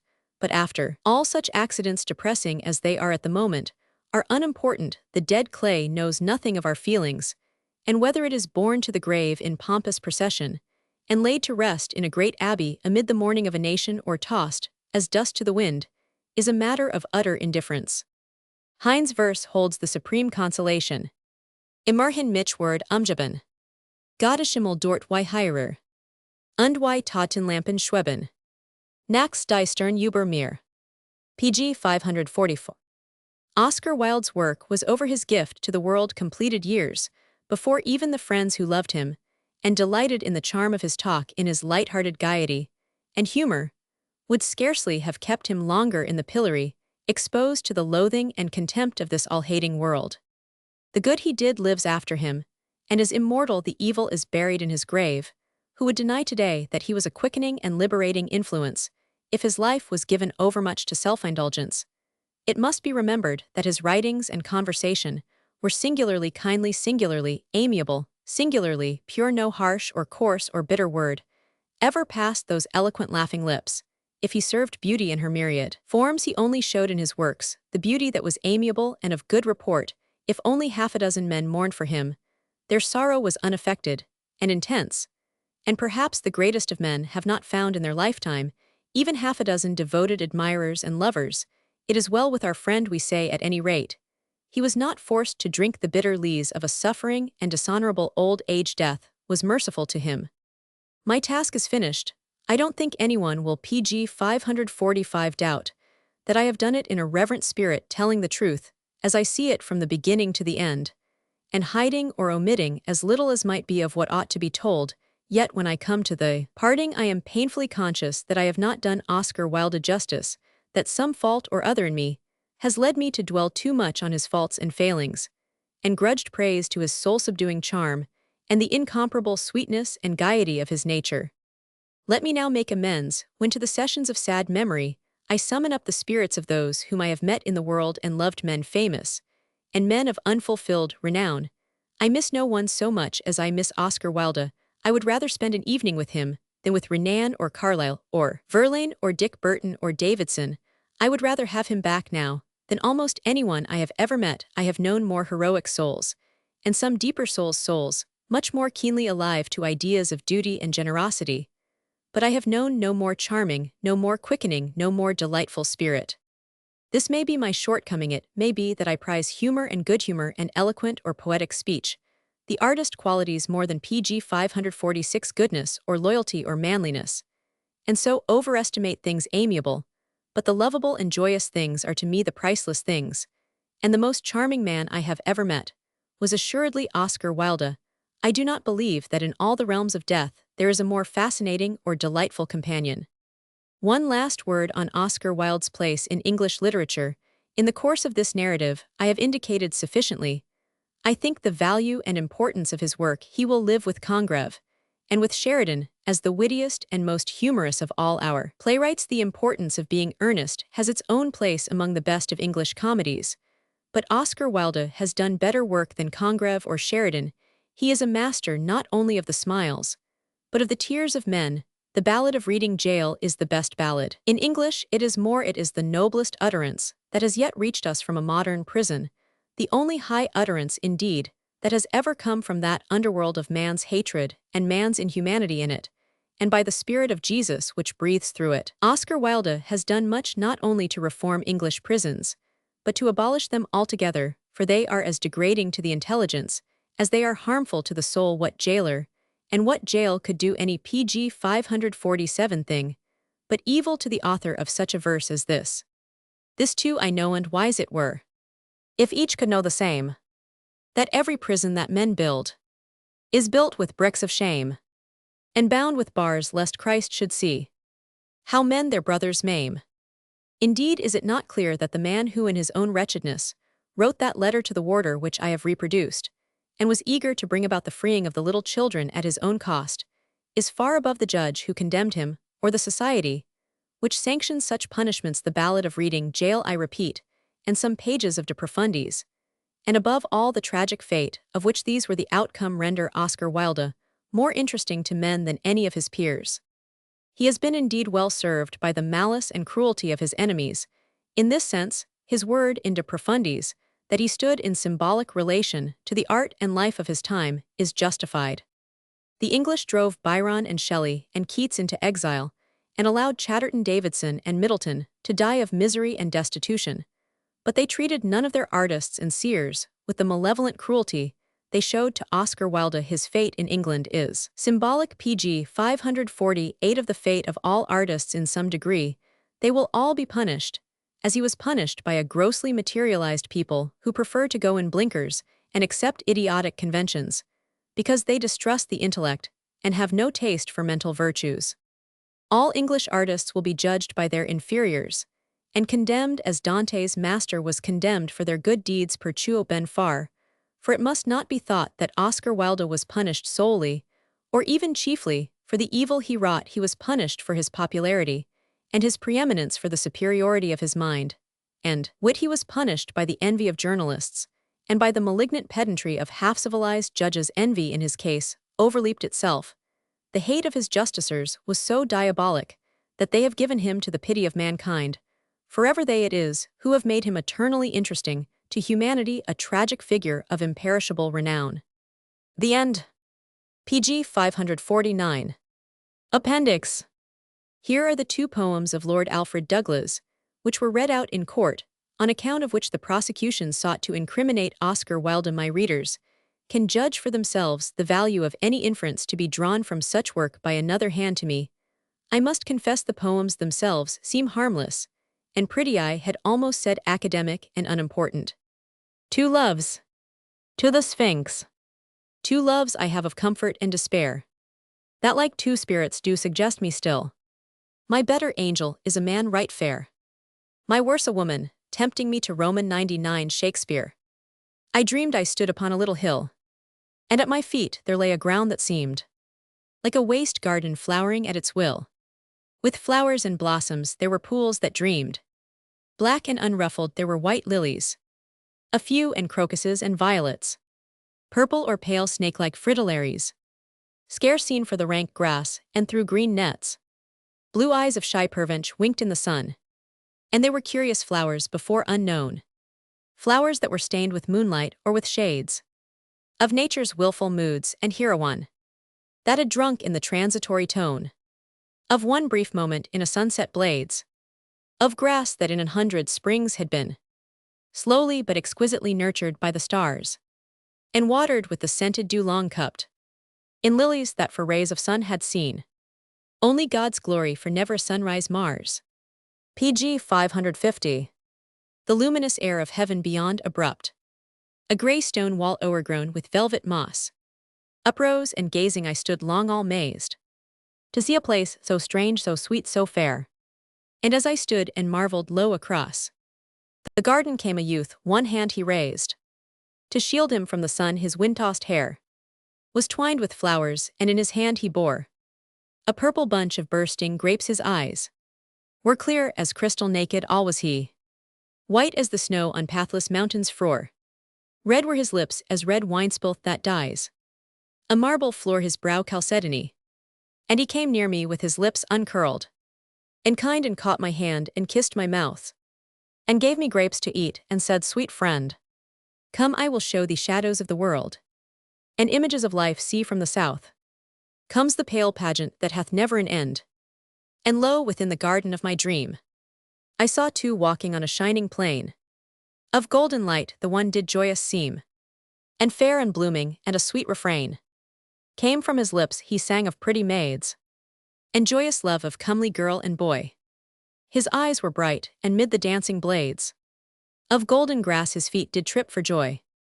And in his hands he held an ivory lute, with strings of gold that were as maiden's hair, and sang with voice as tuneful as a flute. And round his neck 3 chains of roses were. But he that was his comrade walked aside.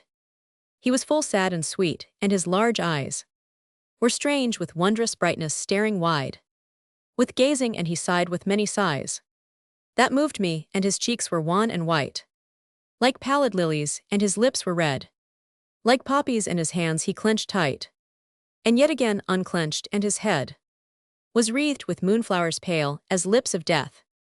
Pg 551. A purple robe he wore o'erwrought in gold, with the device of a great snake whose breath was fiery flame, which when I did behold, I fell a-weeping, and I cried, "Sweet youth, tell me why sad, and sighing thou dost rove these pleasant realms. I pray thee speak me sooth. What is thy name?" He said, "My name is Love." Then straight the first did turn himself to me, and cried, "He lieth, for his name is Shame. But I am Love, and I was wont to be alone in this fair garden till he came. Unasked by night I am true Love. I fill the hearts of boy and girl with mutual flame." Then sighing said the other, "Have thy will. I am the love that dare not speak its name." Lord Alfred Douglas. September 1892. In praise of shame. Unto my bed last night methought there came Our Lady of strange dreams, and from an urn she poured live fire, so that mine eyes did burn. At sight of it, and on the floating flame took many shapes, and one cried, "I am Shame, that walks with Love. I am most wise to turn cold lips and limbs to fire, therefore discern, and see my loveliness, and praise my name." And afterward, in radiant garments dressed, with sound of flutes, and laughing of glad lips, a pomp of all the passions passed along, all the night through, till the white phantom ships of dawn sailed in. Whereat I said this song, of all sweet passions shame is loveliest. Lord Alfred Douglas. Pg 552. The unpublished portion of De Profundis. This is not the whole of the unpublished portion of De Profundis, but that part only which was read out in court, and used for the purpose of discrediting Lord Alfred Douglas. Still, it is more than half of the whole in length, and absolutely more than the whole in importance. Nothing of any moment is omitted except the reiteration of accusations, and just this repetition weakens the effect of the argument, and strengthens the impression of querulous nagging, instead of dispassionate statement. If the whole were printed, Oscar Wilde would stand worse, somewhat more selfish, and more vindictive. I have commented the document as it stands mainly for the sake of clearness, and because it justifies in every particular, and almost in every epithet, the shadows of the portrait, which I have endeavored to paint in this book. Curiously enough, Oscar Wilde depicts himself unconsciously, in this part of De Profundis, in a more unfavorable light than that accorded him in my memory. I believe mine is the more faithful portrait of him, but that is for my readers to determine. Frank Harris. New York, December 1915. H. Roman 1000 Prison. Readings. Dear Bosie, after long and fruitless waiting, I have determined to write to you myself, as much for your sake as for mine, as I would not like to think that I had passed through 2 long years of imprisonment without ever having received a single line from you, or any news or message, even except such as gave me pain. Our ill-fated and most lamentable friendship has ended in ruin and public infamy for me, yet the memory of our PG 553 ancient affection is often with me, and the thought that loathing bitterness and contempt should forever take the place in my heart once held by love is very sad to me, and you yourself will, I think, feel in your heart that to write to me as I lie in the loneliness of prison life is better than to publish my letters without my permission, or to dedicate poems to me unasked, though the world will know nothing of whatever words of grief or passion of remorse or indifference you may choose to send as your answer or your appeal. I have no doubt that in this letter which I have to write of your life and mine of the past, and of the future of sweet things, changed to bitterness, and of bitter things that may be turned to joy, there will be much that will wound your vanity to the quick, if it proves so. Read the letter over and over again, till it kills your vanity if you find in it something of which you feel that you are unjustly accused. Remember that one should be thankful that there is any fault of which one can be unjustly accused. If there be in it one single passage that brings tears to your eyes, weep, as we weep in prison, where the day no less than the night is set apart for tears. It is the only thing that can save you if you go complaining to your mother, as you did with reference to the scorn of you I displayed in my letter to Robbie, so that she may flatter and soothe you back into self-complacency, or conceit. You will be completely lost. If you find one false excuse for yourself, you will soon find 100, and be just what you were before. Do you still say, as you said to Robbie in your answer, that I attribute unworthy motives to you? Ah, you had no motives in life, you had appetites. Merely a motive is an intellectual aim. That you were very young when our friendship began. Your defect was not that you knew so little about life, but that you knew so much. The morning dawn of boyhood, with its delicate bloom, its clear pure light, its joy of innocence and expectation, you had left far behind. You with very swift and running feet you had passed from romance to realism. The gutter and the things that live in it had begun to fascinate you. That was the origin of the PG 554 trouble in which you sought my aid, and I unwisely, according to the wisdom of this world, out of pity and kindness, gave it to you. You must read this letter right through, though each word may become to you as the fire or knife of the surgeon that makes the delicate flesh burn or bleed. Remember that the fool to the eyes of the gods, and the fool to the eyes of man, are very different. One who is entirely ignorant of the modes of art in its revelation, or the moods of thought in its progress, of the pomp of the Latin line, or the richer music of the vowelled Greek, of Tuscan sculpture or Elizabethan song, may yet be full of the very sweetest wisdom. The real fool, such as the gods mock or mar, is he who does not know himself. I was such a one too long. You have been such a one too long. Be so no more. Do not be afraid. The supreme vice is shallowness. Everything that is realized is right. Remember also that whatever is misery to you to read is still greater misery to me to set down. They have permitted you to see the strange and tragic shapes of life, as one sees shadows in a crystal. The head of Medusa that turns living men to stone you have been allowed to look at in a mirror. Merely you yourself have walked free among the flowers from me. The beautiful world of color and motion has been taken away. I will begin by telling you that I blame myself terribly as I sit in this dark cell in convict, clothes a disgraced and ruined man. I blame myself in the perturbed and fitful nights of anguish, in the long monotonous days of pain. It is myself. I blame myself for allowing an intellectual friendship, a friendship whose primary aim was not the creation and contemplation of beautiful things, entirely to dominate my life. From the very first there was too wide a gap between us. You had been idle at your school, worse than idle at your university. You did not realize that an artist, and especially such an artist as I PG 555 am one, that is to say the quality of whose work depends on the intensification of personality, requires an intellectual atmosphere, quiet, peace, and solitude. You admired my work. When it was finished, you enjoyed the brilliant successes of my first nights, and the brilliant banquets that followed them. You were proud, and quite naturally so, of being the intimate friend of an artist so distinguished, but you could not understand the conditions requisite for the production of artistic work. I am not speaking in phrases of rhetorical exaggeration, but in terms of absolute truth to actual fact, when I remind you that during the whole time we were together, I never wrote one single line, whether at Torquay, Goring, London, Florence, or elsewhere. My life, as long as you were by my side, was entirely sterile and uncreative, and with but few intervals, you were, I regret to say, by my side always. I remember, for instance, in September '93, to select merely one instance, out of many, taking a set of chambers, purely in order to work undisturbed, as I had broken my contract with John Hare, for whom I had promised to write a play, and who was pressing me on the subject, during the first week you kept away.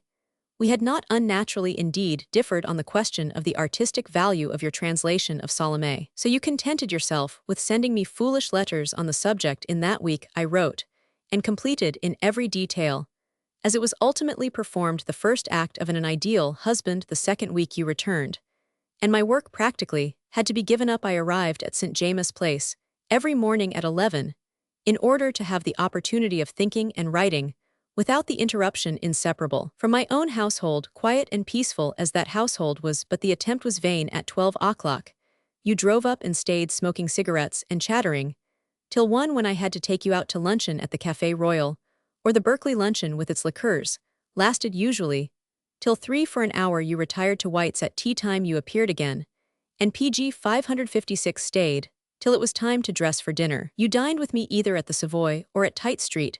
We did not separate as a rule till after midnight, as supper at Willis had to wind up the entrancing day that was my life for those 3 months. Every single day, except during the 4 days when you went abroad, I then, of course, had to go over to Calais to fetch you back. For one of my nature and temperament, it was a position at once grotesque and tragic.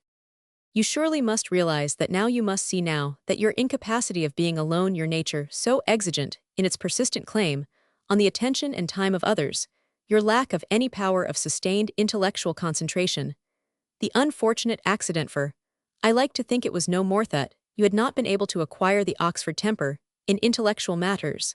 Never, I mean, been one who could play gracefully with ideas, but had arrived at violence of opinion merely. That all these things, combined with the fact that your desires and your interests were in life, not in art, were as destructive to your own progress in culture as they were to my work as an artist.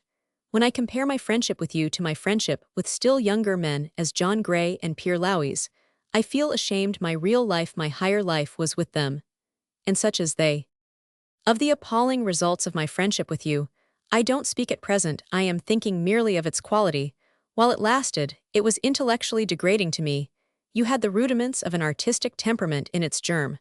But I met you either too late or too soon, I don't know which. When you were away, I was all right. The moment in the early December of the year, to which I have been alluding, I had succeeded in inducing your mother to send you out of England. I collected again the torn and raveled web of my imagination, got my life back into my own hands, and not merely finished the 3 remaining acts of the ideal husband, but conceived, and had almost completed 2 other plays of a completely different PG 557 type, the Florentine Tragedy and La Sainte Courtisane, when suddenly, unbidden, unwelcome, and under circumstances fatal to my happiness, you returned the 2 works left then imperfect. I was unable to take up again the mood that created them. I could never recover. You now, having yourself published a volume of verse, will be able to recognize the truth of everything I have said here. Whether you can or not, it remains as a hideous truth in the very heart of our friendship. While you were with me, you were the absolute ruin of my art. And in allowing you to stand persistently between art and myself, I give to myself shame and blame in the fullest degree. You couldn't appreciate, you couldn't know, you couldn't understand. I had no right to expect it of you at all. Your interests were merely in your meals and moods. Your desires were simply for amusements, for ordinary or less ordinary pleasures. They were what your temperament needed, or thought it needed for the moment. I should have forbidden you my house and my chambers, except when I specially invited you. I blame myself without reserve for my weakness.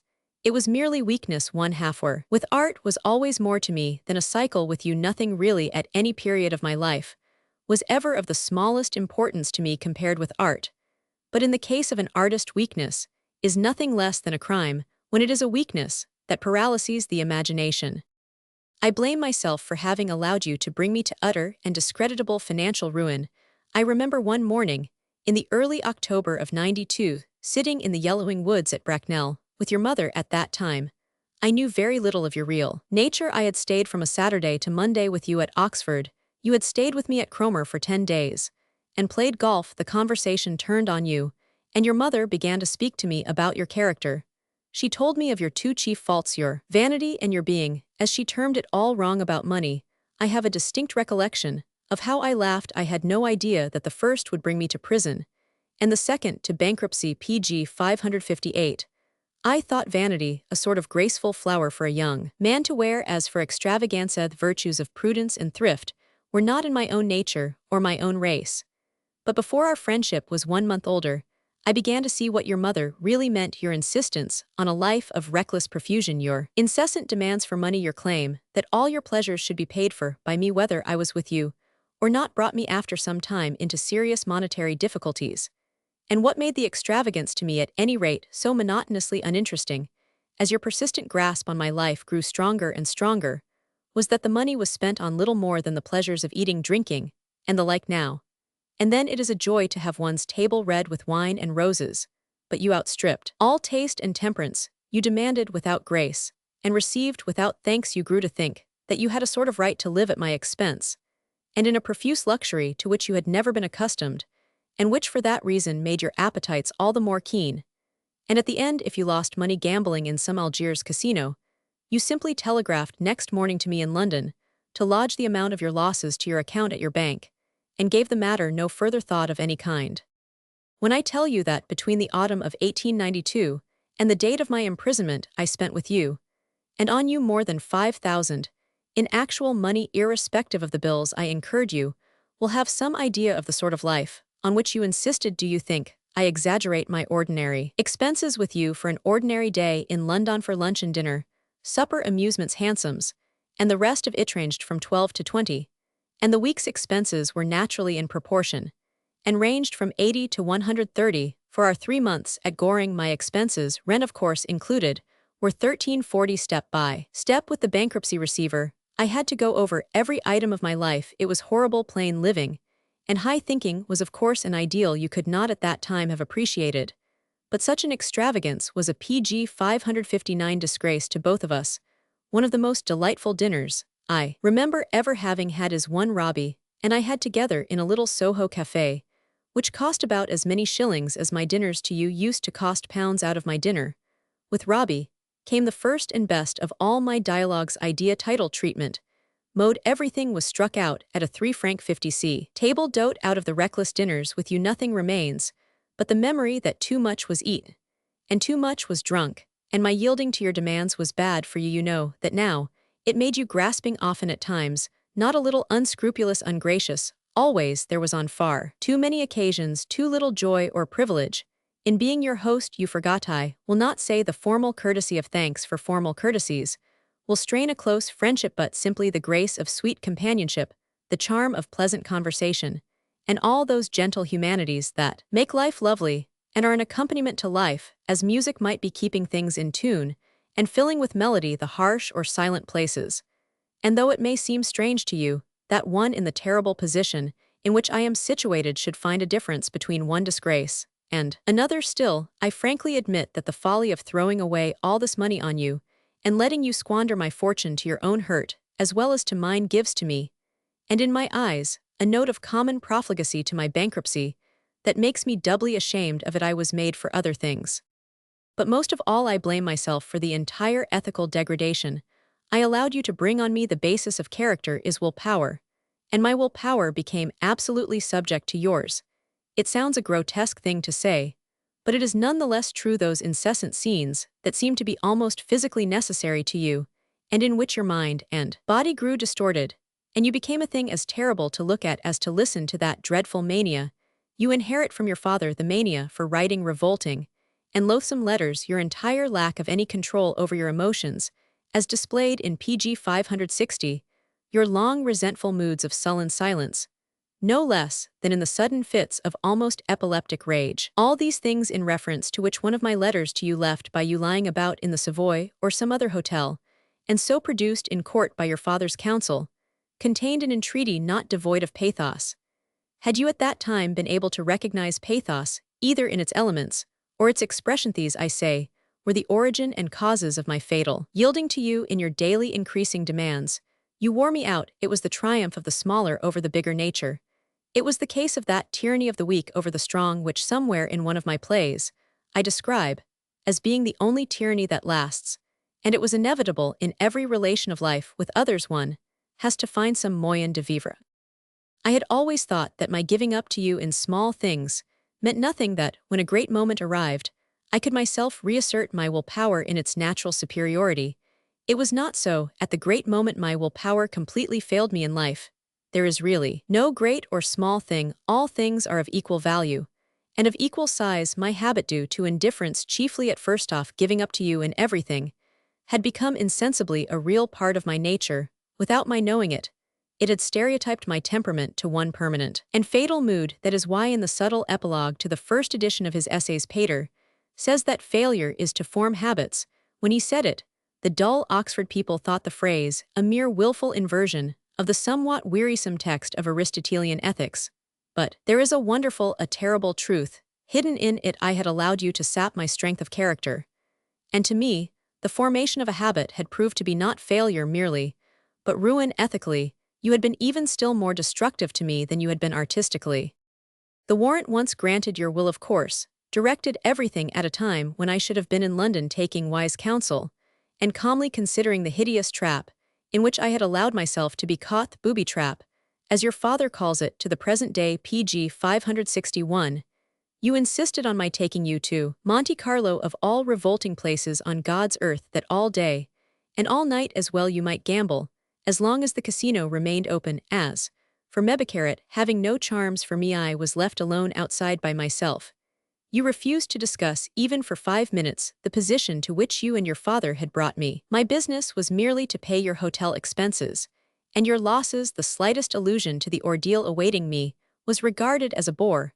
A new brand of champagne that was recommended to us had more interest for you. On our return to London, those of my friends, who really desired my welfare, implored me to retire abroad and not to face an impossible trial. You imputed mean motives to them for giving such advice, and cowardice to me for listening to it. You forced me to stay to brazen it out, if possible, in the box, by absurd and silly perjuries. At the end, of course, I was arrested, and your father became the hero of the hour. As far as I can make out, I ended my friendship with you every 3 months regularly, and each time that I did so, you managed by means of entreaties, telegrams, letters, the interposition of your friends, the interposition of mine, and the like, to induce me to allow you back.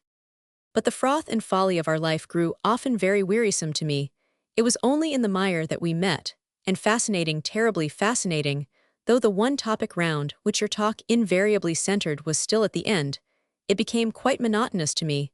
I was often bored to death by it, and accepted it as I accepted your passion for music halls, or your mania for absurd extravagance in eating and drinking, or any other of your, to me less attractive characteristics, as a thing, that is to say, that one simply had to put up with a part of the high price one had to pay for knowing you.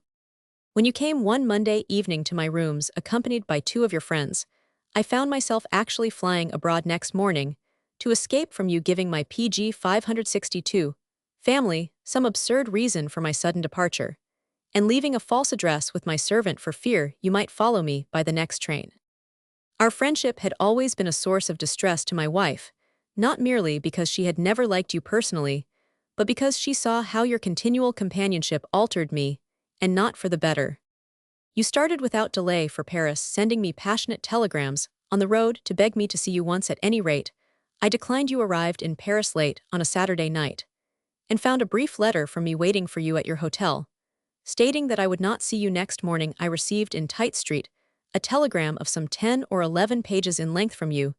You stated in it that no matter what you had done to me, you could not believe that I would absolutely decline to see you. You reminded me that for the sake of seeing me even for 1 hour, you had traveled 6 days and 6 nights across Europe, without stopping once on the way. You made what I must admit was a most pathetic appeal, and ended with what seemed to me a threat of suicide, and one not thinly veiled.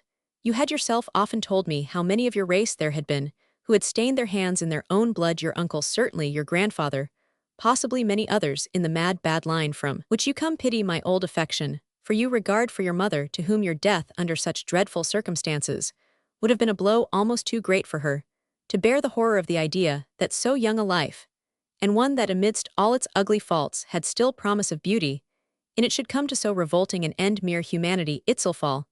These, if excuses be necessary, must serve as an excuse for consenting to accord you one last interview.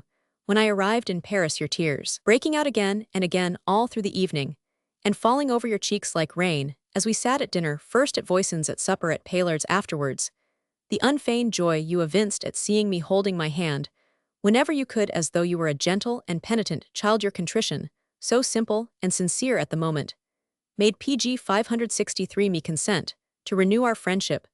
2 days after we had returned to London, your father saw you having luncheon with me at the Café Royal, joined my table, drank of my wine, and that afternoon through a letter addressed to you began his first attack on me. It may be strange, but I had once again, I will not say the chance, but the duty of separating from you forced on me. I need hardly remind you that I refer to your conduct to me at Brighton from October 10th to 13th, 1890. For 3 years is a long time for you to go back, but we who live in prison, and in whose lives there is no event but sorrow, have to measure time by throbs of pain, and the record of bitter moments. We have nothing else to think of. Suffering, curious as it may sound to you, is the means by which we exist, because it is the only means by which we become conscious of existing, and the remembrance of suffering in the past is necessary to us, as the warrant, the evidence of our continued identity between myself and the memory of joy. Lies a gulf no less deep than that between myself and joy in its actuality. Had our life together been, as the world fancied it, to be one simply of pleasure, profligacies, and laughter, I would not be able to recall a single passage in it. It is because it was full of moments and days tragic, bitter, sinister in their warnings, dull or dreadful in their monotonous scenes, and unseemly violences, that I can see or hear each separate incident in its detail, can indeed see or hear little else. So much in this place do men live by pain, that my friendship with you, in the way through which I am forced to remember it, appears to me always as a prelude consonant with those varying modes of anguish, which each day I have to realize, nay more to necessitate them, even as though my life, whatever it had seemed to myself and others, had all the while been a real symphony of sorrow, passing through its rhythmically linked movements to its certain resolution with that inevitableness that in art characterizes the treatment of every great theme. I spoke of your conduct to me on 3 successive days 3 years ago, did I not? I entertained you. Of course I had no option in the PG 564 matter, but elsewhere, and not in my own home. The next day, Monday, your companion returned to the duties of his profession, and you stayed with me, bored with Worthing, and still more, I have no doubt, with my fruitless efforts to concentrate my attention on my play, the only thing that really interested me at the moment. You insist on being taken to the Grand Hotel at Brighton.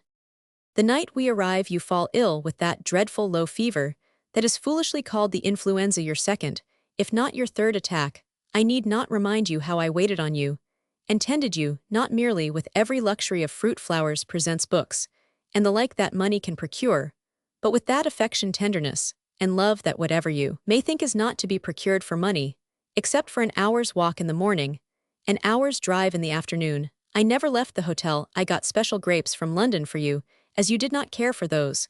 The hotel supplied invented things to please you, remained either with you or in the room next to yours, sat with you every evening to quiet or amuse you. After 4 or 5 days you recover, and I take lodgings in order to try and finish my play. You of course accompany me the morning after the day on which we were installed. I feel extremely Roman 99. The doctor finds I have caught the influenza from you.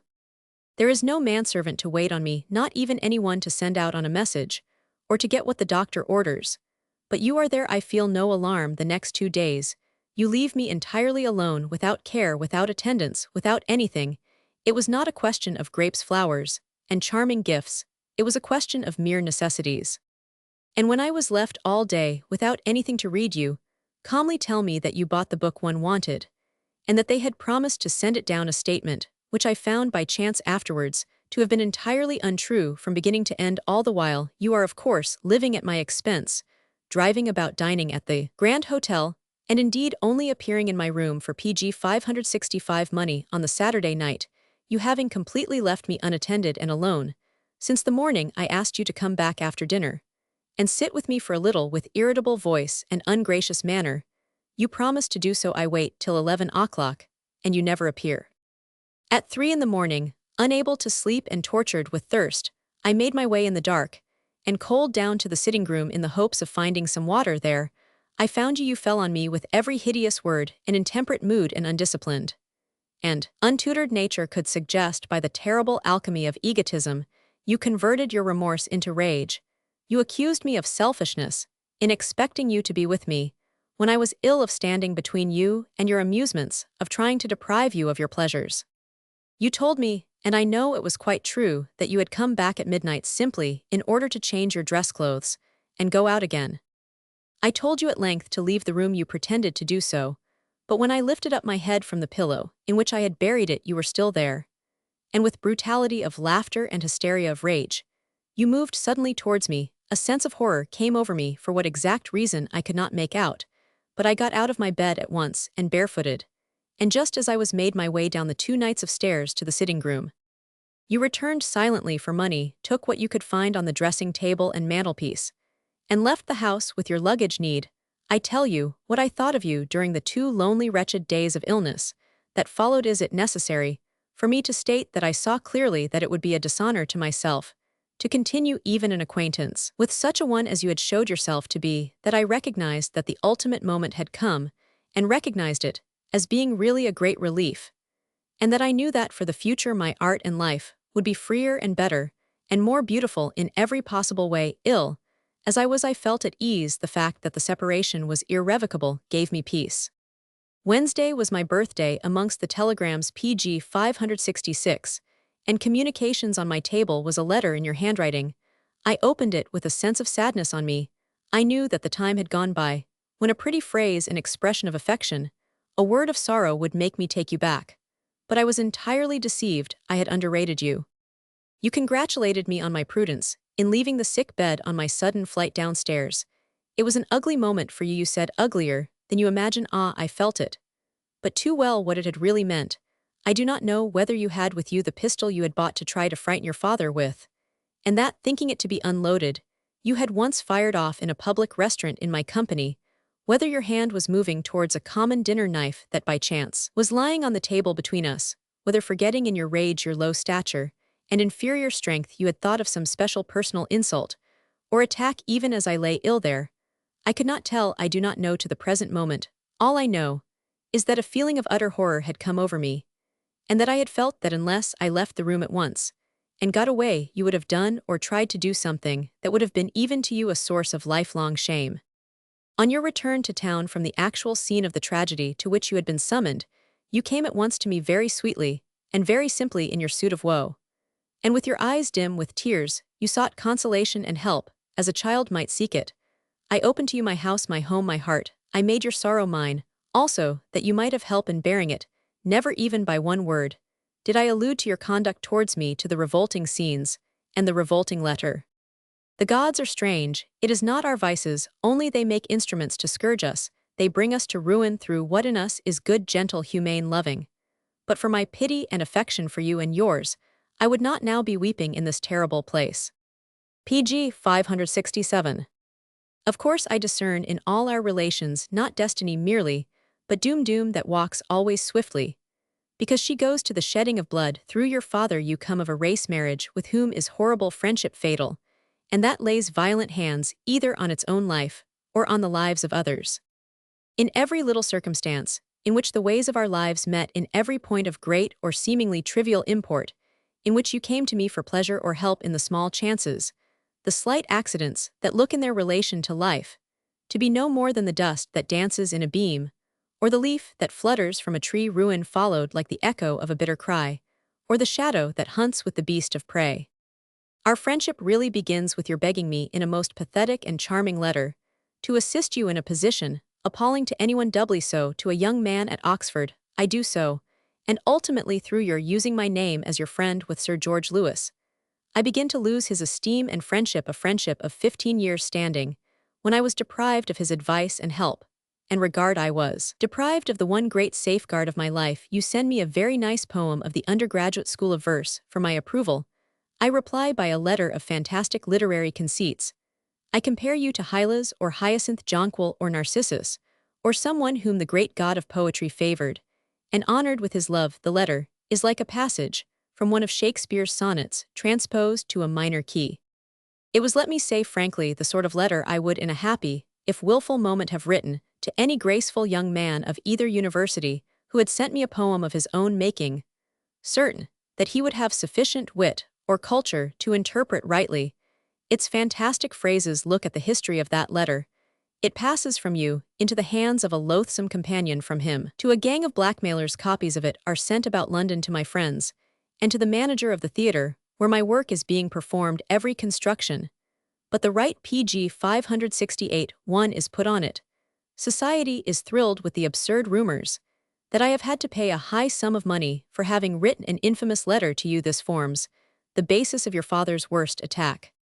I produced the original letter myself in court to show what it really is. It is denounced by your father's counsel as a revolting and insidious attempt to corrupt innocence. Ultimately, it forms part of a criminal charge. The Crown takes it up. The judge sums up on it with little learning and much morality. I go to prison for it at last. That is the result of writing you a charming letter. It makes me feel sometimes as if you yourself had been merely a puppet, worked by some secret and unseen hand to bring terrible events to a terrible issue.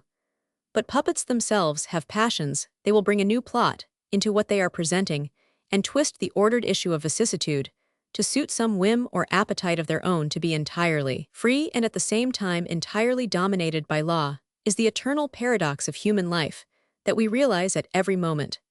And this, I often think, is the only explanation possible of your nature, if indeed, for the profound and terrible mystery of a human soul, there is any explanation at all, except one that makes the mystery all the more marvelous still.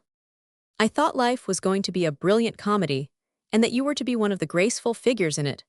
I found it to be a revolting and repellent tragedy, and that the sinister occasion of the great catastrophe, sinister in its concentration of aim and intensity of narrowed willpower, was yourself stripped of the mask of joy and pleasure by which you no less than I had been deceived and led astray. The memory of our friendship is the shadow that walks with me here, that seems never to leave me, that wakes me up at night to tell me the same story over and over, till its wearisome iteration makes all sleep abandon me, till dawn. At dawn, it begins again. It follows me into the prison yard, and makes me talk to myself.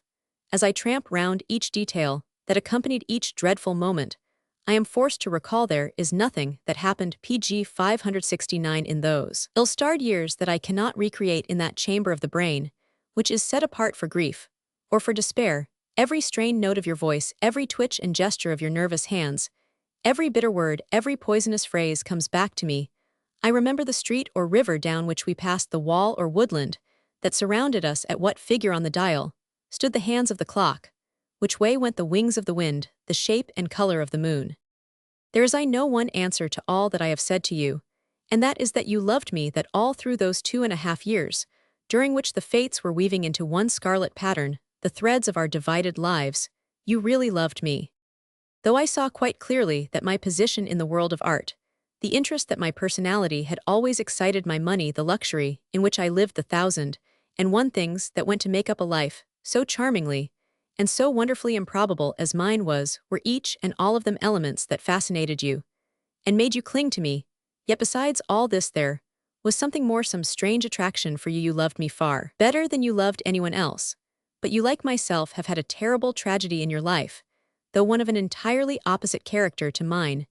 Do you want to learn what it was? It was this in you: hate was always stronger than love. Your hatred of your father was of such stature that it entirely outstripped, overgrew, and overshadowed your love of me. There was no struggle between them at all, or but little. Of such dimensions was your hatred, and of such monstrous growth, you did not realize that there was no room for both passions in the same soul. They cannot live together. In that fair carven house, love is fed by the imagination, by which we become wiser than we know, better than we feel, nobler than we are, by which we can see life as a whole, by which, and by which alone, we can understand others in their real, as in their ideal relations. Only what is fine and finely conceived can feed love, but anything PG 570 will feed hate. There was not a glass of champagne that you drank, not a rich dish that you ate of in all those years, that did not feed your hate and make it fat. So to gratify it you gambled with my life, as you gambled with my money, carelessly, recklessly, indifferent to the consequences. If you lost, the loss would not, you fancied, be yours. If you won, yours you knew would be the exultation and the advantages of victory. Hate blinds people. You were not aware of that. Love can read the writing on the remotest star, but hate so blinded you that you could see no further than the narrow, walled in and already lust-withered garden of your common desires. Your terrible lack of imagination, the one really fatal defect in your character, was entirely the result of the hate that lived in you, subtly, silently, and in secret. Hate gnawed at your nature as the lichen bites at the root of some sallow plant, till you grew to see nothing but the most meager interests and the most petty aims, that faculty in you which love would have fostered hate poisoned and paralyzed. The idea of your being the object of a terrible quarrel between your father and a man of my position seemed to delight you. You scented the chance of a public scandal, and flew to it the prospect of a battle in which you would be safe. Delighted you. You know what my art was to me, the great primal note by which I had revealed first myself to myself, and then myself to the world, the great passion of my life, the love to which all other loves were as marsh water to red wine, or the glow-worm of the marsh, to the magic mirror of the moon. Don't you understand now that your lack of imagination was the one really fatal defect of your character? What you had to do was quite simple and quite clear before you, but hate had blinded you, and you could see nothing. Life is quite lovely to you, and yet if you are wise and wish to find life much lovelier still, and in a different manner, you will let the reading of this terrible letter for such, I know it is proved to you, as important a crisis, and pg 571, turning point of your life, as the writing of it is to me. Your pale face used to flush easily with wine or pleasure, if as you read what is here written it from time to time becomes scorched, as though by a furnace blast with shame, it will be all the better for you. The supreme vice is shallowness, whatever is realized is right. How clearly I saw it then as now I need not tell you, but I said to myself, at all costs I must keep love in my heart. If I go into prison without love, what will become of my soul? The letters I wrote to you at that time from Holloway were my efforts to keep love as the dominant note of my own nature. I could, if I had chosen, have torn you to pieces with bitter reproaches. I could have rent you with maledictions. The sins of another were being placed to my account. Had I so chosen, I could on either trial have saved myself at his expense, not from shame indeed, but from imprisonment, had I cared to show that the Crown Witness 3, most important, that had been carefully coached by your father and his solicitors, not in reticences merely, but in assertions in the absolute transference, deliberate, plotted, and rehearsed of the actions and doings of someone else on to me. I could have had each one of them dismissed from the box by the judge more summarily than even wretched perjured Atkins was. I could have walked out of court with my tongue in my cheek and my hands in my pockets, a free man. The strongest pressure was put upon me to do so. I was earnestly advised, begged, entreated to do so by people whose sole interest was my welfare and the welfare of my house. But I refused. I did not choose to do so. I have never regretted my decision for a single moment, even in the most bitter periods of my imprisonment. Such a course of action would have been beneath me. Sins of the flesh are nothing, they are maladies for physicians to cure if they should be cured. Sins of the soul alone are shameful. To have secured my acquittal by such means would have been a lifelong torture to me. But do you really think, pg 572, that you were worthy of the love I was showing you then? Or that for a single moment I thought you were? Do you really think that any period of our friendship you were worthy of the love I showed you? Or that single moment I thought you were? I knew you were not, but love does not traffic in a marketplace, nor use a huckster's scales. Its joy, like the joy of the intellect, is to feel itself alive. The aim of love is to love no more and no less. You were my enemy, such an enemy as no man ever had. I had given you my life, and to gratify the lowest and most contemptible of all human passions, hatred and vanity and greed, you had thrown it away. In less than 3 years, you had entirely ruined me from every point of view. After my terrible sentence, when the prison dress was on me, and the prison house closed, I sat amidst the ruins of my wonderful life, crushed by anguish, bewildered with terror, dazed through pain. But I would not hate you every day. I said to myself, I must keep love in my heart today, else how shall I live through the day? I reminded myself that you meant no evil to me at any rate. It all flashed across me, and I remember that for the first and last time in my entire prison life, I laughed, and that laugh was all the scorn of all the world. Prince Fleur de Lis, I saw that nothing that had happened had made you realize a single thing. You were in your own eyes still the graceful prince of a trivial comedy, not the somber figure of a tragic show. Had there been nothing in your heart to cry out against so vulgar a sacrilege, you might at least have remembered the sonnet he wrote, who saw with such sorrow and scorn the letters of John Keats, sold by public auction in London, and have understood at last the real meaning of my lines. I think they love not art, who break the crystal of a poet's heart, that small and sickly eyes may glare or gloat. One cannot always keep an adder in one's breast to feed on one, nor rise up every night to sow thorns in the garden of one's soul. I cannot allow you to go through life bearing in your heart the burden of having ruined a man like me. pg 573. Does it ever occur to you what an awful position I would have been in if for the last 2 years, during my appalling sentence, I had been dependent on you as a friend? Do you ever think of that? Do you ever feel any gratitude to those who by kindness, without stint devotion, without limit cheerfulness and joy in giving have lightened my black burden, for me have arranged my future life, for me have visited me again, and again have written to me beautiful and sympathetic letters, have managed my affairs, for me have stood by me in the teeth of obloquy, taunt, open sneer, or insult? Even I thank God every day that he gave me friends other than you. I owe everything to them. The very books in my cellar paid for by Robbie out of his pocket, money from the same source, are to come clothes for me when I am released. I am not ashamed of taking a thing that is given by love and affection. I am proud of it. But do you ever think of what friends such as Moradai, Robbie, Robert, Sherard, Frank Harris, and Arthur Clifton have been to me in giving me comfort, help, affection, sympathy, and the like? I know that your mother, Lady Queensberry, puts the blame on me. I hear of it not from people who know you, but from people who do not know you and do not desire to know you. I hear of it. Often she talks of the influence of an elder over a younger man. For instance, it is one of her favorite attitudes towards the question, as it is always a successful appeal to popular prejudice and ignorance. I need not ask you what influence I had over you. You know I had none. It was one of your frequent boasts that I had none, the only one indeed that was well-founded. What was there as a mere matter of fact in you? That I could influence your brain. It was undeveloped, your imagination. It was dead, your heart. It was not yet born. Of all the people who have ever crossed my life, you were the one, and the only one I was unable in any way to influence in any direction. I waited month after month to hear from you, even PG 574, if I had not been waiting, but had shut the doors against you. You should have remembered that no one can possibly shut the doors against love. Forever the unjust judge in the Gospels rises up at length to give a just decision, because justice comes daily knocking at his door, and at night time the friend in whose heart there is no real friendship yields at length to his friend. Because of his importunity, there is no prison in any world into which love cannot force an entrance. If you did not understand that, you did not understand anything about love at all. Write to me with full frankness about yourself, about your life, your friends, your occupations, your books. Whatever you have to say for yourself, say it without fear. Don't write what you don't mean. That is all. If anything in your letter is false or counterfeit, I shall detect it by the ring at once. It is not for nothing, or to no purpose, that in my lifelong cult of literature I have made myself miser of sound and syllable no less than Midas of his coinage. Remember also that I have yet to know you. Perhaps we have yet to know each other. For myself, I have but this last thing to say: do not be afraid of the past. If people tell you that it is irrevocable, do not believe them.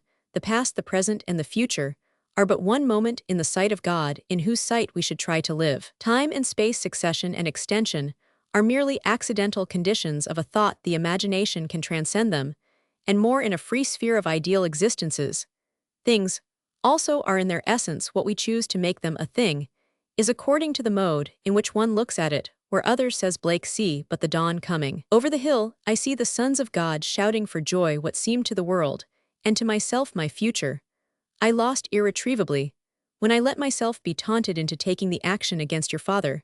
Had I dare say lost in reality long before that. What lies before me is the past. I have got to make myself look on that with different eyes, to make the world look on it with different eyes, to make God look on it with different PG 575 eyes. This I cannot do by ignoring it, or slighting it, or praising it, or denying it. It is only to be done fully by accepting it as an inevitable part of the evolution of my life and character, by bowing my head to everything that I have suffered. How far I am away from the true temper of soul this letter, in its changing, uncertain moods, its scorn and bitterness, its aspirations, and its failures to realize those aspirations, shows you quite clearly. But do not forget in what a terrible school I am setting at my task, and incomplete, imperfect, as I am yet from me, you may have still much to gain. You came to me to learn the pleasure of life, and the pleasure of art. Perhaps I am chosen to teach you something much more wonderful, the meaning of sorrow and its beauty. Your affectionate friend, Oscar Wilde. This letter of Oscar Wilde to Lord Alfred Douglas is curiously self-revealing and characteristic. While reading it, one should recall Oscar's provocation.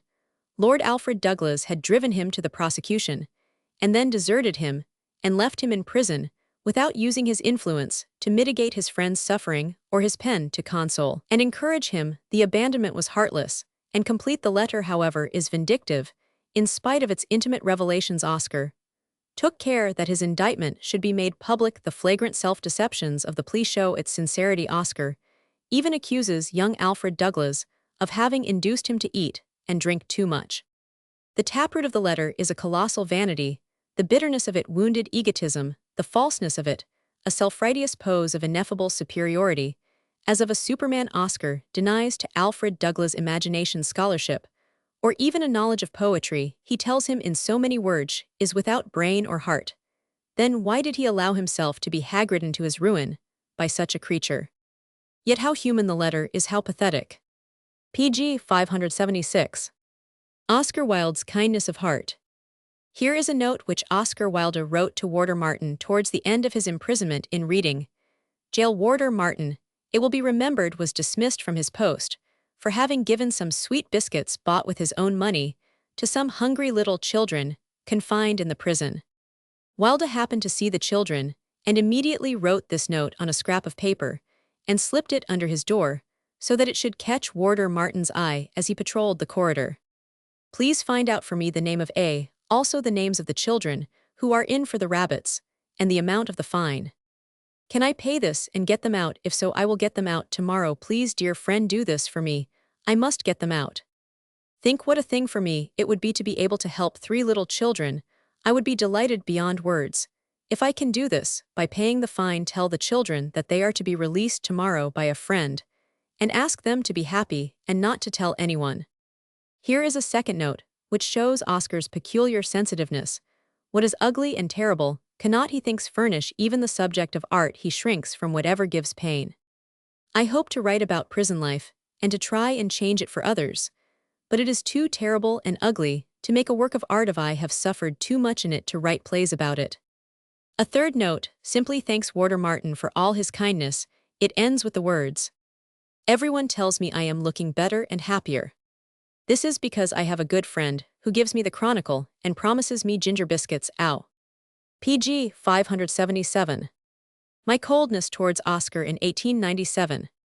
When I talked with Oscar in Reading jail, he told me that the only reason he didn't write was that no one would accept his work. I assured him that I would publish it in the Saturday Review, and would pay for it not only at the rate I paid Bernard Shaw, but also, if it increased the sale of the journal, I'd try to compute its value to the paper, and give him that. Besides, he told me that was too liberal. He would be quite content with what I paid Shaw. He feared that no one else in England would ever publish his work again. He promised to send me the book de profundis as soon as it was finished. Just before his release, his friend Mr. Moradai called upon me and wanted to know whether I would publish Oscar's work. I said I would. He then asked me what I would give for it. I told him I didn't want to make anything out of Oscar, and would give him as much as I could, rehearsing the proposal I had made to Oscar. Thereupon, he told me Oscar would prefer a fixed price. I thought the answer extraordinary, and the gentle, urbane manner of Mr. Moradai, whom I hardly knew at that time, and misunderstood, got on my nerves. I replied curtly that before I could state a price, it'd have to see the work, adding at the same time that I had wished to do Oscar a good turn, but if he could find another publisher, I'd be delighted. Mr. Moradai assured me that there was nothing in the book to which any prude even could object, no arrière-pensée of any kind, and so forth, and so on. I answered with a jest, a wretched play on his French phrase. That night I happened to dine with Whistler, and telling him of what had occurred, called forth a most stinging jibe at Oscar's expense. Whistler's mot cannot be published. A week or two later Oscar asked me to get him some clothes, which I did, and on his release sent them to him. pg 578, and received in reply a letter thanking me, which I reproduce on page 583. In that same talk with Oscar in Reading jail, I was so desirous of helping him that I proposed a driving tour through France. I told him of one I had made a couple of years before, which was full of delightful episodes and entrancing holiday. He jumped at the idea, said nothing would please him better, he would feel safe with me, and so forth. In order to carry out the idea in the best way, I ordered an American mail phaeton, so that a pair of horses would find the load, even with luggage, ridiculously light. I asked Mr. Moradai whether Oscar had spoken to him of this proposed trip. He told me he had heard nothing of it. In one letter to me, Oscar asked me to postpone the tour afterwards. He never mentioned it. I thought I had been treated rather cavalierly, as I had gone to some expense in getting everything ready and making myself free. I no doubt expressed some amazement at Oscar's silence on the matter. At any rate, the idea got about that I was angry with him, and Oscar believed it nothing could have been further from the truth. What I had done and proposed was simply in his interest. I expected no benefit of any kind, and therefore could not be cross. But the belief that I was angry drew this sincere and touching letter from Oscar, which I think shows him almost as perfectly as that still more beautiful letter to Robert Ross, which I have inserted in chapter Roman 19 from Roman 1000. Sebastian Melmoth. Hotel de la Plage, Berneval-sur-Mer. Deep. June 1397. My dear Frank, I know you do not like writing letters, but still, I think you might have written me a line in answer or acknowledgement of my letter to you. From deep I am thinking of a story to be called The Silence of Frank Harris. PG 579. I have however heard during the last few days that you do not speak of me in the friendly manner I would like. This distresses me very much. I am told that you are hurt with me because my letter of thanks to you was not sufficiently elaborated in expression. This I can hardly credit. It seems so unworthy of a big strong nature like yours that knows the realities of life. I told you I was grateful to you for your kindness to me. Words now to me signify things, actualities, real emotions, realized thoughts. I learned in prison to be grateful. I used to think gratitude a burden. Now I know that it is something that makes life lighter as well as lovelier. For one, I am grateful for 1,000 things, from my good friends down to the sun and the sea, but I cannot say more than that I am grateful. I cannot make phrases about it. For me to use such a word shows an enormous development in my nature. 2 years ago, I did not know the feeling the word denotes. Now I know it, and I am thankful that I have learnt that much, at any rate by having been in prison. But I must say again that I no longer make roulades of phrases about the deep things I feel. When I write directly to you, I speak directly. Violin variations don't interest me. I am grateful to you. If that does not content you, then you do not understand what you of all men should understand, how sincerity of feeling expresses itself. But I dare say the story told of you is untrue. It comes from so many quarters that it probably is. I am told also that you are hurt because I did not go on the driving tour with you. You should understand that in telling you that it was impossible for me to do so, I was thinking as much of you as of myself. To think of the feelings and happiness of others is not an entirely new emotion in my nature. I would be unjust to myself and my friends if I said it was. But I think of those things far more than I used to do. If I had gone with you, you would not have been happy nor enjoyed yourself, nor would Roman 1. You must try to realize what 2 years cellular PG 580 confinement is, and what 2 years of absolute silence means to a man of my intellectual power. To have survived at all, to have come out sane in mind and sound of bodies, a thing so marvelous to me that it seems to me sometimes not that the age of miracles is over, but that it is just beginning, that there are powers in God and powers in man of which the world has up to the present known little. But while I am cheerful, happy, and have sustained to the full that passionate interest in life and art that was the dominant chord of my nature, and made all modes of existence and all forms of expression utterly fascinating to me always, still I need rest, quiet, and often complete solitude. Friends have come to see me here for a day and have been delighted to find me like my old self in all intellectual energy and sensitiveness to the play of life. But it has always proved afterwards to have been a strain upon a nervous force, much of which has been destroyed. I have now no storage of nervous force. When I expend what I have in an afternoon, nothing remains. I look to quiet, to a simple mode of existence, to nature, in all the infinite meanings of an infinite word, to charge the cells for me every day, if I meet a friend, or write a letter longer than a few lines, or even read a book that makes, as all fine books do, a direct claim on me, a direct appeal, an intellectual challenge of any kind. I am utterly exhausted in the evening, and often sleep badly, and yet it is 3 whole weeks since I was released. Had I gone with you on the driving tour, where we would have of necessity been in immediate contact with each other from dawn to sunset, I would have certainly broken off the tour, the 3rd day probably broken down the 2nd. You would have then found yourself in a pitiable position. Your tour would have been arrested at its outset. Your companion would have been ill without doubt, perhaps might have needed care and attendance in some little remote French village. You would have PG 581 given it to me, I know. But I felt it would have been wrong, stupid, and thoughtless of me to have started an expedition, doomed to swift failure, and perhaps fraught with disaster and distress. You are a man of dominant personality, your intellect is exigent more so than that of any man I ever knew. Your demands on life are enormous, you require response, or you annihilate the pleasure of being with you. Is in the clash of personality, the intellectual battle. The war of ideas to survive you one, must have a strong brain, an assertive ego, a dynamic character. In your luncheon parties in the old days, the remains of the guests were taken away with the debris of the feast. I have often lunched with you in Park Lane, and found myself the only survivor. I might have driven on the white roads, or through the leafy lanes of France with a fool, or with the wisest of all things, a child with you. It would have been impossible. You should thank me sincerely for having saved you from an experience that each of us would have always regretted. Will you ask me why then, when I was in prison, I accepted with grateful thanks your offer, my dear Frank? I don't think you will ask so thoughtless a question. The prisoner looks to liberty as an immediate return to all his ancient energy quickened into more vital forces by long disuse. When he goes out, he finds he has still to suffer his punishment as far as its effects go. Lasts intellectually and physically, just as it lasts socially.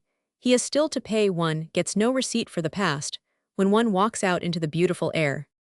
I have now spent the whole of my Sunday afternoon, the first real day of summer, we have had in writing to you this long letter of explanation. I have written directly, and simply. I need not tell the author of Elder Conklin that sweetness and simplicity of expression take more out of one than fiddling harmonics on one string. I felt it my duty to write, but it has been a distressing one. It would have been better for me to have lain in the brown grass on the cliff, or to have walked slowly by the sea. It would have been kinder of you to have written to me directly about whatever harsh PG 582 or hurt feelings you may have about me. It would have saved me an afternoon of strain and tension. But I have something more to say. It is pleasanter to me now to write about others than about myself. The enclosed is from a brother prisoner of mine, released June 4th. Pray read it. You will see his age, offense, and aim in life.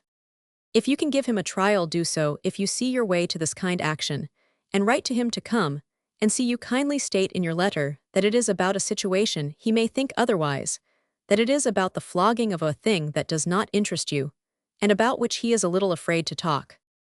If the result of this long letter will be that you will help this fellow prisoner of mine to a place in your service, I shall consider my afternoon better spent than any afternoon for the last 2 years and 3 weeks. In any case, I have now written to you fully on all things as reported to me. I again assure you of my gratitude for your kindness to me during my imprisonment and on my release, and am always your sincere friend and admirer, Oscar Wilde. With regard to Lolly, all soldiers are neat and smart, and make capital servants. He would be a good groom. He is, I believe, a 3rd Hussars man, was a quiet, well-conducted chap in reading always.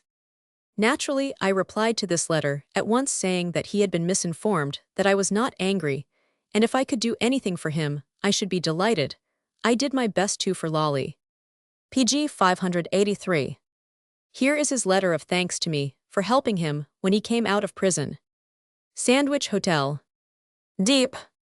My dear Frank, just a line to thank you for your great kindness to me for the lovely clothes, and for the generous check.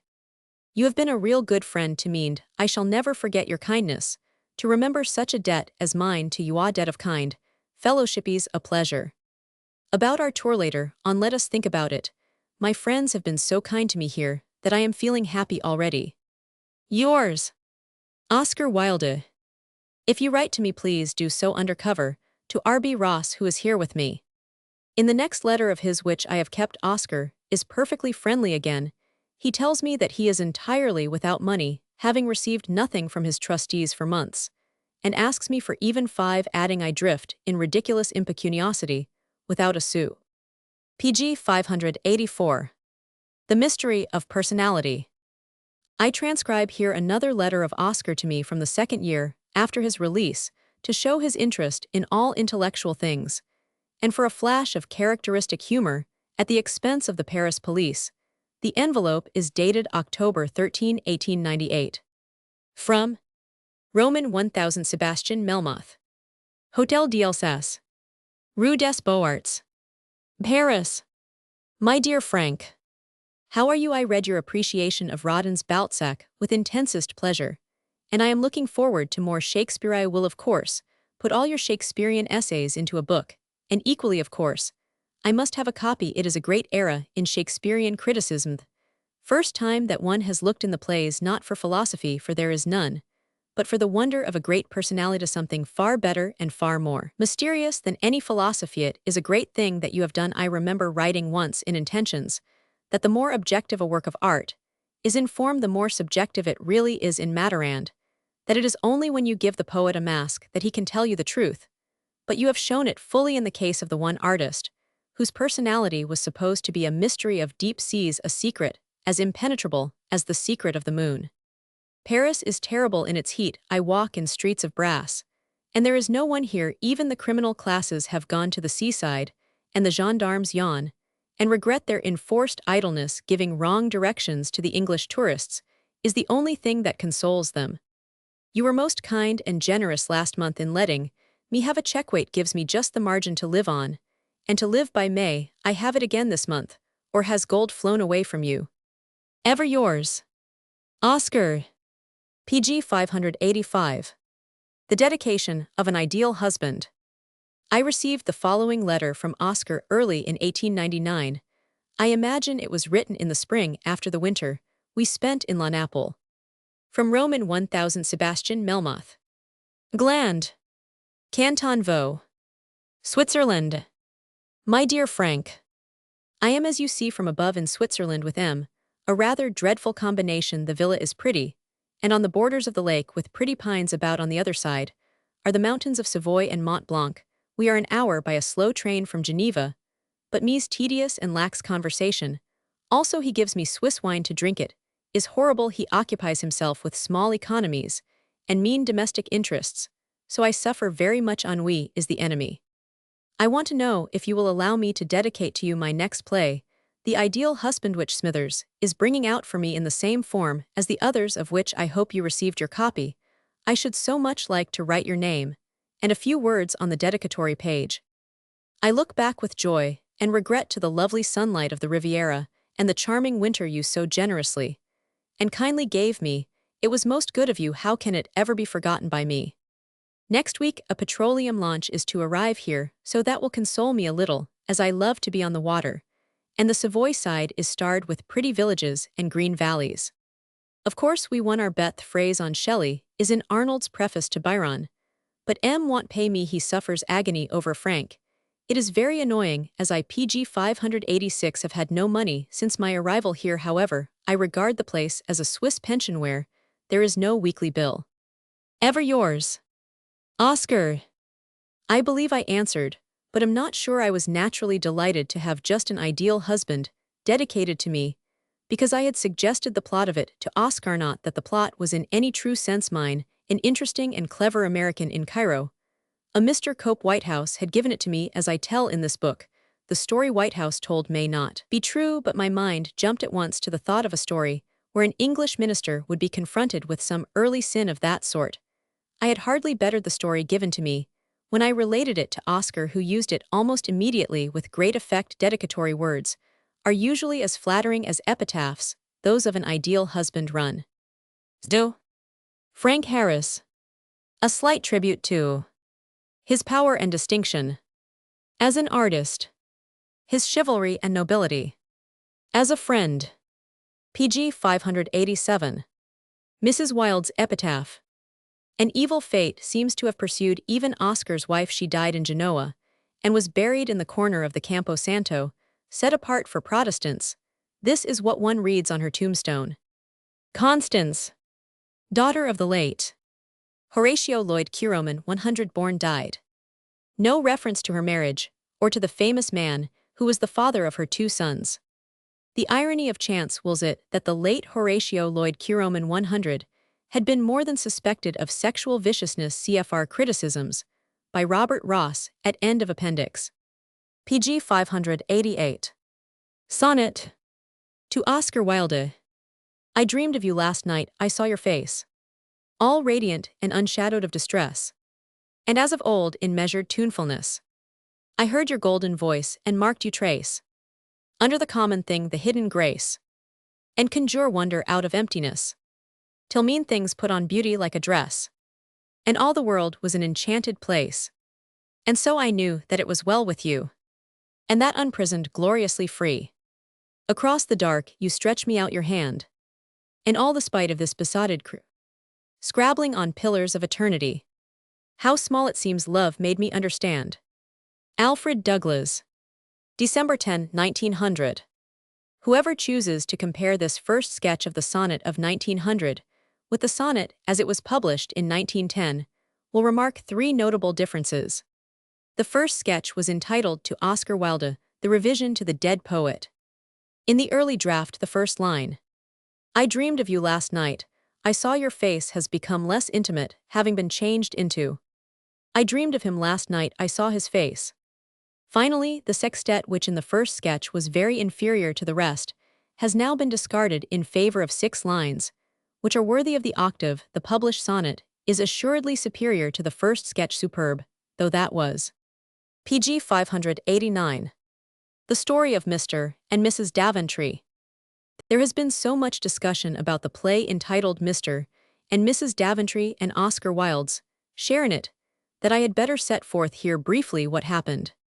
When I returned to London in the summer of 1899, after buying as I thought all rights in the sketch of the scenario from Oscar, I wrote at once the second, third, and fourth acts of the play, as I had told Oscar I sent him what I had written, and asked him to write the first act as he had promised for the 50. Some time before this, I had seen Mr. Forbes Robertson and Mrs. Patrick Campbell in Hamlet, and Mrs. Patrick Campbell's Ophelia had made a deeper impression on me than even the Hamlet of Forbes Robertson. I wished her to take my play, and as luck would have it, she had just gone into management on her own account, and leased the Royalty Theatre. I read her my play one afternoon, and at once she told me she would take it, but I must write a first act. I told her that I was no good at preliminary scenes, and that Oscar Wilde had promised to write a first act which would, of course, enhance the value of the play enormously.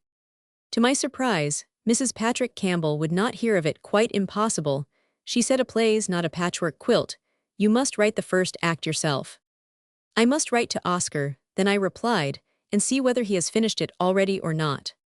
Mrs. Campbell insisted that the play, if she was to accept it, must be the work of one hand. I wrote to Oscar at once asking him whether he had written the first act, adding that if he had not written it, and would send me his idea of the scenario, I would write it. I was overjoyed to tell him that Mrs. Patrick Campbell had provisionally accepted the play. Pg 590.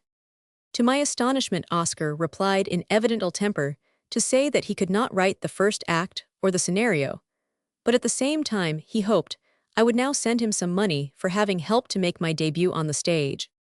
I returned to tell Mrs. Campbell my disappointment, and to see if she had any idea of what she wanted in the first act. She was delighted with my news, and said that all I had to do was to write an act introducing my characters, and that I ought, for the sake of contrast, to give her a mother. Some impish spirit suggested to me the idea of making a mother much younger than her daughter, that is, a very flighty, ordinary woman, impulsive and feather-brained, with a mania for attending sales and collecting odds and ends at bargain prices. Full of this idea, I wrote the first act offhand. Mrs. Patrick Campbell did not like it much, and in this, as indeed always, showed excellent judgment and an extraordinary understanding of the requirements of the stage. Nevertheless, she accepted the play, and settled terms. A little later, I went to Leeds, where she was playing, and read the play to her and her company. We discussed the cast, and I suggested Mr. Kerr to play Mr. Daventry. Mrs. Patrick Campbell jumped at the idea, and everything was settled. I wrote the good news to Oscar, and back came another letter from him, more ill-tempered than the first, saying he had never thought I would take his scenario. I had no right to touch it, but as I had taken it, I must really pay him something substantial. The claim was absurd, but I hated to dispute with him, or even appear to bargain. I wrote to him that if I made anything out of the play, I would send him some more money. He replied that he was sure my play would be a failure, but I ought to get a good sum down, in advance of royalties from Mrs. Patrick Campbell, and at once send him half of it. His letters were childishly ill-conditioned and unreasonable, but believing him to be in extreme indigence, I felt too sorry for him even to argue the point again, and again I had helped him, and it seemed sordid and silly to hurt our PG 591 old friendship for money. I couldn't believe that he would talk of my having done anything that I ought not to have done. If we met, so as soon as I could, I crossed to Paris to have it out with him. To my astonishment, I found him obdurate in his wrongheadedness. When I asked him what he had sold me for the 50 I paid him, he coolly said he didn't think I was serious, that no man would write a play on another man's scenario. It was absurd, impossible, cest ridicule. He repeated again and again. When I reminded him that Shakespeare had done it, he got angry. It was altogether different than tade cest ridicule. Tired of going over and over the old ground, I pressed him to tell me what he wanted. For hours he wouldn't say. Then at length, he declared he ought to have half of all the play fetched, and even that wouldn't be fair to him, as he was a dramatist, and I was not, and I ought not to have touched his scenario, and so on over and over again. I returned to my hotel, wearied in heart and head by his ridiculous demands and reiterations. After thrashing the beaten straw to dust on the following day, I agreed at length to give him another 50 down, and another 50 later. Even then, he pretended to be very sorry indeed that I had taken what he called his play, and assured me in the same breath that Mr. and Mrs. Daventry would be a rank failure. Plays cannot be written by amateurs. Plays require knowledge of the stage. It's quite absurd of you, Frank, who hardly ever go to the theater, to think you can write a successful play straight off. I always loved the theater, always went to every first night in London, have the stage in my blood, and so forth, and so on. I could not help recalling what he had told me years before that, when he had to write his first play for George Alexander. He shut himself up for a fortnight with the most successful modern French plays, and so learned his métier. Next day I returned to London, understanding now something of the unreasonable persistence in begging, which had aroused Lord Alfred Douglas' rage. As soon as my play was advertised, a crowd of people, PG 592, confronted me with claims I had never expected. Mrs. Brown Potter wrote to me saying that some years before she had bought a play from Oscar Wilde, which he had not delivered, and as she understood that I was bringing it out, she hoped I would give it to her to stage. I replied saying that Oscar had not written a word of my play. She wrote again, saying that she had paid 100 for the scenario. Would I see Mr. Keele Bellew on the matter? I saw them both a dozen times, but came to no decision. While these negotiations were going on, a host of other Richmonds came into the field. Horace Sedger had also bought the same scenario, and then in quick succession, it appeared that Tree and Alexander and Ada Rehan had also paid for the same privilege. When I wrote to Oscar about this, expressing my surprise, he replied coolly that he could have gone on selling the play now to French managers, and later to German managers, if I had not interfered. You have deprived me of a certain income, was his argument, and therefore you owe me more than you will ever get from the play, which is sure to fall flat. A little later Miss Nethersole presented herself, and when I would not yield to her demands, went to Paris, and Oscar wrote to me saying she ought to stage the piece, as she would do it splendidly, or at least I should repay her the money she had advanced to him. This letter showed me that Oscar had not only deceived me, but for some cause or other, some pricking of vanity I couldn't understand, was willing to embarrass me as much as possible, without any scruple. Finally Smithers, the publisher of 3 of Oscar's books, whom I knew to be a real friend of Oscar, came to me with a still more appealing story. When Oscar was in Italy, and in absolute need, Smithers got a man named Roberts to advance 100 on the scenario. I found that Oscar had written out the whole scenario for him, and outlined the characters of his drama. This was evidently the completest claim that had yet been brought before me. It was also Smithers proved the earliest, and Smithers himself was in dire need. I wrote to Oscar that I thought Smithers had the best claim, because he was the first buyer, and PG 593 certainly ought to have something. Oscar replied begging me not to be a fool, to send him the money and tell Smithers to go to Sheol. Thereupon, I told Smithers I could not afford to give him any money at the moment, but if the play was a success, he should have something out of it. The play was a success. It was stopped for a week by Queen Victoria's death in January, and was, I think, the only play that survived that ordeal. Mrs. Patrick Campbell was good enough to allow me to rewrite the first act for the 50th performance, and it ran, if I remember rightly, some 130 nights. About the 20th representation, I paid Smithers. For the first weeks of the run, I was bombarded with letters from Oscar begging money and demanding money in every tone.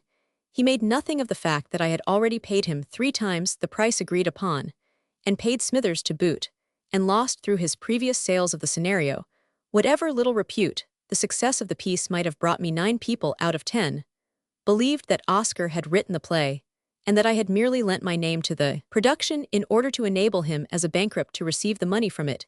Even men of letters deceived themselves in this way. George Moore told Bernard Shaw that he recognized Oscar's hand in the writing again and again, though Shaw himself was far too keen-witted to be so misled. As a matter of fact, Oscar did not write a word of the play, and the characters he sketched for Smithers and Roberts were altogether different from mine, and were not known to me when I wrote my story. I have set forth the bare facts of the affair here because Oscar managed to half persuade Ross and Turner and other friends that I owed him money, which I would not pay, though Ross had discounted most of his complaints, even before hearing my side. Oscar got me over to Paris in September under the pretext that he was ill, but I found him as well as could be and anxious merely to get more money out of me by any means. I put it all down to his poverty. I did not then know that Ross was giving him $150 a year, that PG $594. Indeed, all his friends had helped him and were helping him with singular generosity, and I recalled the fact that when he had had money, he never showed any meanness or any desire to overreach. Want is a dreadful teacher, and I did not hold Oscar altogether responsible for his weird attitude to me personally. PG 595. Oscar's Last Days. Letter from Robert Ross to Dec 14, 1900. On Tuesday, October 9th, I wrote to Oscar, from whom I had not heard for some time, that I would be in Paris on Thursday, October the 18th for a few days, when I hoped to see him on Thursday, October 11th.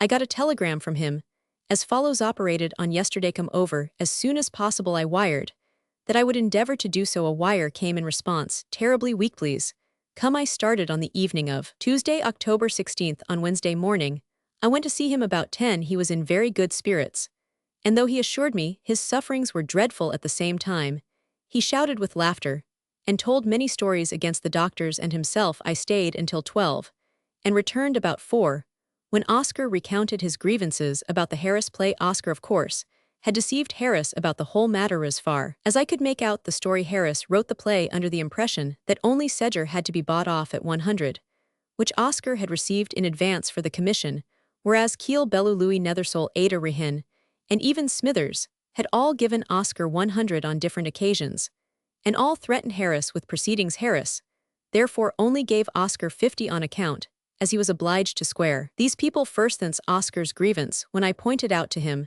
that he was in a much better position than formerly, because Harris at any rate would eventually pay off the people who had advanced money, and that Oscar would eventually get something himself. He replied, in the characteristic way, Frank has deprived PG 596 me of my only source of income, by taking a play on which I could always have raised 100. I continued to see Oscar every day, until I left Paris. Reggie and myself sometimes dined or lunched in his bedroom, when he was always very talkative, although he looked very Roman. 99. On October 25th, my brother-elect came to see him, when Oscar was in particularly good form. His sister-in-law, Mrs. Willie, and her husband, Texera, were then passing through Paris on their honeymoon, and came at the same time on this occasion. He said he was dying above his means. He would never outlive the century. The English people would not stand him, was responsible for the failure of the exhibition, the English having gone away, when they saw him there so well dressed and happy. All the French people knew this too, and would not stand him any more. On October the 29th, Oscar got up for the first time at midday, and after dinner in the evening insisted on going. He assured me that the doctor had said he might do so, and would not listen to any protest. I had urged him to get up some days before, as the doctor said he might do so, but he had hitherto refused. We went to a small café in the Latin Quartier, where he insisted on drinking absinthe. He walked there and back with some difficulty, but seemed fairly well. Only I thought he had suddenly aged in face, and remarked to Reggie next day how different he looked when up and dressed. He appeared comparatively well in bed. I noticed for the first time that his hair was slightly tinged with gray. I had always remarked that his hair had never altered its color while he was in reading. It retained its soft brown tone. You must remember the jests he used to make about it. He always amused the warders by saying that his hair was perfectly white. Next day, I was not surprised to find Oscar suffering with a cold and great pain in his ear. However, Dr. Tucker said he might go out again, and the following afternoon, a very mild day, we PG 597 drove and the boys' Oscar was much better, but complained of giddiness. We returned about 4 on Saturday morning, November 3rd. I met the Penseur Hennian Reggie, always called him the Libre Penseur. He came every day to dress Oscar's wounds. He asked me if I was a great friend, or knew Oscar's relatives. He assured me that Oscar's general condition was very serious, that he could not live more than 3 or 4 months, unless he altered his way of life, that I ought to speak to Dr. Tucker, who did not realize Oscar's serious state, that the ear trouble was not of much importance in itself, but a grave symptom. On Sunday morning, I saw Dr. Tucker. Is a silly, kind, excellent man. He said Oscar ought to write more, that he was much better, and that his condition would only become serious when he got up and went about in the usual way. I begged him to be frank. He promised to ask Oscar if he might talk to me openly on the subject of Oscar's health. I saw him on the Tuesday following by appointment. He was very vague, and though he endorsed Hennian's view to some extent, said that Oscar was getting well now, though he could not live long, unless he stopped drinking. On going to see Oscar later in the day, I found him very agitated. He said he did not want to know what the doctor had told me. He said he did not care if he had only a short time to live, and then went off on to the subject of his debts, which I gather amounted to something over more than 40,061. He asked me to see that at all events some of them were paid, if I was in a position to do so after he was dead. He suffered remorse about some of his creditors. Reggie came in shortly afterwards, much to my relief. Oscar told us that he had had a horrible dream the previous night, that he had been supping with the dead. Reggie made a very typical response: "My dear Oscar, you were probably the life and soul of the party."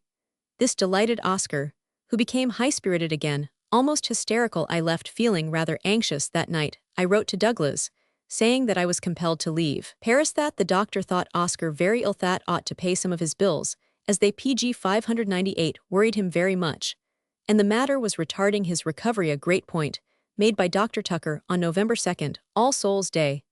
I had gone to Père Lachaise with Oscar, was much interested, and asked me if I had chosen a place for his tomb. He discussed epitaphs in a perfectly light-hearted way, and I never dreamt he was so near death. On Monday, November 12th, I went to the Hotel d'Alsace with Reggie to say goodbye as I was leaving for the Riviera. Next day, it was late in the evening. After dinner, Oscar went all over his financial troubles. He had just had a letter from Harris about the Smithers claim, and was much upset. His speech seemed to me a little thick, but he had been given morphia the previous night, and he always drank too much champagne during the day. He knew I was coming to say goodbye, but paid little attention. When I entered the room, which at the time I thought rather strange, he addressed all his observations to Reggie. While we were talking, the post arrived with a very nice letter from Alfred Douglas, enclosing a check. It was partly in response to my letter. I think Oscar wept little but soon recovered himself.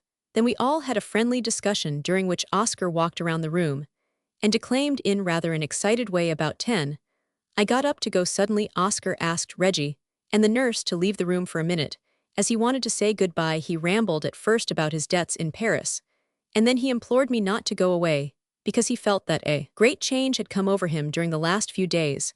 I adopted a rather stern attitude, as I really thought that Oscar was simply hysterical, though I knew that he was genuinely upset at my departure. Suddenly, he broke into a violent sobbing, and said he would never see me again, because he felt that everything was at an end. This very painful incident lasted about 3/4 of an hour.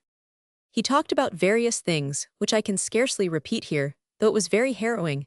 I really did not attach any importance to my farewell, and I did not respond to poor Oscar's emotion, as I ought to have done. PG 599, especially, as he said when I was going out of the room, "Look out for some little cup in the hills near Nice, where I can go when I am better, and where you can come and see me often." Those were the last articulate words he ever spoke to me. I left for Nice the following evening, November 13th. During my absence, Reggie went every day to see Oscar, and wrote me short bulletins.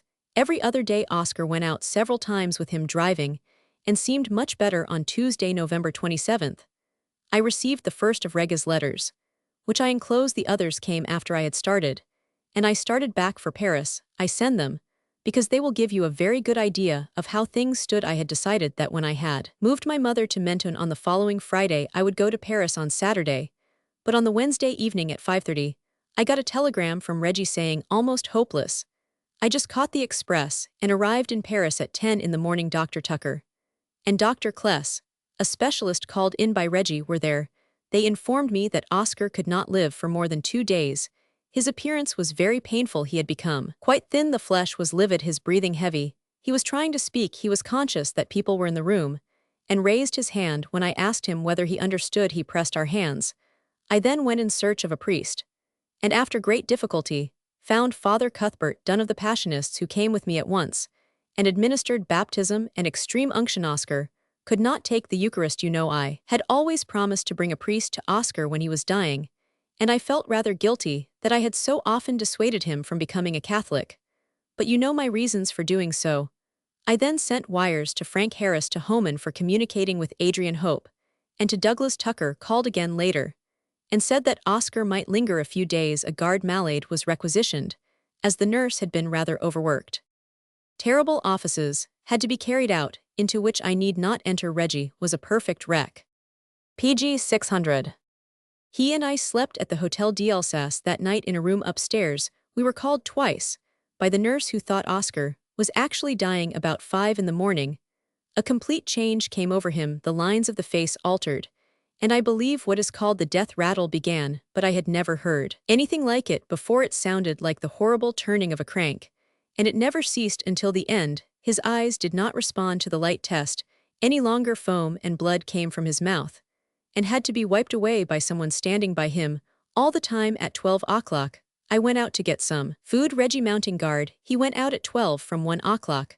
We did not leave the room. The painful noise from the throat became louder and louder. Reggie and myself destroyed letters to keep ourselves from breaking down. The 2 nurses were out, and the proprietor of the hotel had come up to take their place at 1. The time of his breathing altered.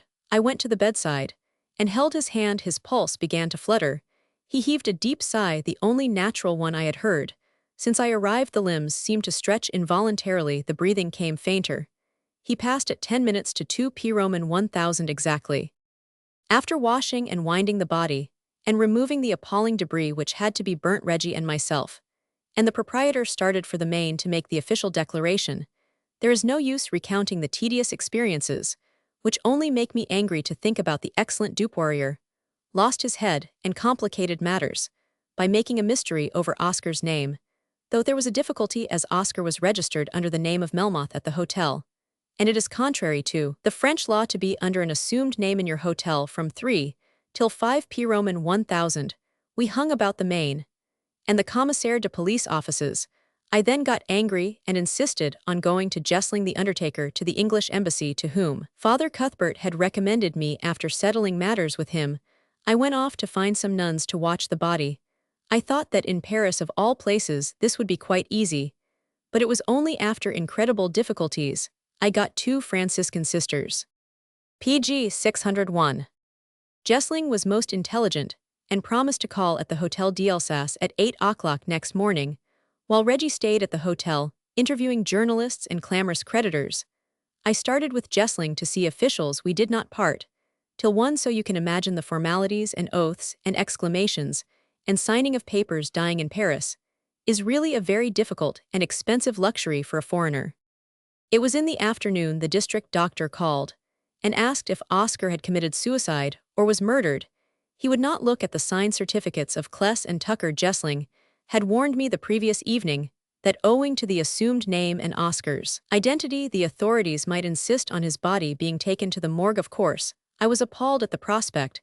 It really seemed the final touch of horror after examining the body, and indeed everybody in the hotel, and after a series of drinks and unseasonable jests and a liberal fee, the district doctor consented to sign the permission for burial. Then arrived some other revolting official. He asked how many collars Oscar had, and the value of his umbrella. This is quite true, and not a mere exaggeration of mine. Then various poets and literary people called Raymond de la Tailhade Tardieu, Charles Sibley Jehan, Rictus, Robert de Humieres, George Sinclair, and various English people, who gave assumed names together with 2 veiled women. They were all allowed to see the body when they signed their names. I am glad to say dear Oscar looked calm and dignified just as he did when he came out of prison, and there was nothing at all horrible about the body. After it had been washed around his neck was the blessed rosary which you gave me, and on the breast a Franciscan medal given me by one of the nuns, a few flowers placed there by myself and an anonymous friend, who had brought some on behalf of the children, though I do not suppose the children know that their father is dead of course. There was the usual crucifix candles and holy water. Jessling had advised me to have the remains placed in the coffin at once, as decomposition would begin very PG 602 rapidly. And at 8 in the evening, the men came to screw it down. An unsuccessful photograph of Oscar was taken by Morris Gilbert at my request. The flashlight did not work properly. Henry Davray came just before they had put on the Roman 549. He was very kind and nice. On Sunday the next day Alfred Douglas arrived, and various people whom I do not know called. I expect most of them were journalists. On Monday morning at 9 o'clock. The funeral started from the hotel. We all walked to the church of St. Germain-des-Prés, behind the hearse. Alfred Douglas, Reggie Turner, and myself, Dupoirier, the proprietor of the hotel, Henry the nurse, and Jules the servant of the hotel, Dr. Hennion, and Morris Gilbert, together with two strangers, whom I did not know. After a low mass said by one of the vicars at the altar, behind the sanctuary part of the burial office, was read by Father Cuthbert. The Swiss told me that there were 56 people present. There were 5 ladies in deep mourning. I had ordered 3 coaches only, as I had sent out no official notices, being anxious to keep the funeral quiet. The first coach contained Father Cuthbert and the acolyte, the second Alfred Douglas Turner, the proprietor of the hotel, and myself. The third contained Madame Stuart Merrill Paul, Fort Henry Davray, and Sar Lewis. A cab followed containing strangers unknown to me. The drive took 1 hour and a half. The grave is at Bagnou, in a temporary concession hired in my name. When I am able, I shall purchase ground elsewhere at Père Lachaise for choice. I have not yet decided what to do, or the nature of the monument. There were altogether 24 wreaths of flowers. Some were sent anonymously. The proprietor of the hotel supplied a pathetic bead trophy, inscribed a mon locataire, and there was another of the same kind from the service to El Hotel. The remaining 22 were of course of real flowers. Wreaths came from, or at the request of, the following: Alfred Douglas Moore, Adai Reginald Turner, Miss Schuster, Arthur Clifton, the Mercure de France, Louis Wilkinson, Harold Meller, Mr. and Mrs. Texiera de Matos, Morris Gilbert, and Dr. Tucker at the head of the coffin. I placed a wreath of PG 603 laurels, inscribed a tribute to his literary achievements and distinction. I tied inside the wreath the following names of those who had shown kindness to him during or after his imprisonment: Arthur Humphreys, Max Beerbohm, Arthur Clifton Ricketts, Shannon Kildare, Rothenstein Dahl, young Mrs. Leverson, Moore, Adai Alfred Douglas, Reginald Turner, Frank Harris, Louis Wilkinson, Meller, Miss Schuster, Roland Strong, and by special request, a friend who wished to be known as Roman 100B. I can scarcely speak in moderation of the magnanimity, humanity, and charity of John Dupoirier, the proprietor of the Hotel d'Alsace. Just before I left Paris, Oscar told me he owed him over 190 from the day Oscar was laid up. He never said anything about it. He never mentioned the subject to me until after Oscar's death, and then I started the subject. He was present at Oscar's operation and attended to him personally every morning. He paid himself for luxuries and necessities ordered by the doctor, or by Oscar out of his own pocket. I hope that, or will at any rate pay him the money still owing. Dr. Tucker is also owed a large sum of money. He was most kind and attentive, although I think he entirely misunderstood Oscar's case. Reggie Turner had the worst time of all in many ways, experienced all the horrible uncertainty and the appalling responsibility of which he did not know the extent. It will always be a source of satisfaction to those who were fond of Oscar that he had someone like Reggie near him during his last days, while he was articulate and sensible of kindness and attention. Robert Ross. PG 605. Criticisms. By Robert Ross. Vol. Roman 1, page 80, line 3. I demur very much to your statement in this paragraph. Wilde was too much of a student of Greek to have learned anything about controversy from Whistler. No doubt Whistler was more nimble and more naturally gifted with the power of repartee. But when Wilde indulged in controversy with his critics, whether he got the best of it or not, he never borrowed the Whistlerean method. Cf. his controversy with Henley over Dorian Gray. Then, whatever you may think of Ruskin, Wilde learned a great deal about the history and philosophy of art from him. He learned more from Pater, and he was the friend and intimate of Burne-Jones long before he knew Whistler. I quite agree with your remark that he had no joy in conflict, and no doubt he had little or no knowledge of the technique of art in the modern expert sense. There never was a greater master of controversy then Whistler and I believe Wilde borrowed his method of making fun of the adversary Robert Ross. Second point is rather controversial. Shaw agrees with me that Wilde never knew anything really of music or of painting, and neither the history nor the so-called philosophy of art makes one a connoisseur of contemporary masters. Fh. Page 94, last line, for happy candle red happy lamp. It was at the period when oil lamps were put in the middle of the dinner table, just before the general introduction of electric light. By putting candle, you lose the period. Cf. Du Maurier's pictures of dinner parties in Punch. Page 115. I venture to think that you should state that Wilde, at the end of his story of Mr. W.H., definitely says that the theory is all nonsense. It always appeared pg 606 to me, a semi-satire of Shakespearean commentary. I remember Wilde saying to me, after it was published, that his next Shakespearean book would be a discussion as to whether the commentators on Hamlet were mad or only pretending to be. I think you take Wilde's fantasy too seriously, but I am not disputing whether you are right or wrong in your opinion of it, but it strikes me as a little solemn when on page 116 you say that the whole theory is completely mistaken. But you are quite right when you say that it did Wilde a great deal of harm. Ross does not seem to realize that if the theory were merely fantastic, the public might be excused for condemning Oscar for playing with such a subject. As a matter of fact, I remember Oscar defending the theory to me years later, with all earnestness. That's why I stated my opinion of it. Fh. Page 142, line 19. What Wilde said in front of the curtain was, I have enjoyed this evening immensely. I seem to remember that Wilde said this. My note was written after a dinner a day or two later, when Oscar acted the whole scene over again, and probably elaborated his effect. I give the elaboration as most characteristic. Fh. Vol. Roman 2, page 357, line 3. Major Nelson was the name of the governor at Reading Prison. He was one of the most charming men I ever came across. I think he was a little hurt by the Ballad of Reading Jail, which he fancied rather reflected on him, though Major Isaacson was the governor. At the time the soldier was executed, Isaacson was a perfect monster. Wilde sent Nelson copies of his books The Ideal Husband and The Importance of Being Earnest, which were published, as you remember, after the release, and Nelson acknowledged them in a most delightful way. He is dead now. Major Isaacson was the governor who boasted to me that he was knocking the nonsense out of Wilde. He seemed to me almost inhuman. My report got him relieved, and Nelson appointed in his stead. Nelson was an ideal governor. Fh. pg 607. Page 387. In the first edition of the Ballad of Reading Jail issued by Methuen, I have given the original draft of the poem, which was in my hands in September 1897. Long before Wilde rejoined Douglas. I will send you a copy of it if you like, but it is much more likely to reach you if you order it through Putnam's in New York, as they are Methuen's agents. I would like you to see it, because it fortifies your opinion about Douglas' ridiculous contention. Though I could explode the whole thing by Wilde's letters to myself from Berneville. Certain verses were indeed added at Naples. I do not know what you will think, but to me, they prove the mental decline due to the atmosphere and life that Wilde was leading at the time. Let us be just and say that perhaps Douglas assisted more than he was conscious of in their composition. To me, they are terribly poor stuff. But then, unlike yourself, I am a heretic about the ballad.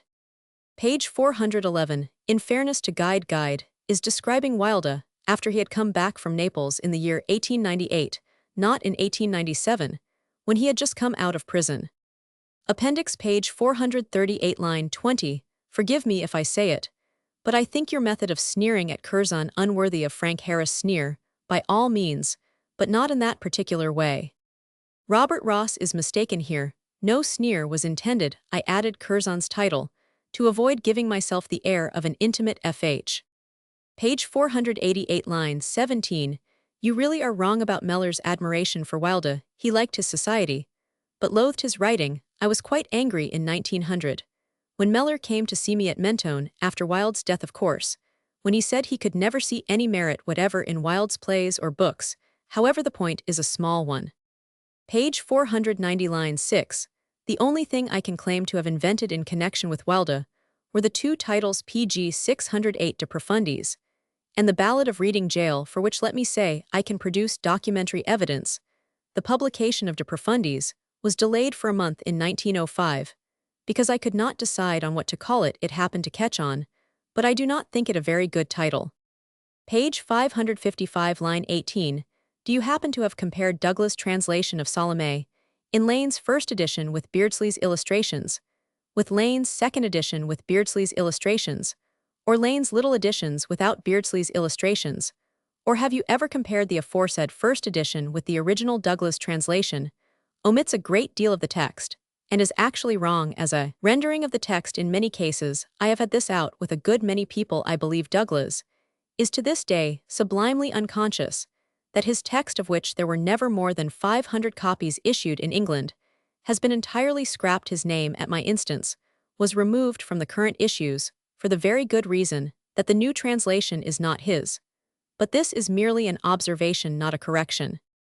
I talked this matter over with Douglas more than once. He did not know French well, but he could understand it, and he was a rarely good translator, as his version of a Baudelaire sonnet shows. In any dispute as to the value of a word or phrase, I should prefer his opinion to Oscar's, but Ross is doubtless right on this point. F.H. Appendix page 587. Your memory is at fault here. The charge against Horatio Lloyd was of a normal kind. It was for exposing himself to nursemaids in the gardens of the Temple. I have corrected this, as indeed I have always used Ross' corrections on matters of fact. F.H. Page 596, line 13. I think there ought to be a capital E in exhibition to emphasize that it is the 1900 exhibition in Paris. Pg 609. The Soul of Man Under Socialism. When I was editing the Fortnightly Review, Oscar Wilde wrote for me The Soul of Man Under Socialism. On reading it, then, it seemed to me that he knew very little about socialism, and I disliked his airy way of dealing with a religion he hadn't taken the trouble to fathom. The essay now appears to me in a somewhat different light. Oscar had no deep understanding of socialism. It is true, much less of the fact that in a healthy body corporate socialism, or cooperation, would govern all public utilities and public services, while the individual would be left in possession of all such industries as his activity can control. But Oscar's genius was such that as soon as he had stated one side of the problem, he felt that the other side had to be considered, and so we get from him, if not the ideal of an ordered state, at least apricus of astounding truth and value. For example, he writes socialism, by converting private property into public wealth and substituting cooperation for competition, will restore society to its proper condition of a thoroughly healthy organism and ensure the material well-being of each member of the community. Then comes the return on himself. But for the full development of life, something more is needed. What is needed is individualism. And the ideal is always implicit. Private property has led individualism entirely astray. It has made gain, not growth, its aim. Humor, too, is never far away. Only one class thinks more about money than the rich, and that is the poor. His short stay in the United States also benefited him. Democracy means simply the bludgeoning of the people, by the people, for the people, it has been found out. Taken all in all, a provocative, delightful essay, which, like Salome in the aesthetic field, marks the end of his Leajar and the beginning of his work as a master. Pg 610. A last word. In the couple of years that have elapsed since the first edition of this book was published, I have received many letters from readers asking for information about Wilde, which I have omitted to give. I have been threatened with prosecution, and must not speak plainly, but something may be said in answer to those who contend that Oscar might have brought forward weightier arguments in his defense than are to be found in chapter Roman 24. As a matter of fact, I have made him more persuasive than he was when Oscar declared, as recorded on page 496, that his weakness was consistent with the highest ideal of humanity, if not a characteristic of it. I asked him, would he make the same defense for the lesbians? He turned aside, showing the utmost disgust in face and words, thus, in my opinion, giving his whole case away. He could have made a better defense. He might have said that as we often eat or drink or smoke for pleasure, so we may indulge in other sensualities. If he had argued that his sin was comparatively venial, and so personal peculiar, that it carried with it no temptation to the normal man, I should not have disputed his point. The end. Pg 611. A letter from Lord Alfred Douglas to Oscar Wilde that I reproduce here speaks for itself and settles, once for all, I imagine, the question of their relations. Had Lord Alfred Douglas not denied the truth and posed as Oscar Wilde's patron, I should never have published this letter, though it was given to me to establish the truth. This letter was written between Oscar's first and second trial. 10 days later, Oscar Wilde was sentenced to 2 years' imprisonment with hard labor. Frank Harris, Hotel des Dumont, 22 Avenue de l'Opéra, 22. Paris. Wednesday, May 15, 1895. My darling Oscar, have just arrived here. It seems too dreadful to be here without you, but I hope you will join me next week. Deep was too awful for anything. It is the most depressing place in the world. Even Petty's, Chevox, was not to be had, as the casino was closed. They are very nice here, and I can stay as long as I like without paying my bill, which is a good thing as I am quite penniless. The proprietor is very nice and most sympathetic. He asked after you at once, and expressed his regret and indignation at the treatment you had received. I shall have to send this by a cab to the Gare du Nord to catch the post, as I want you to get it first post tomorrow. I am going to see if I can find Robert Sherard tomorrow, if he is in Paris. Charlie is with me, and sends you his best love. I had a long letter from Moradai this morning about you. Do keep up your spirits, my dearest darling. I continue to think of you day and night, and I send you all my love. I am always your own loving and devoted boy. Bosie. PG 612. This letter, now published for the first time, is the most characteristic I received from Oscar Wilde in the years after his imprisonment. It dates, I think, from the winter of 1897, say some 8 months after his release. F.H. Hotel de Nice, Rue des Beaux-Arts, Paris. My dear Frank, I cannot express to you how deeply touched I am by your letter. It is une vraie poignée de main. I simply long to see you, and to come again in contact with your strong, sane, wonderful personality. I cannot understand about the poem, The Ballad of Reading Jail. My publisher tells me that, as I had begged him to do, he sent the 2 first copies to the Saturday. And the Chronicler. He also tells me that Arthur Symonds told him he had written especially to you, to ask you to allow him to do a signed article. I suppose publishers are untrustworthy. They certainly always look it. I hope some notice will appear, as your paper, or rather yourself, is a great force in London, and when you speak men listen. I of course feel that the poem is too autobiographical, and that real experience are alien things that should never influence one. But it was wrung out of me, a cry of pain, the cry of Marsyas, not the song of Apollo. Still, there are some good things in it. I feel as if I had made a sonnet out of skilly, and that is something. When you return from Monte Carlo, please let me know. I long to dine with you. As regards a comedy, my dear Frank, I have lost the mainspring of life, and art. La joie de vivre is dreadful. I have pleasures and passions, but the joy of life is gone. I am going under the morgue. Yawns for me. I go and look at my zinc bed there. After all, I had a wonderful life, which is, I fear, over, but I must dine once with you first. Ever yours, Oscar Wilde. The dead poet. I dreamed of him last night. I saw his face, all radiant and unshadowed of distress, and as of old in music measureless. I heard his golden voice, and marked him trace under the common thing the hidden grace, and conjure wonder out of emptiness, till mean things put on beauty like a dress, and all the world was an enchanted place. And then methought, outside a fast locked gate, I mourned the loss of unrecorded words, forgotten tales and mysteries half said, wonders that might have been articulate, and voiceless thoughts like murdered singing birds. And so I woke and knew that he was dead. PGA 1. Memories of Oscar Wilde. By G. Bernard Shaw. PGA 2. Copyright 1918. By Bernard Shaw. PGA 3. Introduction. George Bernard Shaw ordered a special copy of this book of mine, Oscar Wilde, His Life and Confessions, as soon as it was announced. I sent it to him, and asked him to write me his opinion of the book. In due course, I received the following MSS from him, in which he tells me what he thinks of my work. Best Life of Wilde. Wilde's memory will have to stand or fall by it, and then goes on to relate all his own meetings with Wilde, the impressions they made upon him, and his judgment of Wilde as a writer and as a man. He has given himself this labor, he says, in order that I may publish his views in the appendix to my book, if I think fit, an example, not only of Shaw's sympathy and generosity, but of his light way of treating his own kindness.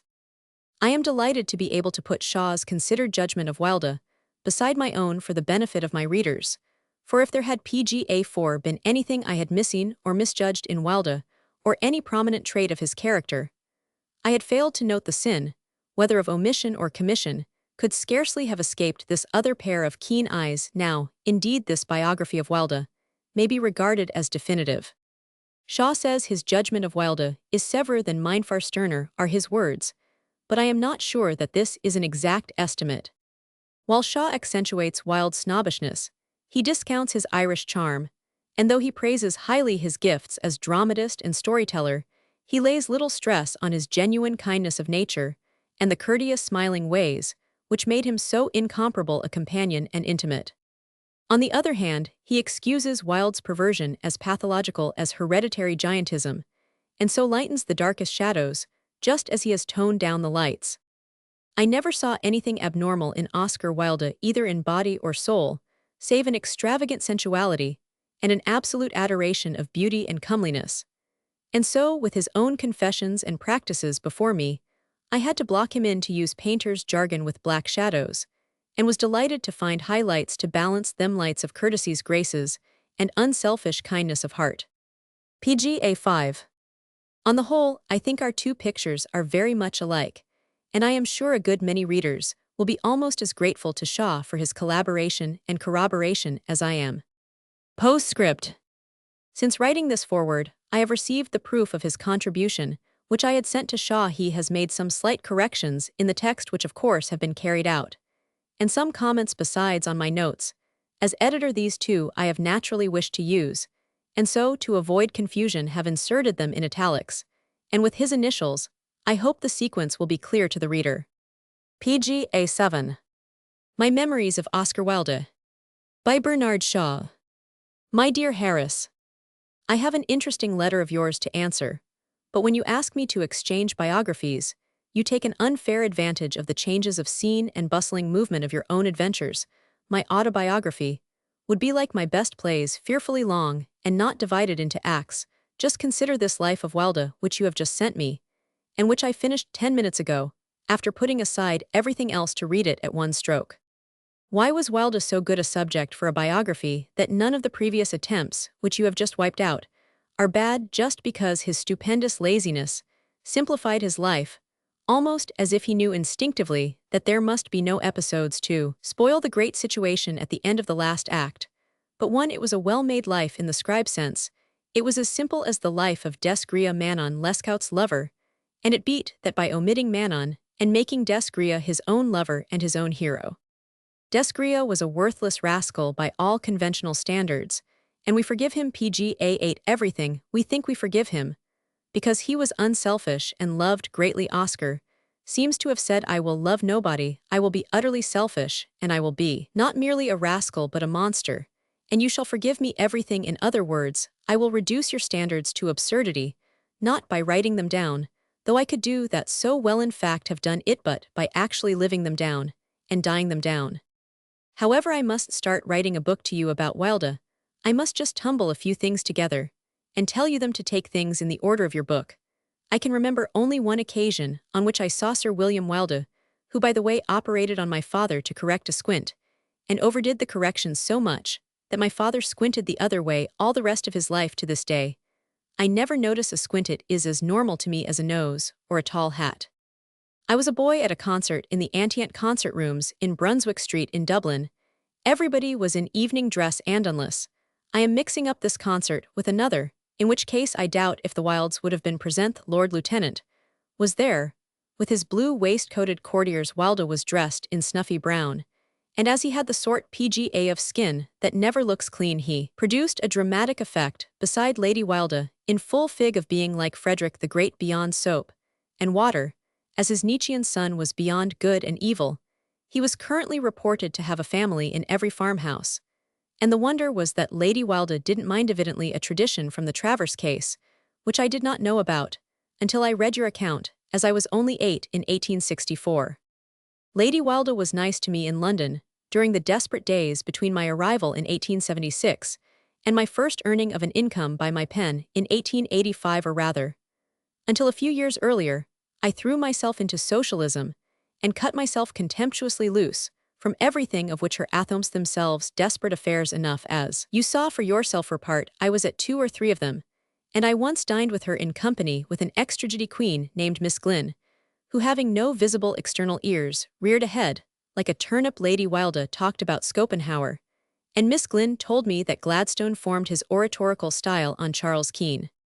I ask myself where and how I came across Lady Wilde, for we had no social relations in the Dublin days. The explanation must be that my sister, then a very attractive girl who sang Beau Pga 10 Tifley, had met, and made some sort of innocent conquest of both Oscar and Willie. I met Oscar once at one of the Athoms, and he came and spoke to me with an evident intention of being specially kind to me. We put each other out frightfully, and this difficulty persisted between us to the very last, even when we were no longer mere boyish novices, and had become men of the world with plenty of skill in social intercourse. I saw him very seldom, as I avoided literary and artistic society like the plague, and refused the few invitations I received to go into society with burlesque ferocity, so as to keep out of it without offending people past their willingness to indulge me as a privileged lunatic. The last time I saw him was at that tragic luncheon of yours at the Café Royal, and I am quite sure our total of meetings from first to last did not exceed 12, and may not have exceeded 6.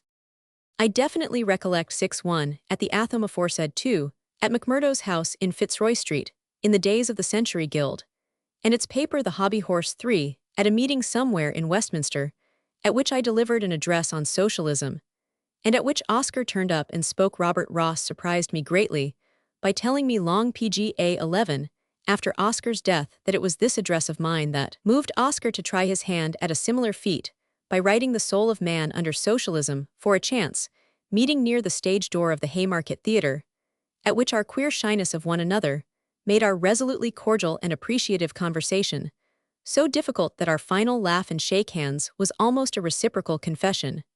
5. A really pleasant afternoon we spent together on catching one another in a place where our presence was an absurdity. It was some exhibition in Chelsea, a naval commemoration, where there was a replica of Nelson's Victory, and a set of P.O. cabins, which made one seasick by mere association of ideas. I don't know why I went, or why Wilde went, but we did. And the question what the devil we were doing in that galley tickled us both. It was my sole experience of Oscar's wonderful gift as a raconteur. I remember particularly an amazingly elaborate story, which you have no doubt heard from him, an example of the cumulation of a single effect, as in Mark Twain's story of the man who was persuaded to put lightning conductor after lightning conductor at every possible point on his roof, until a thunderstorm came, and all the lightning in the heavens went for his house, and wiped it out. Pidgey. Oscar's much more carefully and elegantly worked out story was of a young man who invented a theater stall which economized space by ingenious contrivances, which were all described. A friend of his invited 20 millionaires to meet him at dinner, so that he might interest them in the invention. The young man convinced them completely by his demonstration of the saving in a theater holding in ordinary seats 600 people, leaving them eager and ready to make his fortune. Unfortunately, he went on to calculate the annual saving in all the theaters of the world, then in all the churches of the world, then in all the legislatures, estimating finally the incidental and moral and religious effects of the invention, until at the end of an hour, he had estimated a profit of several thousand millions, the climax of course being that the millionaires folded their tents and silently stole away, leaving the ruined inventor a marked man for life.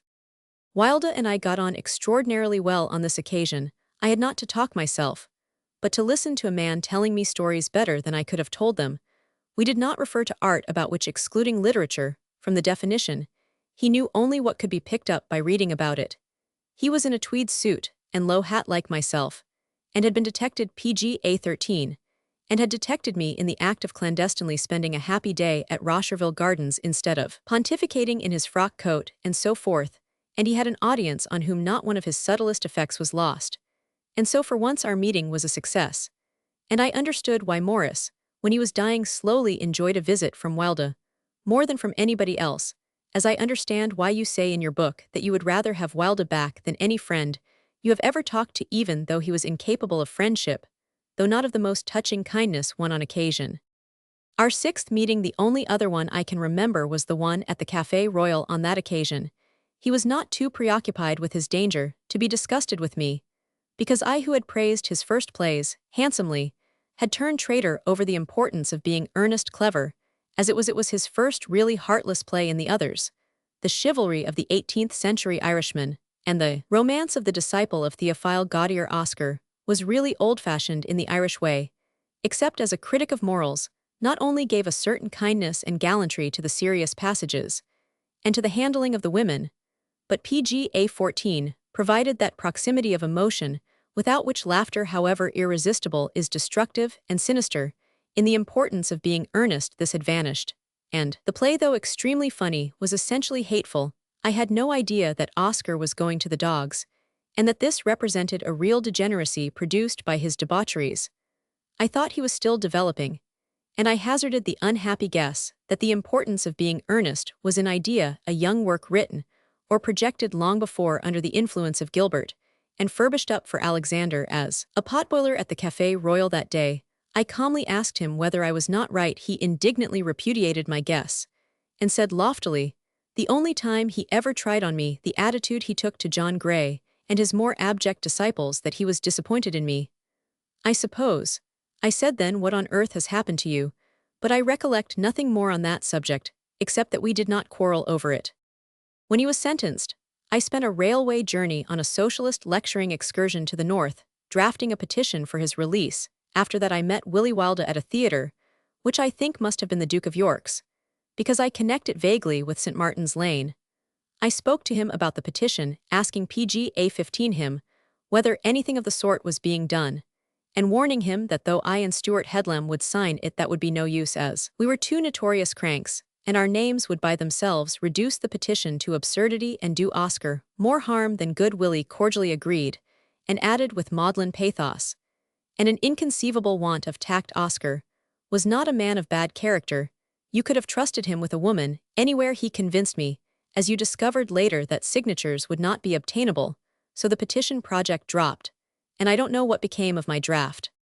When Wilde was in Paris during his last phase, I made a point of sending him inscribed copies of all my books as they came out, and he did the same to me.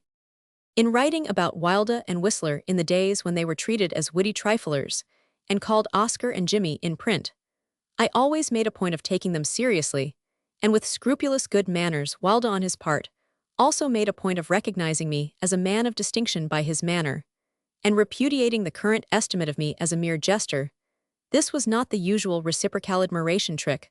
I believe he was sincere and felt indignant at what he thought was a vulgar underestimate PGA of me, and I had the same feeling about him, my impulse to rally to him in his misfortune, and my disgust at the man Wilde's scurrilities of the newspapers, was irresistible. I don't quite know why, for my charity to his perversion, and my recognition of the fact that it does not imply any general depravity or coarseness of character, came to me through reading and observation, not through sympathy.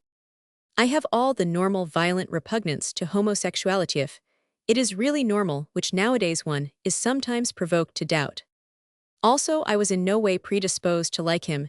He was my fellow townsman, and a very prime specimen of the sort of fellow townsman I most loathe. To wit, the Dublin snob. His Irish charm, potent with Englishmen, did not exist for me, and on the whole it may be claimed for him that he got no regard from me that he did not earn. What first established a friendly feeling in me was unexpectedly enough the affair of the Chicago anarchists, whose Homer you constituted yourself. By the bomb, I tried to get some literary men in London, all heroic rebels and skeptics, on paper to sign a memorial asking for the reprieve of these unfortunate men. The only signature I got was Oscar's. It was a completely disinterested act on his part, and PGA 17, it secured my distinguished consideration for him for the rest of his life. To return for a moment to Lady Wilde, you know that there is a disease called giantism, caused by a certain morbid process in the sphenoid bone of the sculvis, an excessive development of the anterior lobe of the pituitary body. This is from the nearest encyclopedia, when this condition does not become active until after the age of 25, by which time the long bones are consolidated. The result is acromegaly, which chiefly manifests itself in an enlargement of the hands and feet. I never saw Lady Wilde's feet, but her hands were enormous, and never went straight to their aim when they grasped anything, but minced about feeling for it, and the gigantic splaying of her palm was reproduced in her lumbar region. Now Oscar was an overgrown man, with something not quite normal about his bigness, something that made Lady Colin Campbell, who hated him, describe him as that great white caterpillar you yourself describe the disagreeable impression he made on you physically in spite of his fine eyes and style. Well, I have always maintained that Oscar was a giant in the pathological sense, and that this explains a good deal of his weakness. I think you have affectionately underrated PGA 18, his snobbery, mentioning only the pardonable and indeed justifiable side of it, the love of fine names, and distinguished associations and luxury, and good manners, too. You say repeatedly, and on certain planes truly, that he was not bitter, and did not use his tongue to wound people. But this is not true on the snobbish plane. On one occasion he wrote about T.P. O'Connor, with deliberate studied wounding insolence, with his Marion Square Protestant pretentiousness, in full cry against the Catholic. He repeatedly declaimed against the vulgarity of the British journalist, not as you or I might, but as an expression of the odious class feeling, that is itself the vilest vulgarity. He made the mistake of not knowing his place. He objected to be addressed as Wilde, declaring that he was Oscar to his intimates, and Mr. Wilde to others, quite unconscious of the fact that he was imposing on the men with whom, as a critic and journalist, he had to live and work. The alternative of granting him an intimacy he had PGA 19 no right to ask, or a deference to which he had no claim. The vulgar hated him for snubbing them, and the valiant men damned his impudence, and cut him. Thus he was left with a band of devoted satellites on the one hand, and a dinning-gout connection on the other, with here and there man of talent and personality enough to command his respect, but utterly without that fortifying body of acquaintance among plain men, in which a man must move as himself a plain man, and be Smith and Jones and Wilde and Shaw and Harris, instead of Bosey and Robbie and Oscar. And Mr. This is the sort of folly that does not last forever in a man of Wilde's ability, but it lasted long enough to prevent Oscar laying any solid social foundations. 3. Another difficulty I have already hinted at. Wilde started as an apostle of art, and in that capacity, he was a humbug. The notion that a Portora boy passed on to T Roman 100 Roman 500, and thence to Oxford, and spending his vacations in Dublin, could without special circumstances have any genuine intimacy with music and painting, is to PGA 20 me ridiculous. For when Wilde was at Portora, I was at home in a house where important musical works, including several typical masterpieces, were being rehearsed from the point of blank amateur ignorance up to fitness for public performance. I could whistle them from the first bar to the last as a butcher's boy whistles music hall songs. Before I was 12, the toleration of popular music, Strauss waltzes, for instance, was to me positively a painful acquirement, a sort of republican duty. I was so fascinated by painting that I haunted the National Gallery, which Doyle had made perhaps the finest collection of its size in the world, and I longed for money to buy painting materials with. This afterwards saved me from starving. It was as a critic of music and painting in the world that I won through my 10 years of journalism. Before I finished up with you on the Saturday Review, I could make deaf stockbrokers read my 2 pages on music, the alleged joke being that I knew nothing about it. The real joke was that I knew all about it. Now it was quite evident to me, as it was to PGA 21 Whistler and Beardsley, that Oscar knew no more about pictures 5 than any one of his general culture, and with his opportunities can pick up as he goes along, he could be witty about art, as I could be witty about engineering. But that is no use when you have to seize and hold the attention and interest of people who really love music and painting. Therefore, Oscar was handicapped by a false start, and got a reputation 6 for shallowness and insincerity, which he never retrieved until it was too late. Comedy, the criticism of morals and manners viva voce, was his real forte. When he settled down to that he was great. But as you found when you approached Meredith about him, his initial mistake had produced that rather low opinion of Wilde's capacities, that deep-rooted contempt for the showman in him, which persisted as a first impression and will persist until the last man who remembers his aesthetic period has perished. The world has been in some ways so unjust to him that one must be careful not to be unjust to the world. In the preface on education called Parents and Children to my volume of plays PGA 22, beginning with Misalliance, there is a section headed Artist Idolatry, which is really about Wilde dealing with the powers enjoyed by brilliant persons who are also connoisseurs in art. I say the influence they can exercise on young people who have been brought up in the darkness and wretchedness of a home without art, and in whom a natural bent towards art has always been baffled and snubbed, is incredible to those who have not witnessed and understood it. He or she who reveals the world of art to them opens heaven to them. They become satellites, disciples, worshippers of the apostle. Now the apostle may be a voluptuary, without much conscience. Nature may have given him enough virtue to suffice in a reasonable environment, but this allowance may not be enough to defend him against the temptation and demoralization of finding himself a little god on the strength of what ought to be a quite ordinary culture. He may find adorers in all directions in our uncultivated society, among people of stronger character than himself, not one of whom, if they had been artistically educated, would have had anything to learn from him or regarded him as in any way extraordinary apart from his actual achievements as an artist. Tartuffe is not always a priest. Indeed, he is not always a rascal. He is often a weak man, absurdly pga 23, credited with omniscience and perfection, and taking unfair advantages only because they are offered to him, and he is too weak to refuse. Give everyone his culture, and no one will offer him more than his due.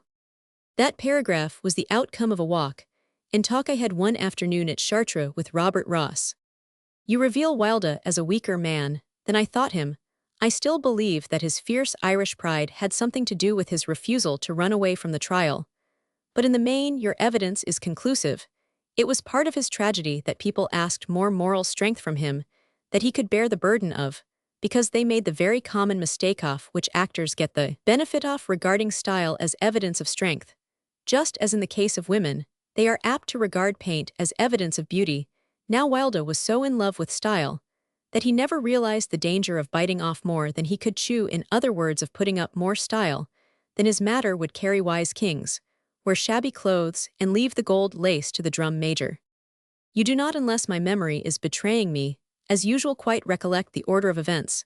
Just before the trial that day, at the PGA 24 Café Royal, Wilde said he had come to ask you to go into the witness box next day and testify that Dorian Gray was a highly moral work. Your answer was something like this: for God's sake, man, put everything on that plane out of your head. You don't realize what is going to happen to you. It is not going to be a matter of clever talk about your books. They are going to bring up a string of witnesses that will put art and literature out of the question. Clark will throw up his brief. He will carry the case to a certain point, and then, when he sees the avalanche coming, he will back out and leave you in the dock. What you have to do is to cross to France tonight, leave a letter saying that you cannot face the squalor and horror of a law case, that you are an artist and unfitted for such things. Don't stay here clutching at straws like testimonials to Dorian Gray. I tell you, I know what is going to happen. I know Clark's sort. I know what evidence they have got. You must go.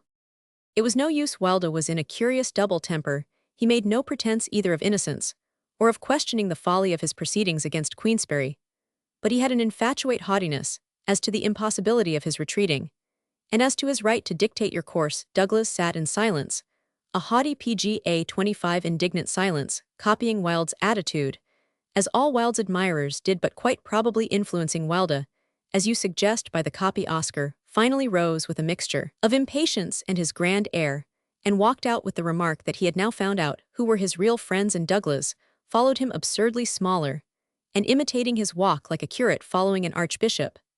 7. You remember it the other way about. But just consider this: Douglas was in the wretched position of having ruined Wilde merely to annoy his father, and of having attempted it so idiotically that he had actually prepared a triumph for him.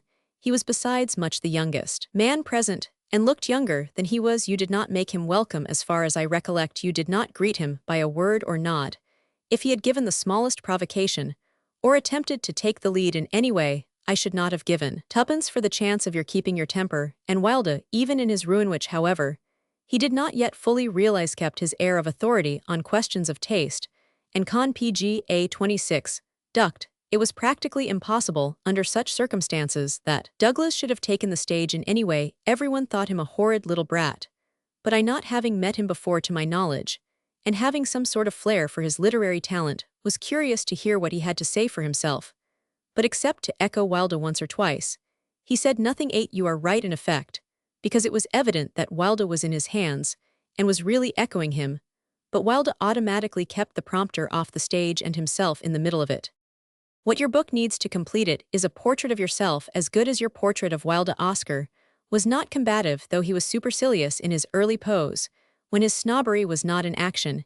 He liked to make people devoted to him, and to flatter them exquisitely with that end.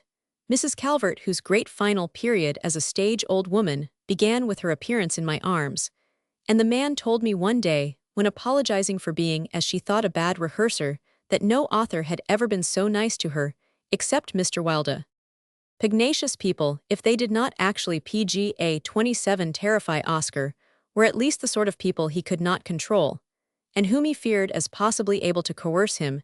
You suggest that the Queensberry pugnacity was something that Oscar could not deal with successfully, but how in that case could Oscar have felt quite safe with you? You were more pugnacious than 6 Queensberries rolled into one. When people asked what has Frank Harris been, the usual reply was obviously a pirate from the Spanish Main. Oscar, from the moment he gained your attachment, could never have been afraid of what you might do to him, as he was sufficient of a connoisseur in blut bruderschaft to appreciate yours. But he must always have been mortally afraid of what you might do or say to his friends. 9. You had quite an infernal scorn for 19 out of 20 of the men and women you met in the circles he most wished to propitiate, and nothing could induce you to keep your knife in its sheath. When they jarred on you, the Spanish Main itself would have blushed rosy red at your language, when classical invective did not suffice to express your feelings. It may be that if, say, Edmund Gosse had PGA 28 come to Oscar, when he was out on bail with a couple of first-class tickets in his pocket, and gently suggested a mild trip to Folkestone or the Channel Islands, Oscar might have let himself be coaxed away. But to be called on to gallop venter, a tear to Erithit might have been dealand hoist the Jolly Roger on board your lugger, was like casting a light comedian and first lover for Richard Roman III. Oscar could not see himself in the part. I must not press the point too far, but it illustrates, I think, what does not come out at all in your book, that you were a very different person from the submissive and sympathetic disciples to whom he was accustomed. There are things more terrifying to a soul like Oscar's than an as yet unrealized possibility of a sentence of hard labor. A voyage with Captain Kidd may have been one of them. Wilde was a conventional man. His unconventionality was the very pedantry of convention. Never was there a man less an outlaw than he. You were a born outlaw, and will never be anything else.